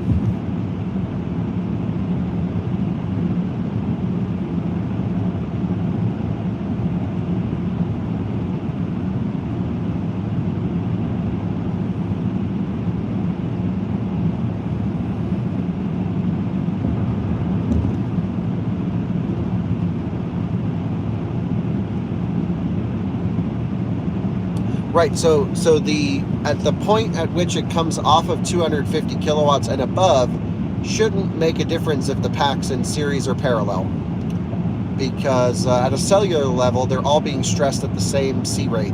So the only difference that the series charging could do would be from let's just say 0 to 20% plus or minus of a much faster curve. But then how many Cybertruck owners are going to feel comfortable running it to 0 to plug it in? Now, I'm just talking about the day one charging curve. It seems like an arbitrary 25% limit every time to just derate. But yeah, again, I'll put all this in the charging video and analysis with my thoughts. I just wish Tesla would tell us what's the limitation with the 4680 and what can they do about it. And I imagine if they knew what they could do about it, they would have already done it. So I totally subscribe to that theory.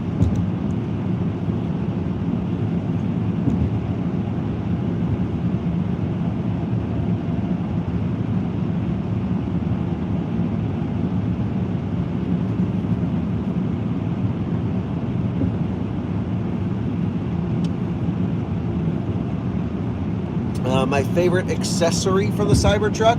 I don't think I've really seen or played around with any accessories yet.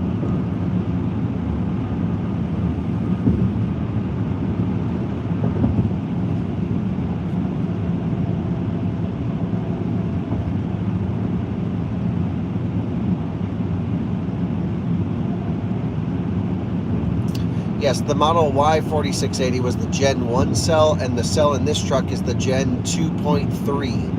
And as far as I can tell, they're following very similar charging curves, which is curious to me because if it's a better cell, it should charge better. And that's what gives me a little bit of hope that maybe there's improvement here, because if it's a better cell and it's matching the old charging curve, perhaps it's just a placeholder charging performance until they come out with the real charging software. I am just speculating. We don't know any of this to be true. I'm just saying I have hope that it will get better. We are at 15% state of charge. We've traveled 203 miles and we've consumed 101 kilowatt hours. And we're used, our consumption is 500 watt hour per mile on the nose. 15% state of charge now. No degradation of performance. We have no dots over here, very similar to Model Y 4680s. These things make good power down to low state of charge.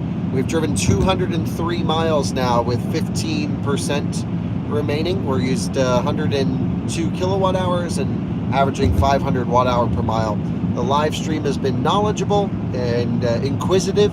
A lot of questions about, well, what happens when you plug it into a V4 supercharger? And we talk about how there's no such thing at the moment. There's just V4 dispensers. The chargers are actually identical to V3 at the time of this recording. I hope that changes soon. And a lot of questions about 4680 charging performance and what improvements there could be. And I really hope there are some, with this being the Gen 2.3 cell with a similar charging curve to the Gen 1 Model Y 4680 cell. I'm hoping Tesla can improve this cell. Of course, everyone's hoping they can improve it because the charging is, I would say, not abysmal. It's not terrible. We're not talking Bolt, but we're talking for a truck, it's not great. And I'm going to have a whole charging analysis coming in a future video for you guys that explains all of the nerdy details about charging, communications, what's going on with the CCS protocols, etc., etc. So much to get into with you guys.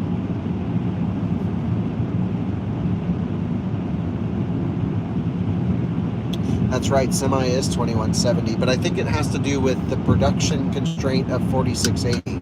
Because my understanding is Cato Road is obviously building 4680s, and they're I guess, pre-production or pre-series factory line, and that's what this battery pack came from. Pre-production isn't the right word, but maybe a overflow, or I don't know, pretty adaptable line might be the way to do it, to say it.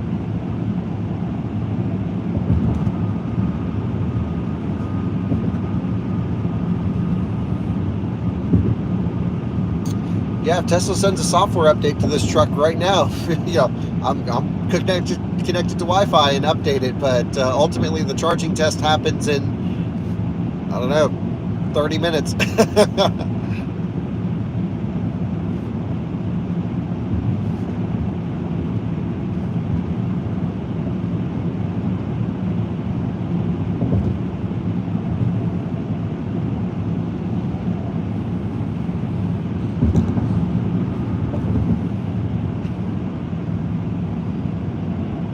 Little phantom brake there, just a phantom hesitation. Might be the correct terminology.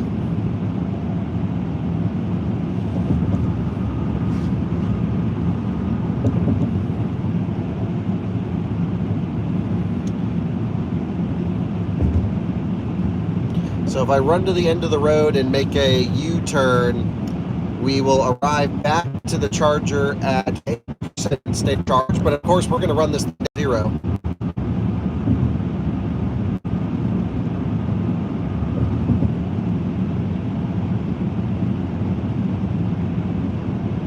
Yeah, I'm supposed to drive the Honda Prologue soon. Okay, I think we're supposed to exit here. Yeah. I can't see a damn thing. Come on, high beam, shut off. It is so foggy at the moment. Yeah, this is where we're supposed to exit. Yeah, 35 south, and then we're going to make a U-turn and head back to where we came from. And just loop down that way. I don't want to drive in this fog. I can't see shit. Technical term. So I think maybe this and then one more loop and we're done. Something like that.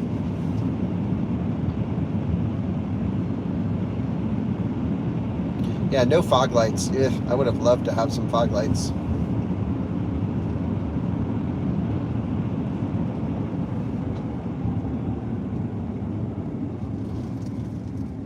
Regen sounds so good, doesn't it? Skirt. No one's coming.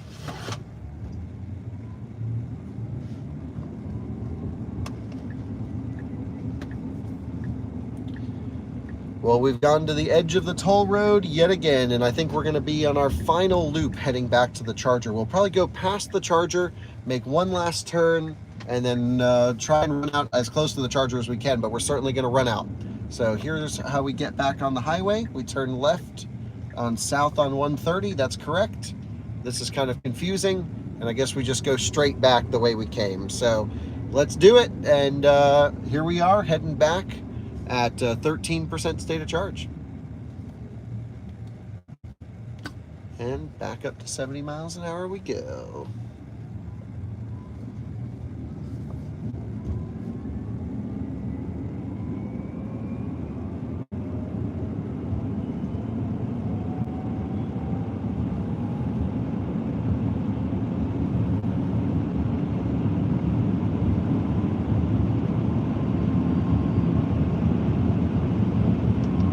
On tight, got to make a quick lane change. I thought this was the merging lane, but I have to be over here. Steer by wire rocks.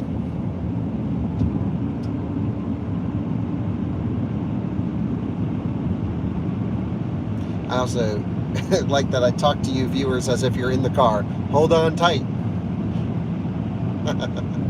That's funny.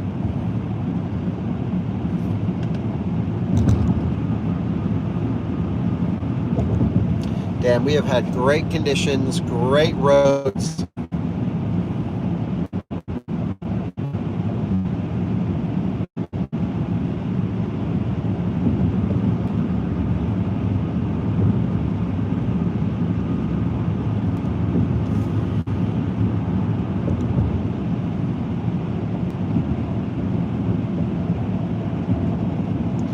If I got a Cybertruck, I would want the tri-motor. And they would have to have some sort of faster charging for me.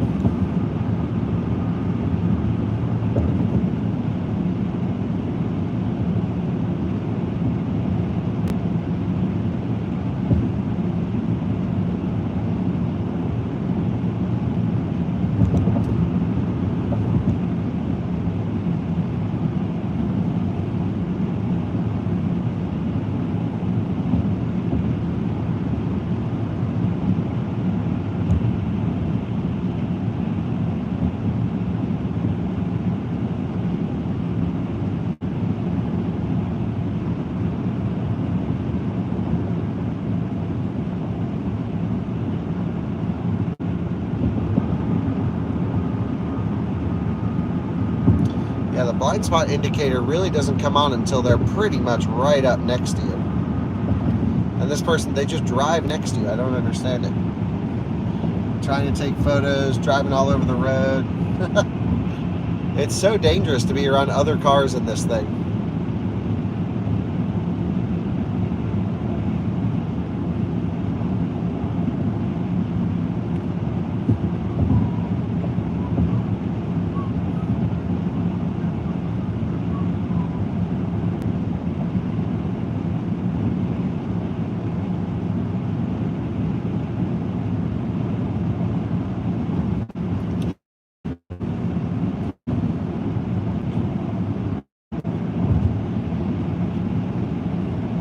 I think if we can hit 250 miles in this thing, that would be great.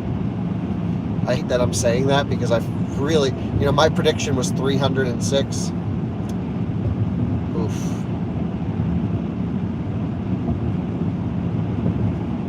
But again, not sure what happens below 0. There might be a huge buffer. Might surprise us like the EV9 that just kept going.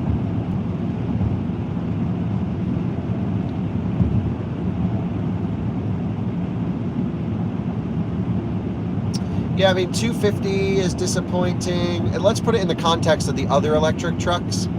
In better conditions, the Rivian went 286 on similar tires. Granted, that was a quad motor, not a dual motor, which is, a little bit thirstier than this one in a comparative set. And the Lightning did 270. I honestly think it's not that far off of Rivian and Lightning. It doesn't feel like it's better, but... those were on warm days at elevation where there's less air density, and the warmth also helping. Yeah.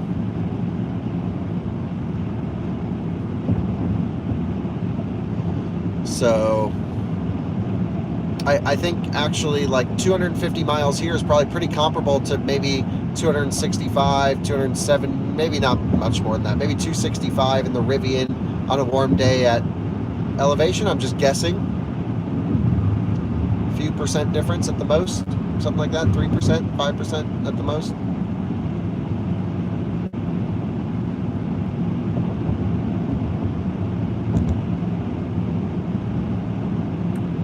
Yeah, of course, on better wheels you could do more, and of course there was some energy left in the pack on that Rivian, and they've unlocked the usable capacity since then, so I should be a little bit more fair. That truck did, let's just say it did 280 something, let's just say 290, 295. That seems like a big difference.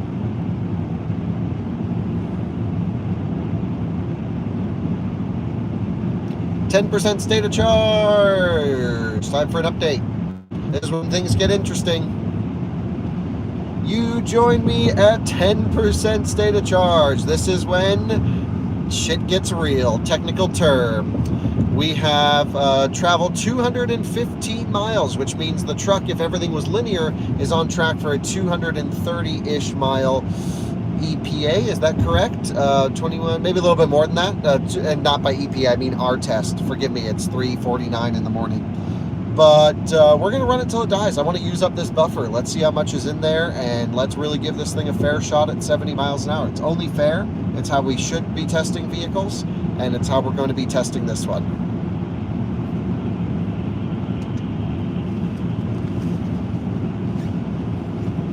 Is it pulling a parachute right now? I mean, the efficiency at 2 miles per kilowatt hour at 70 miles an hour in 45 degree temps. I mean, the temperatures have ranged from 40 to 47. We're at 43 right now, Fahrenheit, and the efficiency hasn't changed based on temperature yet. I mean, the cabin's very well insulated.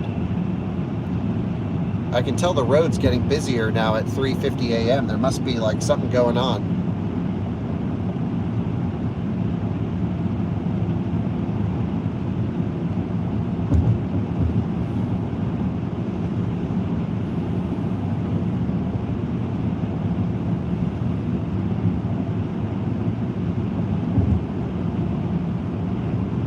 Yeah, no one is going to be doing this type of test. This is not a customer representative type of test at all. This is a benchmarking test.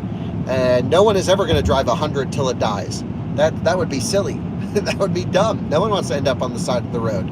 But you have to imagine the point of this is so we can compare multiple vehicles and actually say, in a same speed test, here's which one goes farther. And then, everyone can use their own use case based off of the data to say, oh, I'm only comfortable driving down to 10%, so let me use this data here. And I also want to do a capacity test on the battery pack to see how much energy we can pull out of it, so that, let's say you want to drive 85 miles an hour, I can run a quick 85 mile an hour loop and log the efficiency, and then I can say, oh, well, I know I can get 121 of the 123 kilowatt hours out of the test. And then you can just kind of, with some discharge losses, because the faster you go, the more heat loss you'll have. I don't need to explain guys who are super nerds, but it is not a customer representative test.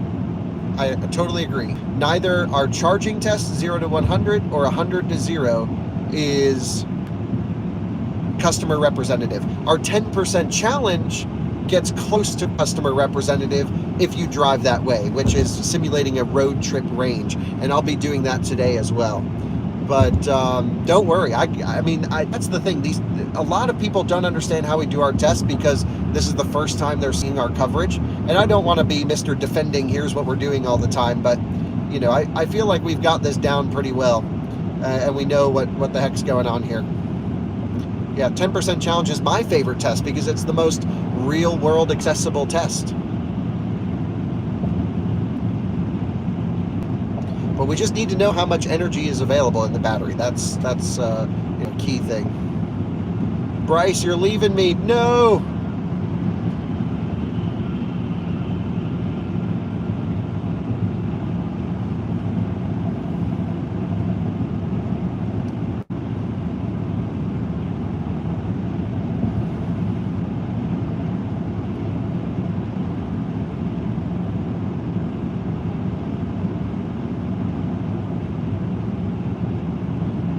Manufacturer shows 0, that's where the test should end. Well, I will give you the number when 0 pops up, and you can use that for your result. But ultimately, I need to see how far the thing goes till it stops. And that's only fair. Because every manufacturer treats a bottom buffer differently, as you know. And we can log that number, and so you can get the data you're looking for, but then I can also get the data I'm looking for at the same time. Just pull an all-nighter, Bryce. I always need you. Bryce is like my guy. I love Bryce. For those of you who don't follow Bryce or know Bryce, super nerd, right there with us, and honestly, even more nerdy at times. Just a great resource to have. We have a chart on our website. If you go to outofspecstudios.com, you'll see some of the data start coming in. The website's getting all redone, but it'll have interactive data of all of our testing that we're gathering.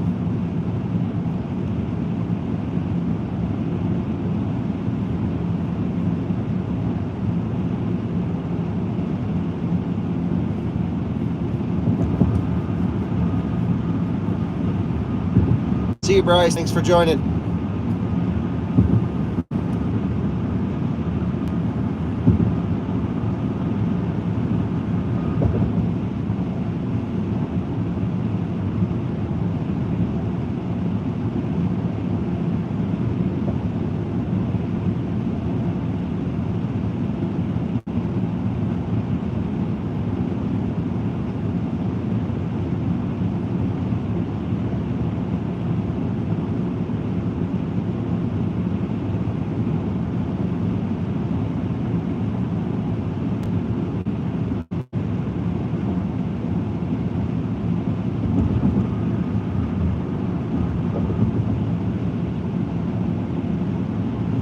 Okay, we're at 8% state of charge. I'm going to go past our exit.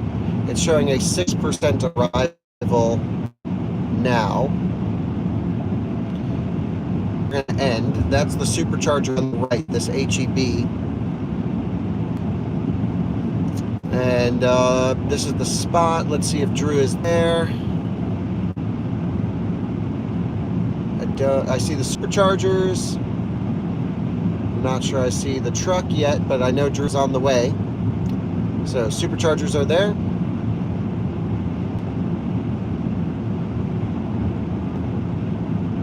I'd like to at least make it off the exit. So we're not towing down the toll road. So I'll probably go until it says 0. And I don't know what I'm going to do. I'll try and get it as close as possible. It'll be interesting either way to see what happens. Let's call Drew because now it all comes down to the final.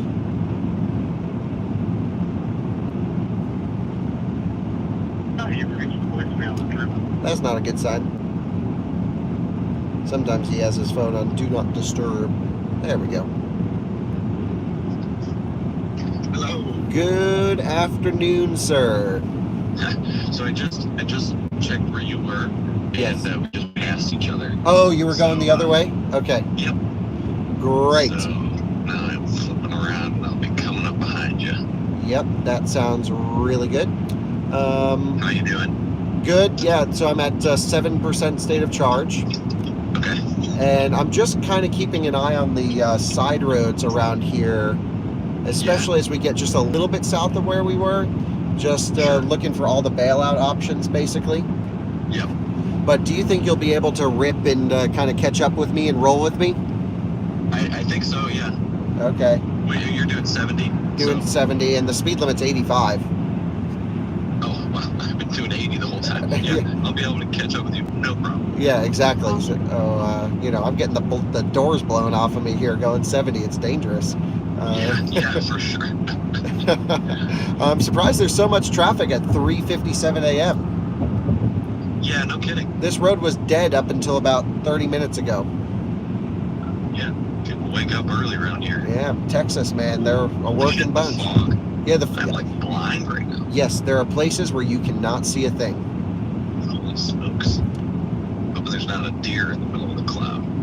Yeah, I bet half these people work for the Texas Gigafactory, which is right down this road.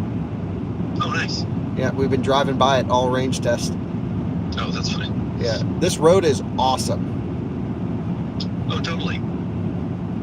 Yeah, it'd probably be pretty good for the range test. It's amazing. It's flat, and I haven't had to come off 70 miles an hour, and it's just, it's freaking epic. Yeah, nice. Yeah, so, okay, well, you know, try and catch up with me. My goal is to try and run out, obviously, as close to the exit as possible so we don't have to tow as much. And there's at least no police activity south of the charger, so I don't want to go north and, like, tow by a cop full charge. So I think we'll, you know, if anything, I'm going to go a little bit aggressive on the way down this way. Yep, gotcha. What are you at right now? 6%. Oh, okay. I am passing a truck on the right, but I can't pass them on the left because there's another car. Just talking to the live stream, because they'll all freak out. Why are you passing on the right? He's on the left. Yeah. Cool. Well, I am coming behind you. Okay. And now I can finally see, so I will be, kicking up speed, and, I'll probably come up, on your 6. Okay, cool. I'll keep an eye in the rear view mirror for you.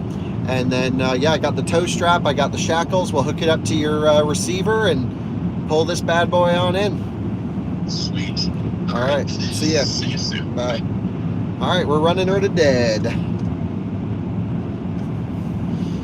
And Drew is right in the area. He's behind me, catching up.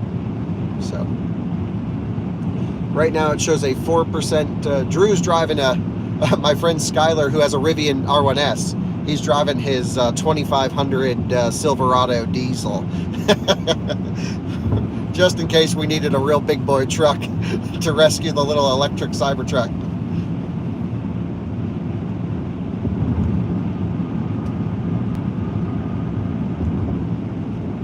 So now it shows a 3% arrival.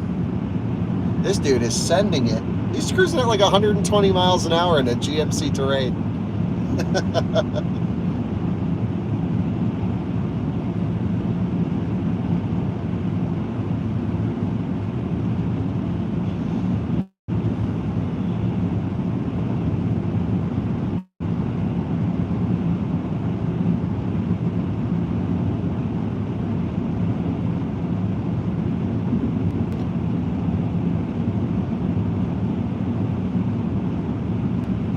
feeling pumped right now, not drained even in the slightest.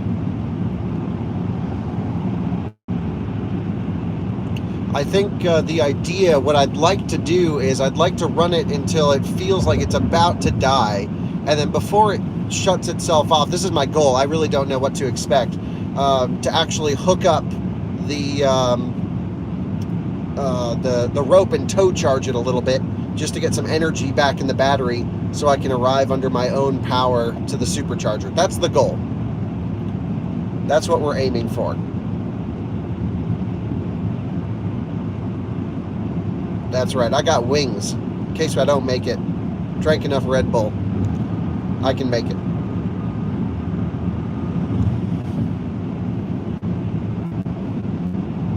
Shows a 1% arrival right now. And that's turning around down here. I'm going to push it past that.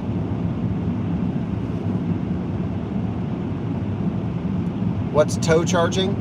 You hook up a tow strap to a truck in front of you and you regen charge the Cybertruck. Yeah, I mean, I've tow charged every electric car I own for the most part.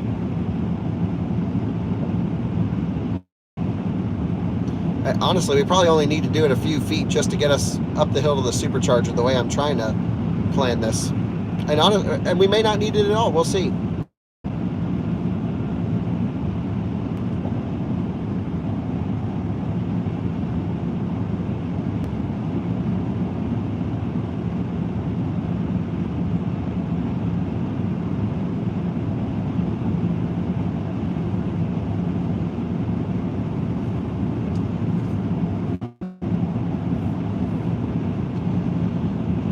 Next mile from now is in 9.7 miles. We have 4% state of charge. How it thinks we're going to get back at 1%, I'm not totally sure. But if that's the case, I'm going to go another exit past. We're going to go as far as we can so we hopefully run out as close to the supercharger as possible. That is the plan.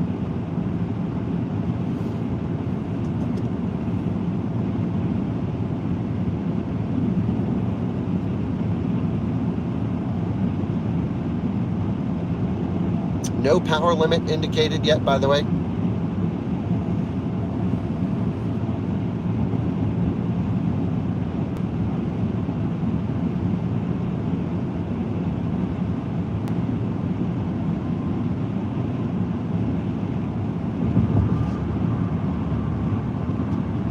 Oh, we're getting stuck behind a slow car for a second. I guess it's only for a couple seconds. This person's going real slow, but it looks like the construction hopefully ends right up here. Who knew there'd be traffic at 4:04 a.m.? It's been great up to this point.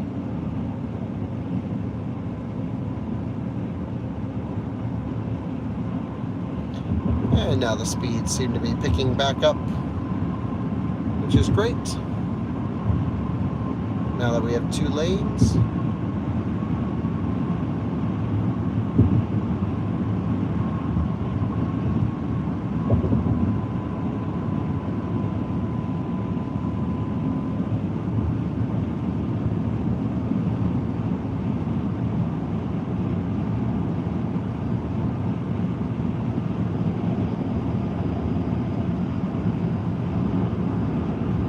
I actually think maybe the truck doesn't show 0% on arrival. So, yeah. Please forgive the pass on the right, everyone, but I need to maintain 70 miles an hour for this test. So, forgive me.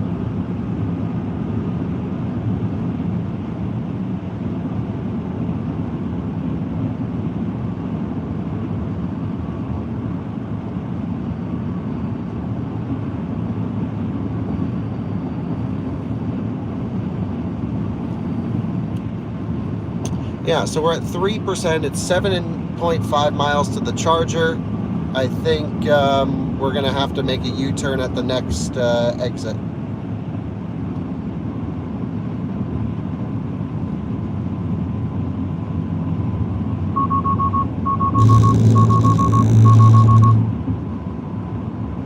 Yeah, it's just freaking out because I was giving them a little bit of room.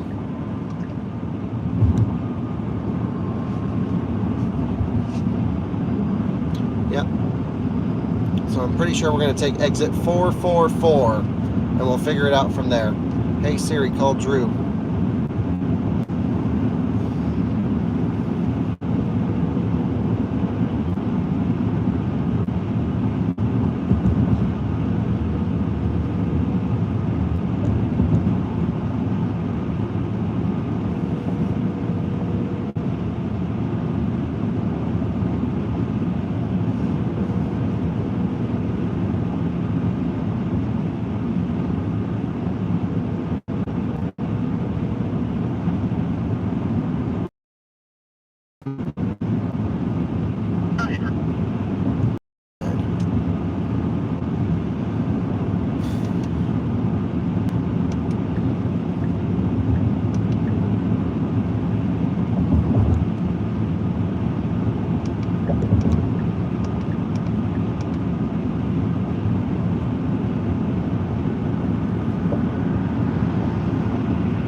Oh, I see what the truck is doing. It's trying to navigate us to a charger.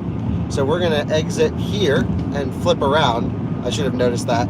So I think this says a negative 5% arrival, but I think we should be able to do it. At least a little bit of it. Let's flip around.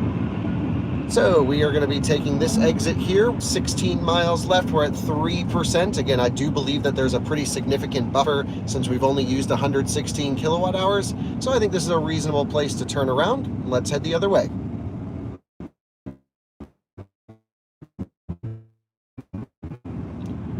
Hey Siri, call.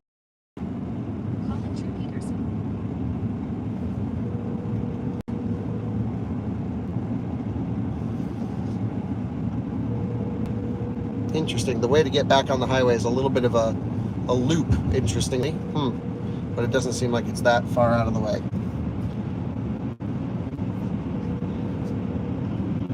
Yo.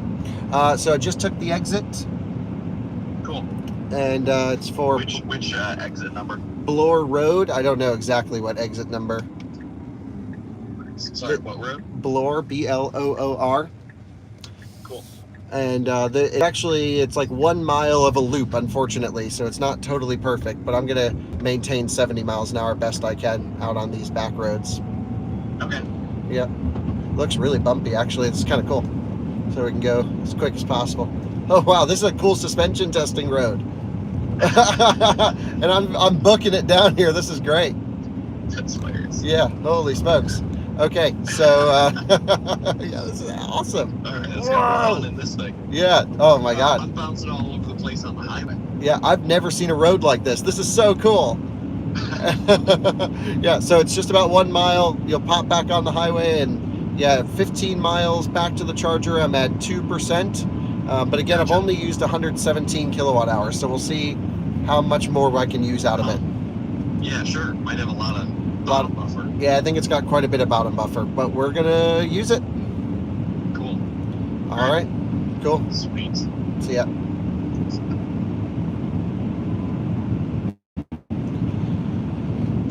We have exited the highway, and I am booking it down this back road to maintain speed. But yeah, we just are, I guess, having to loop on this side of the highway, go back up one exit, and then we'll get back on the toll road. All should be good. And yep, this looks like maybe 1 mile back in this direction. We're back on the highway. All is nice. I wish I had taken a smoother exit than this one, but yeah, I think this will work just a-okay. Actually, this is not a totally bad road to even turn it all the way, run it all the way out if we wanted to do that here, because we're at, again, same elevation as where we started.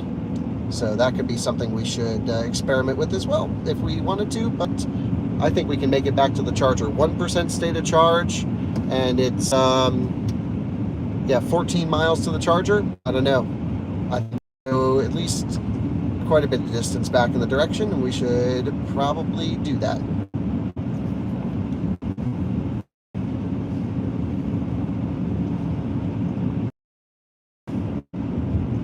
Yeah, I think we've used 117 kilowatt hours, and it's 13 miles back to the charger, which makes me think that there is quite a bit usable energy left in this battery pack. That was such a cool freaking road. Holy smokes. I kind of want to take it here tomorrow and do a suspension test on it. That might be the best suspension testing road I've ever seen. Yeah, I really wish I chose this exit to turn around on instead of that one, but that's okay. We've been hammering the speed, booking it, so the test is still pretty good. And now we're back on the toll road, so here we go.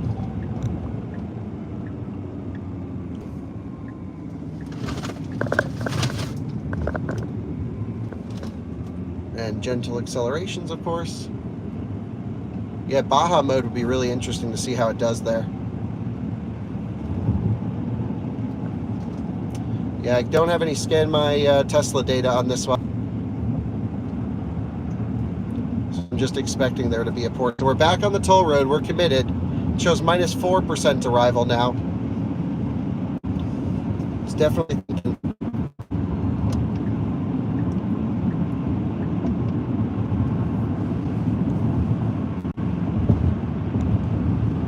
Power limit just came up at 1%.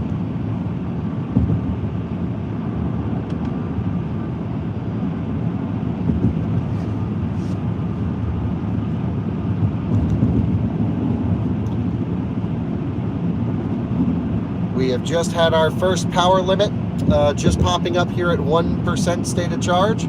Again, we still have 12 miles left to go. I want to use up as much of the buffer as possible, but again, we are planning to run this truck until it dies. So, 1% state of charge, still cruising at 70, back on the toll road, and again, as soon as I feel like it's about to die, we'll hook it up and tow it up.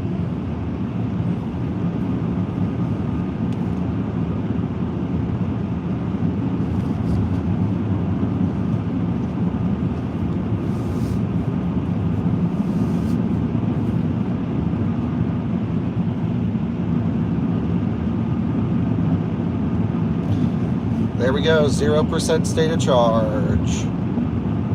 1 mile remaining. We are at 0% state of charge, 1 mile remaining at the moment. Still very, very little power limit, looking like there's plenty left in the Cybertruck. We've only used 119 kilowatt hours so far. And again, this thing's supposed to be 123. It's only 11 miles left to the charger. I'm thinking it's possible we make it. Worst case, we tow it up. But I'm really curious to see what happens. This is fascinating. Really, really fun stuff.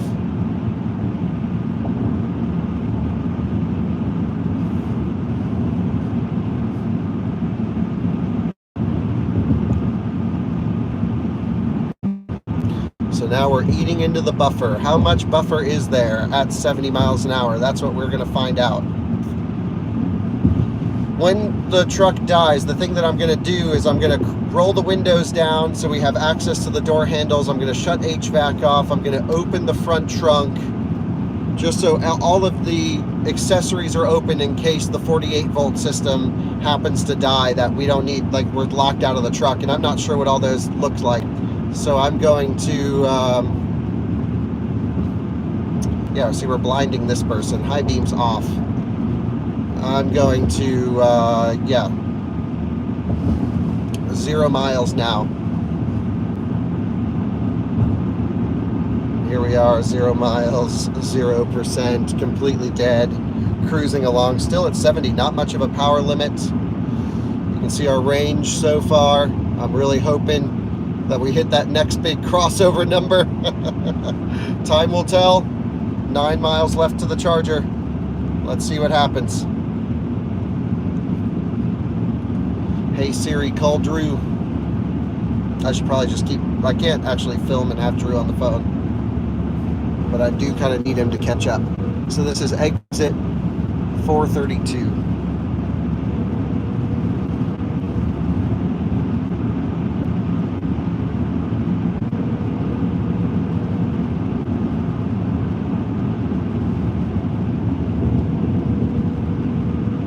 Thanks for the super chat. Appreciate it. Sorry for not reading the comments. I'm dead focused right now.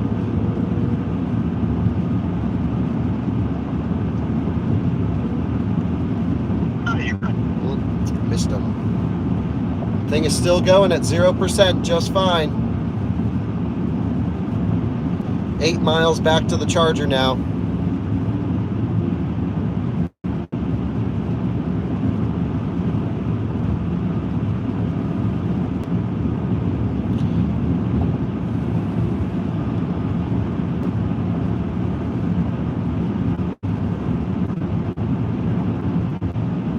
Watching the power limit creep up, but it still is very far away from where it needs to maintain 70 miles an hour. 121 kilowatt hours used at the moment.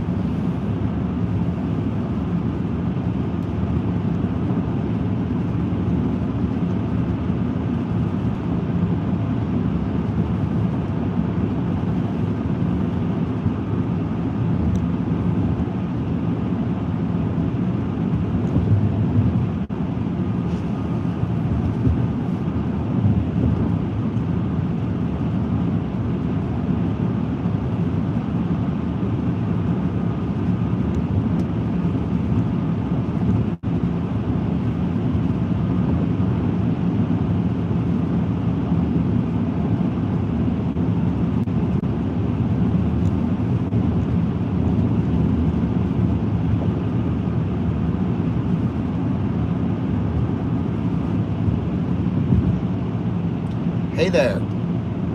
How's it going? Still at 0%, cruising, and 6.4 miles away from the charger. Yep. I'm at mile marker 432, heading north. Okay. Whereabouts are you? Just, past 437. Okay. 5, 6, 7. So about 4, maybe 3 minutes behind me or something like that. Yep. Okay, cool. So hammer down and yeah, I just don't want to leave it sitting at dead for that long. Yeah, as short as possible. Yeah. Yep. What? How many kilowatt hours have you burnt? 122. I think there's one left in it, and so it's definitely gonna die on the road. Yep. Okay. All right, cool. See ya. I'll see you. Bye.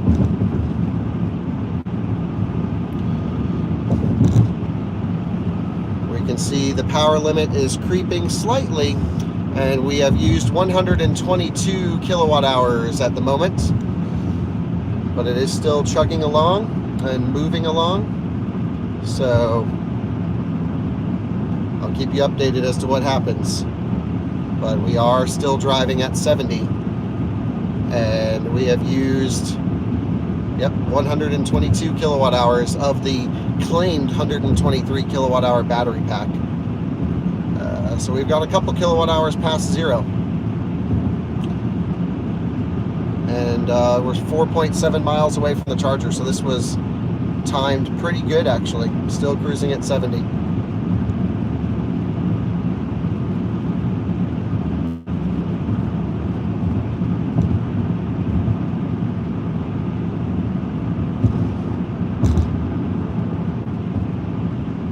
Oh, losing speed, 68, 67. On the uphill, I'm going to kick it off autopilot. Just wanted to hit it with a little bit of regen. 63. That's full throttle. There's not much left in there. We just needed to go one more mile. Come on, baby. We need the number. We're going to pop all the way in the right lane.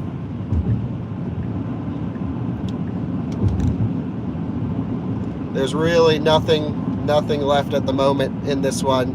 Just trying to juice it with a little regen. Oh no, nothing left. I'm gonna pull off here at 428A just so we can get it all hooked up and ready. But this is it. This is the end of the Cybertruck range test. I'm full throttle. There's nothing left in this thing. I'm just hitting it with a bit of regen, and I really don't Yeah, I want to make sure that we're out of the way, of course, for when this thing eventually dies. So let's just merge over, get up here. Let's see what's around. Let me check plug share. Maybe there's even a level 2 around.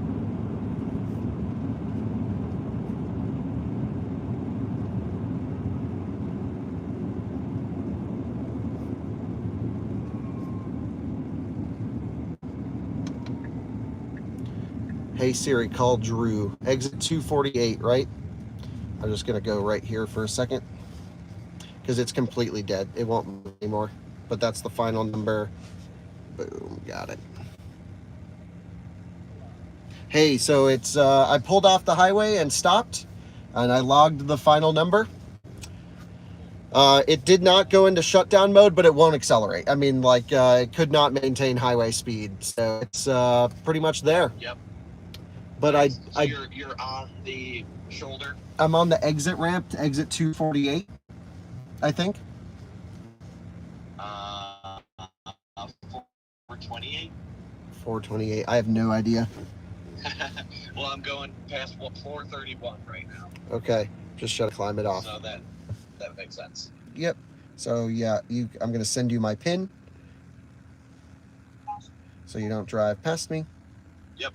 Yeah, So, I got you anyway. okay, great. I'm gonna just check plug share to see if there's any level 2s around or anything that I can plug this thing into. Yeah, sure. Mm-hmm. Which there are. Yeah, head towards it. Yeah, I'm just gonna try and make my way over there. I don't know if it'll actually go into gear, but we'll see. All right. Well, coming up behind you. Okay, cool. Yeah, just I'm gonna be turning left off the highway. Gotcha. All right. See ya. See ya. Okay, so now let's just see if we can nurse it over to the Holiday Inn and Suites. I don't want to die in the middle of the parking lot. At low speed, it feels like it can still move pretty well, actually.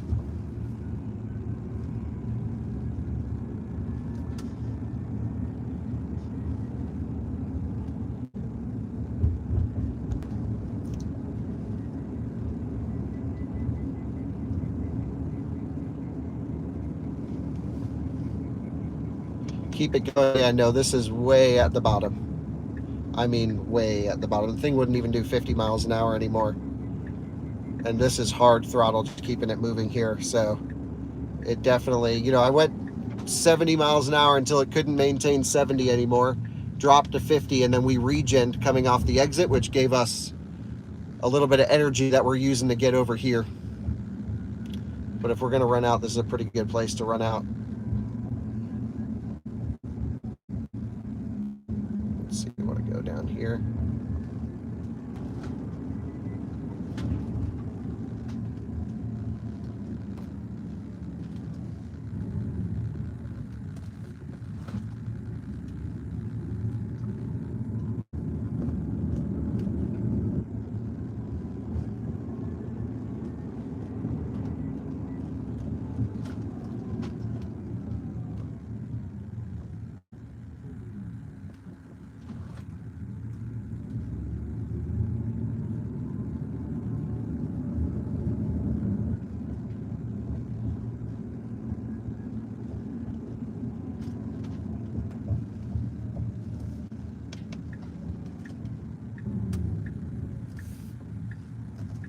Yeah, it's, I don't know, it's definitely got a little bit more in it, maybe. That's pretty hard throttle. So here's the Holiday Inn.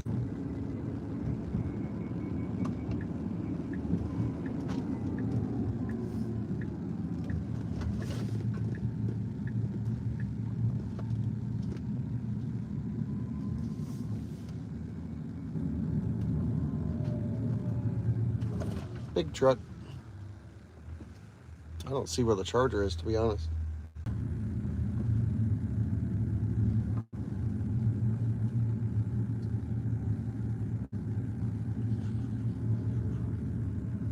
Dang, where the heck did they put the EV charger around here?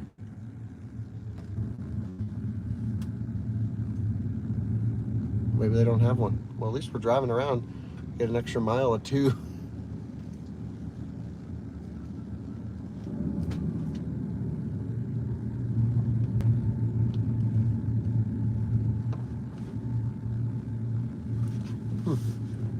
Not finding the electric car charger. Oh yeah, yeah.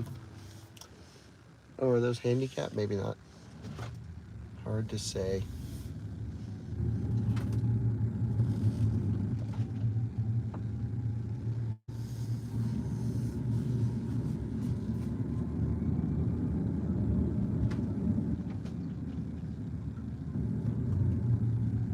Maybe they don't actually have charging here.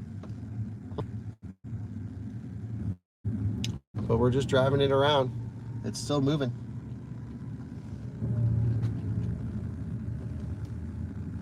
Still moving.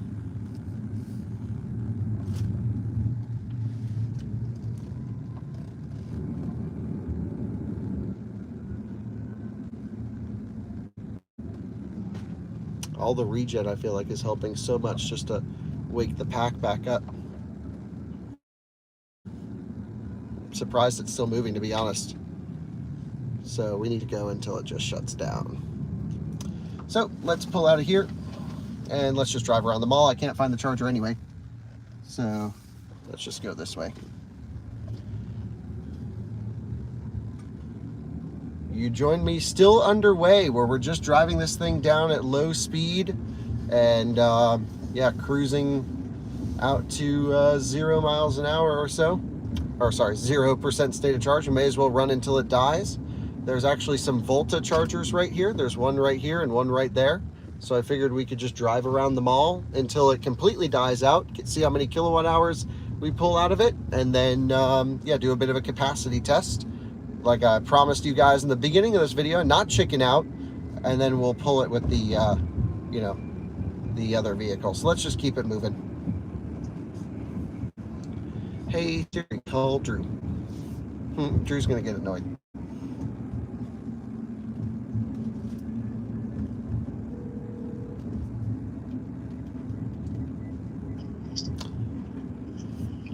Hey. Alrighty. So I'm just cruising around the parking lot, just running it until it shuts off. Okay. And I just heard the speakers make a popping noise, actually. And I'm just, yeah, I'm in front of Office Depot. Cool. I am, like, just coming around the corner. All right. Passing a Target. Yeah, you're in the right area. Now I'm going by Dick's. And now I'm going by Five Below. Just keeping the speeds quite high. For a parking lot, at least.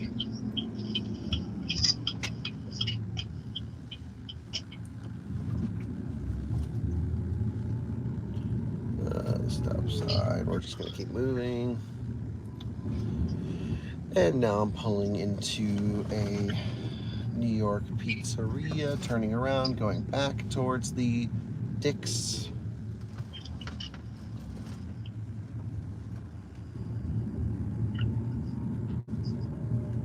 Oh, I'm passing your level 2s. The Voltas. The Voltas. Because I'm at the Voltas. Look at that thing. Oh, there you are.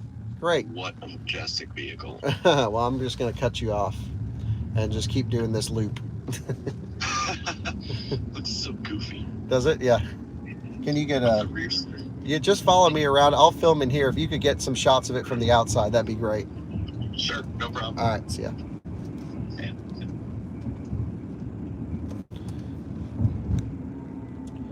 We are just driving around the mall now to drain it out to 0. We do have a slight oncoming traffic situation to deal with here, which I wasn't totally expecting.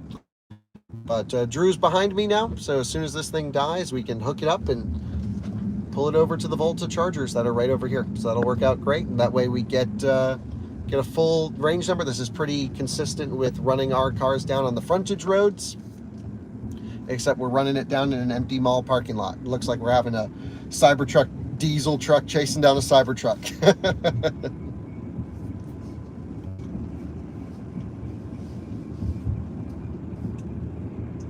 That's full everything she's got. So the truck won't do more than 35 miles an hour.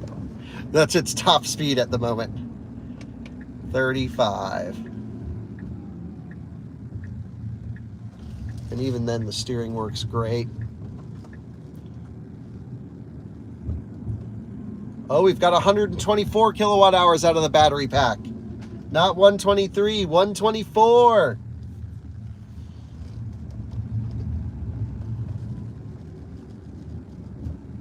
$130 kilowatt hours? No way.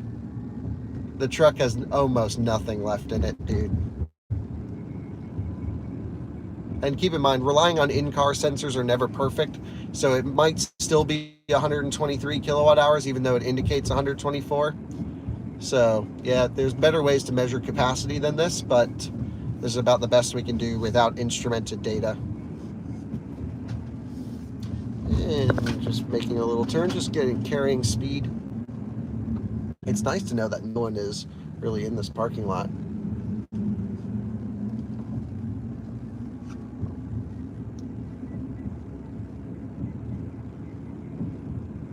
Wow, it really, now, you know, so the last loop we could do 35 miles an hour.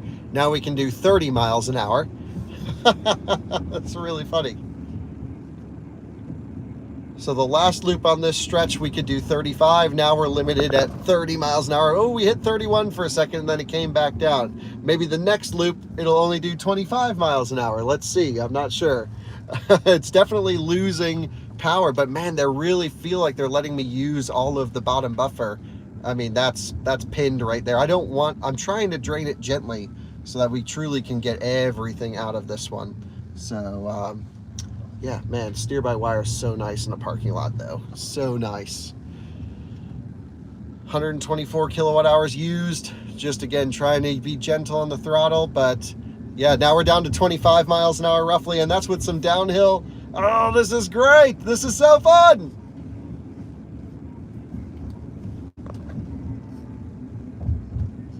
I have no idea if you live stream viewers are enjoying this. If you're enjoying this, comment yes.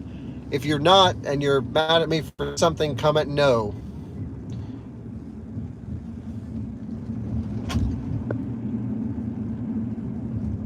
Yes, okay, we're good. Gotta keep you guys happy. Okay, actually now we only do 20 miles an hour. This is the maximum speed we can travel here now. That's wide open. 23 miles an hour. So yeah, every time we come through we lose, but that's full throttle. That is everything it's got. I want to hit a little regen in there just to wake it up. Pulling out all the stops to get the biggest number here. We're only a couple miles away from where we started, elevation being the same, and with no wind, this is a really awesome test. I'm thrilled with this result here, but it hasn't shut off yet. It's just going very slowly. That's full throttle. We're now at 15 miles an hour as the maximum speed we can travel. 16, 17. Should we go for one more? What do you live stream viewers think? One more? One more? Yes. Let's freaking send it. 10, 12 miles an hour is all it will do. 13. We're going all the way. We got the tow truck right behind us. And we got chargers right here that we're going to plug it right into. So, oh, it says vehicle shutting down. Vehicle shutting down, pull over safely. So it's giving me no power. It says pull over safely, vehicle shutting down. The whole screen going red. Cool, that's kind of nice. Oh man, maintaining 20 miles an hour on the downhill though. Flashing red now. I'm gonna go a little bit deeper into the parking lot. Still moving. Full throttle. It's got no power. Yeah, it's not outputting anything. This is just coasting at the moment. We used 124 kilowatt hours. We're gonna have to tow it with the truck. What's gonna happen when it comes to a stop? I'm keeping my foot welded to the floor at the moment just to see what happens. And yeah, so you can see my foot is right full throttle. Speed limited 27 miles an hour. Steer by wire is getting heavy. Oh, wow. The steering is heavy, but it's working. And rear steer seemingly is working. But it feels like the force feedback has gotten heavier. Whoa. This is where it ends. The range test for the Cybertruck. Critical steering issue. No worry. It's just probably... And that's it. It didn't put itself in park as soon as it did there. Charge immediately. We will. Let's go plug this thing in. Okay. That's it. Let's hook her up. You know, you think your diesel truck can help this old electric thing over here? Okay, and now all the warnings seemingly went away. So yeah, let's put it, let's do all the things we need to do. Crack this, open the frunk just in case we need to get up to it. All the loads are off. I'm gonna shut the lights off in the cabin. So these, we wanna go headlights off, dome lights off, accent lights off, screen brightness to 0. Okay, just to conserve mid-voltage battery pack. And yeah, let's hook this thing up, tow it in. I just have to pee so bad. The tow straps by the live stream came out.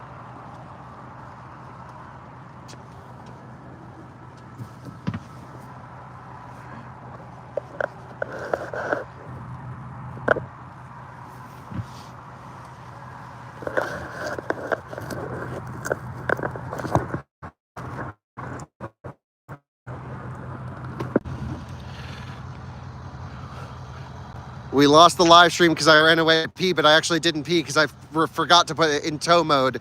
But we got it in towing mode now. So you just go to service to transport mode. The Cybertruck is rolling and the steering works. It's just a little bit heavier steering than normal.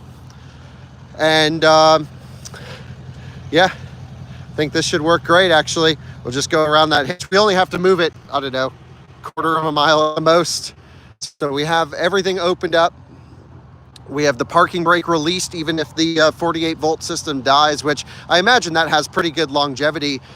In the service mode, I found out that the 48 volt system is a 100 watt hour battery pack, which is pretty good. You may even want to just go through the recovery hook and back to your truck. Oh, that makes sense. And just do a loop back to the trailer hitch on that thing. If we can kind of push her through. It's a little small, yeah. You're actually moving the truck there. Here, I can help you pull it through if we need, but... Yeah, we can just do a long one. Oh, look at this. Look at this guy. Perfect. Come prepared. Rhino USA. Not sponsored, but they did send us that for free for our overlanding channel, so I feel like... Thank you, guys. I get a lot of use out of this tow strap. So, cool. Really interesting, Drew. The steering got pretty heavy, but it still worked. That makes sense. Yeah. So I'm going to leave the... what the 48 volts battery's at? Yeah, I'm going to put it in service mode as soon as possible, but let's just pull it over there first. Okay. All right, let's do it. I want to get this thing on the charger, so Drew's going to pull me. So live stream viewers, I'm going to have to put you guys down because I have to concentrate. I'll let you know when we make it to the charger. Sorry to put you down. It'll make it in the full video, I promise. Okay, here we go. And yep, horn works. So we're good. And he's just loading us up here. Transport mode is on. Pulling up front camera so we can see straps coming. And we're good. He's pulling us over to the charger. This is great. Do the brakes work? Yes. Actually, it just put itself into park. Oh, we probably went too fast. Car must be in park. Transport mode. We just have to go slow or it puts itself in park.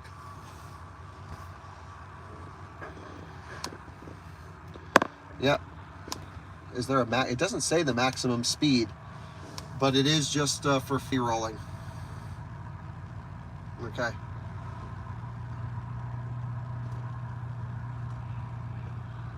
Yep, this is about the maximum we want to go. It puts itself in park again.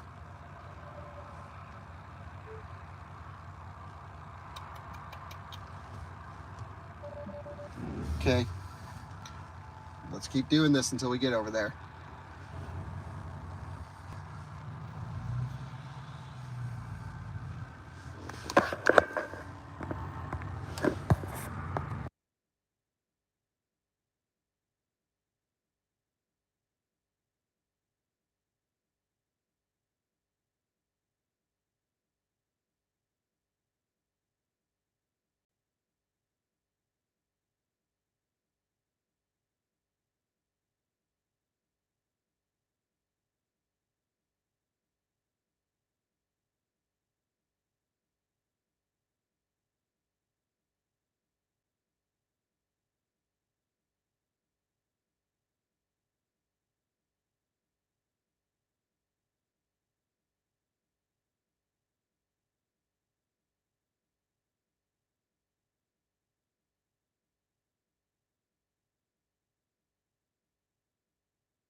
to the live stream viewers. Sorry, I accidentally hit mute. We got the truck charging. We pulled it over here with the diesel. That worked out pretty well, but every 100, 200 feet, and then it seemingly got shorter as time went on. What was it, just putting the parking brake on? And It was just like, beep, beep, beep, parking brake. Yeah, and it seemed like if we went a little bit slower, maybe it wasn't doing it. But Yeah, like under 1 mile an hour, it was fine. So we just creeped it over here. Steering worked great, even with the high voltage battery down. And, oh no, everyone's saying, is the live stream working? Can you guys hear us okay? Fire, worth the wait. And it is, thank you. Weird. Yes, okay, great. So, yeah, a Model 3 driver over here was charging up, and I'm an idiot, and I left the J1772 adapter in the Model X. What am I thinking? yeah, That's an amateur hour. a little important, potentially. You know, it's actually a good thing we didn't plan to tow it down the highway. We would have had to use the trailer. Yeah, absolutely. But damn, so the Model 3 owner had a J1772 adapter at 4 o'clock in the morning who was just charging here, and he let us borrow it so we could juice up the Cybertruck. Really cool dude. So if you were in tow mode, maybe that was the problem? Like if you were just in drive? It won't go into drive. Nope, there's no opportunity to tow charge it or anything. So we use tow mode as intended, which is just to get you on a tow truck, or, I mean, we died right there and we just towed it right over here. And it's charging. Everything is good. So, dude, you're epic. Thank you so much. Oh, of course, whatever you want to see. You just saved us from having to go and get an adapter and deal with a dead mid-voltage battery. Does that fold down? No. No. Wow, that's so cool the way it rolls down like that. Man, that was awesome. Videos on YouTube and Twitter, or X. Yeah. Of like the whole thing, but I haven't seen the bed. Yeah, well, seriously, check it out. And it's at 0%. What we'll do is we'll just get it off bottom voltage, but it's 48 amp, 10 kilowatt charger, which is great. And it's juicing up no problem. So the final video will come up soon. I have a lot of testing to do for the rest of the night. Give me a couple days to get everything edited. I can't thank you enough for joining me on this range test. And that was that. Thanks to Drew for waking up in the middle of the night. Thanks to Skylar for the truck. Thanks to the owner of the truck for letting us use it, of course. And there we go. That was a full 100% to 0. And yeah, by the way, the owner was cool. He's like, yep, we told him we were doing this, and he was awesome about it. Really cool dude. So there we go. The diesel saves the electric will be the article titles, of course, which is stupid because we ran it out ourselves. But we had to know what happens. And it's really interesting what happens with the steering. And it was all good. So great stuff. Thanks for joining. That was really fun. Thanks to all the super chats. Thanks to everyone who came by. We're going to just put a couple kilowatt hours in here. And I really got to pee. We did tow charge, no tow charging, because once it hits bottom voltage and shuts off, you know, it won't actually let you tow charge it back up. You have to plug it in. Yeah, of course. So that opens up the rear door there. All right, see you guys on another one soon. Shout out to Drew and the diesel. That was epic. See you guys.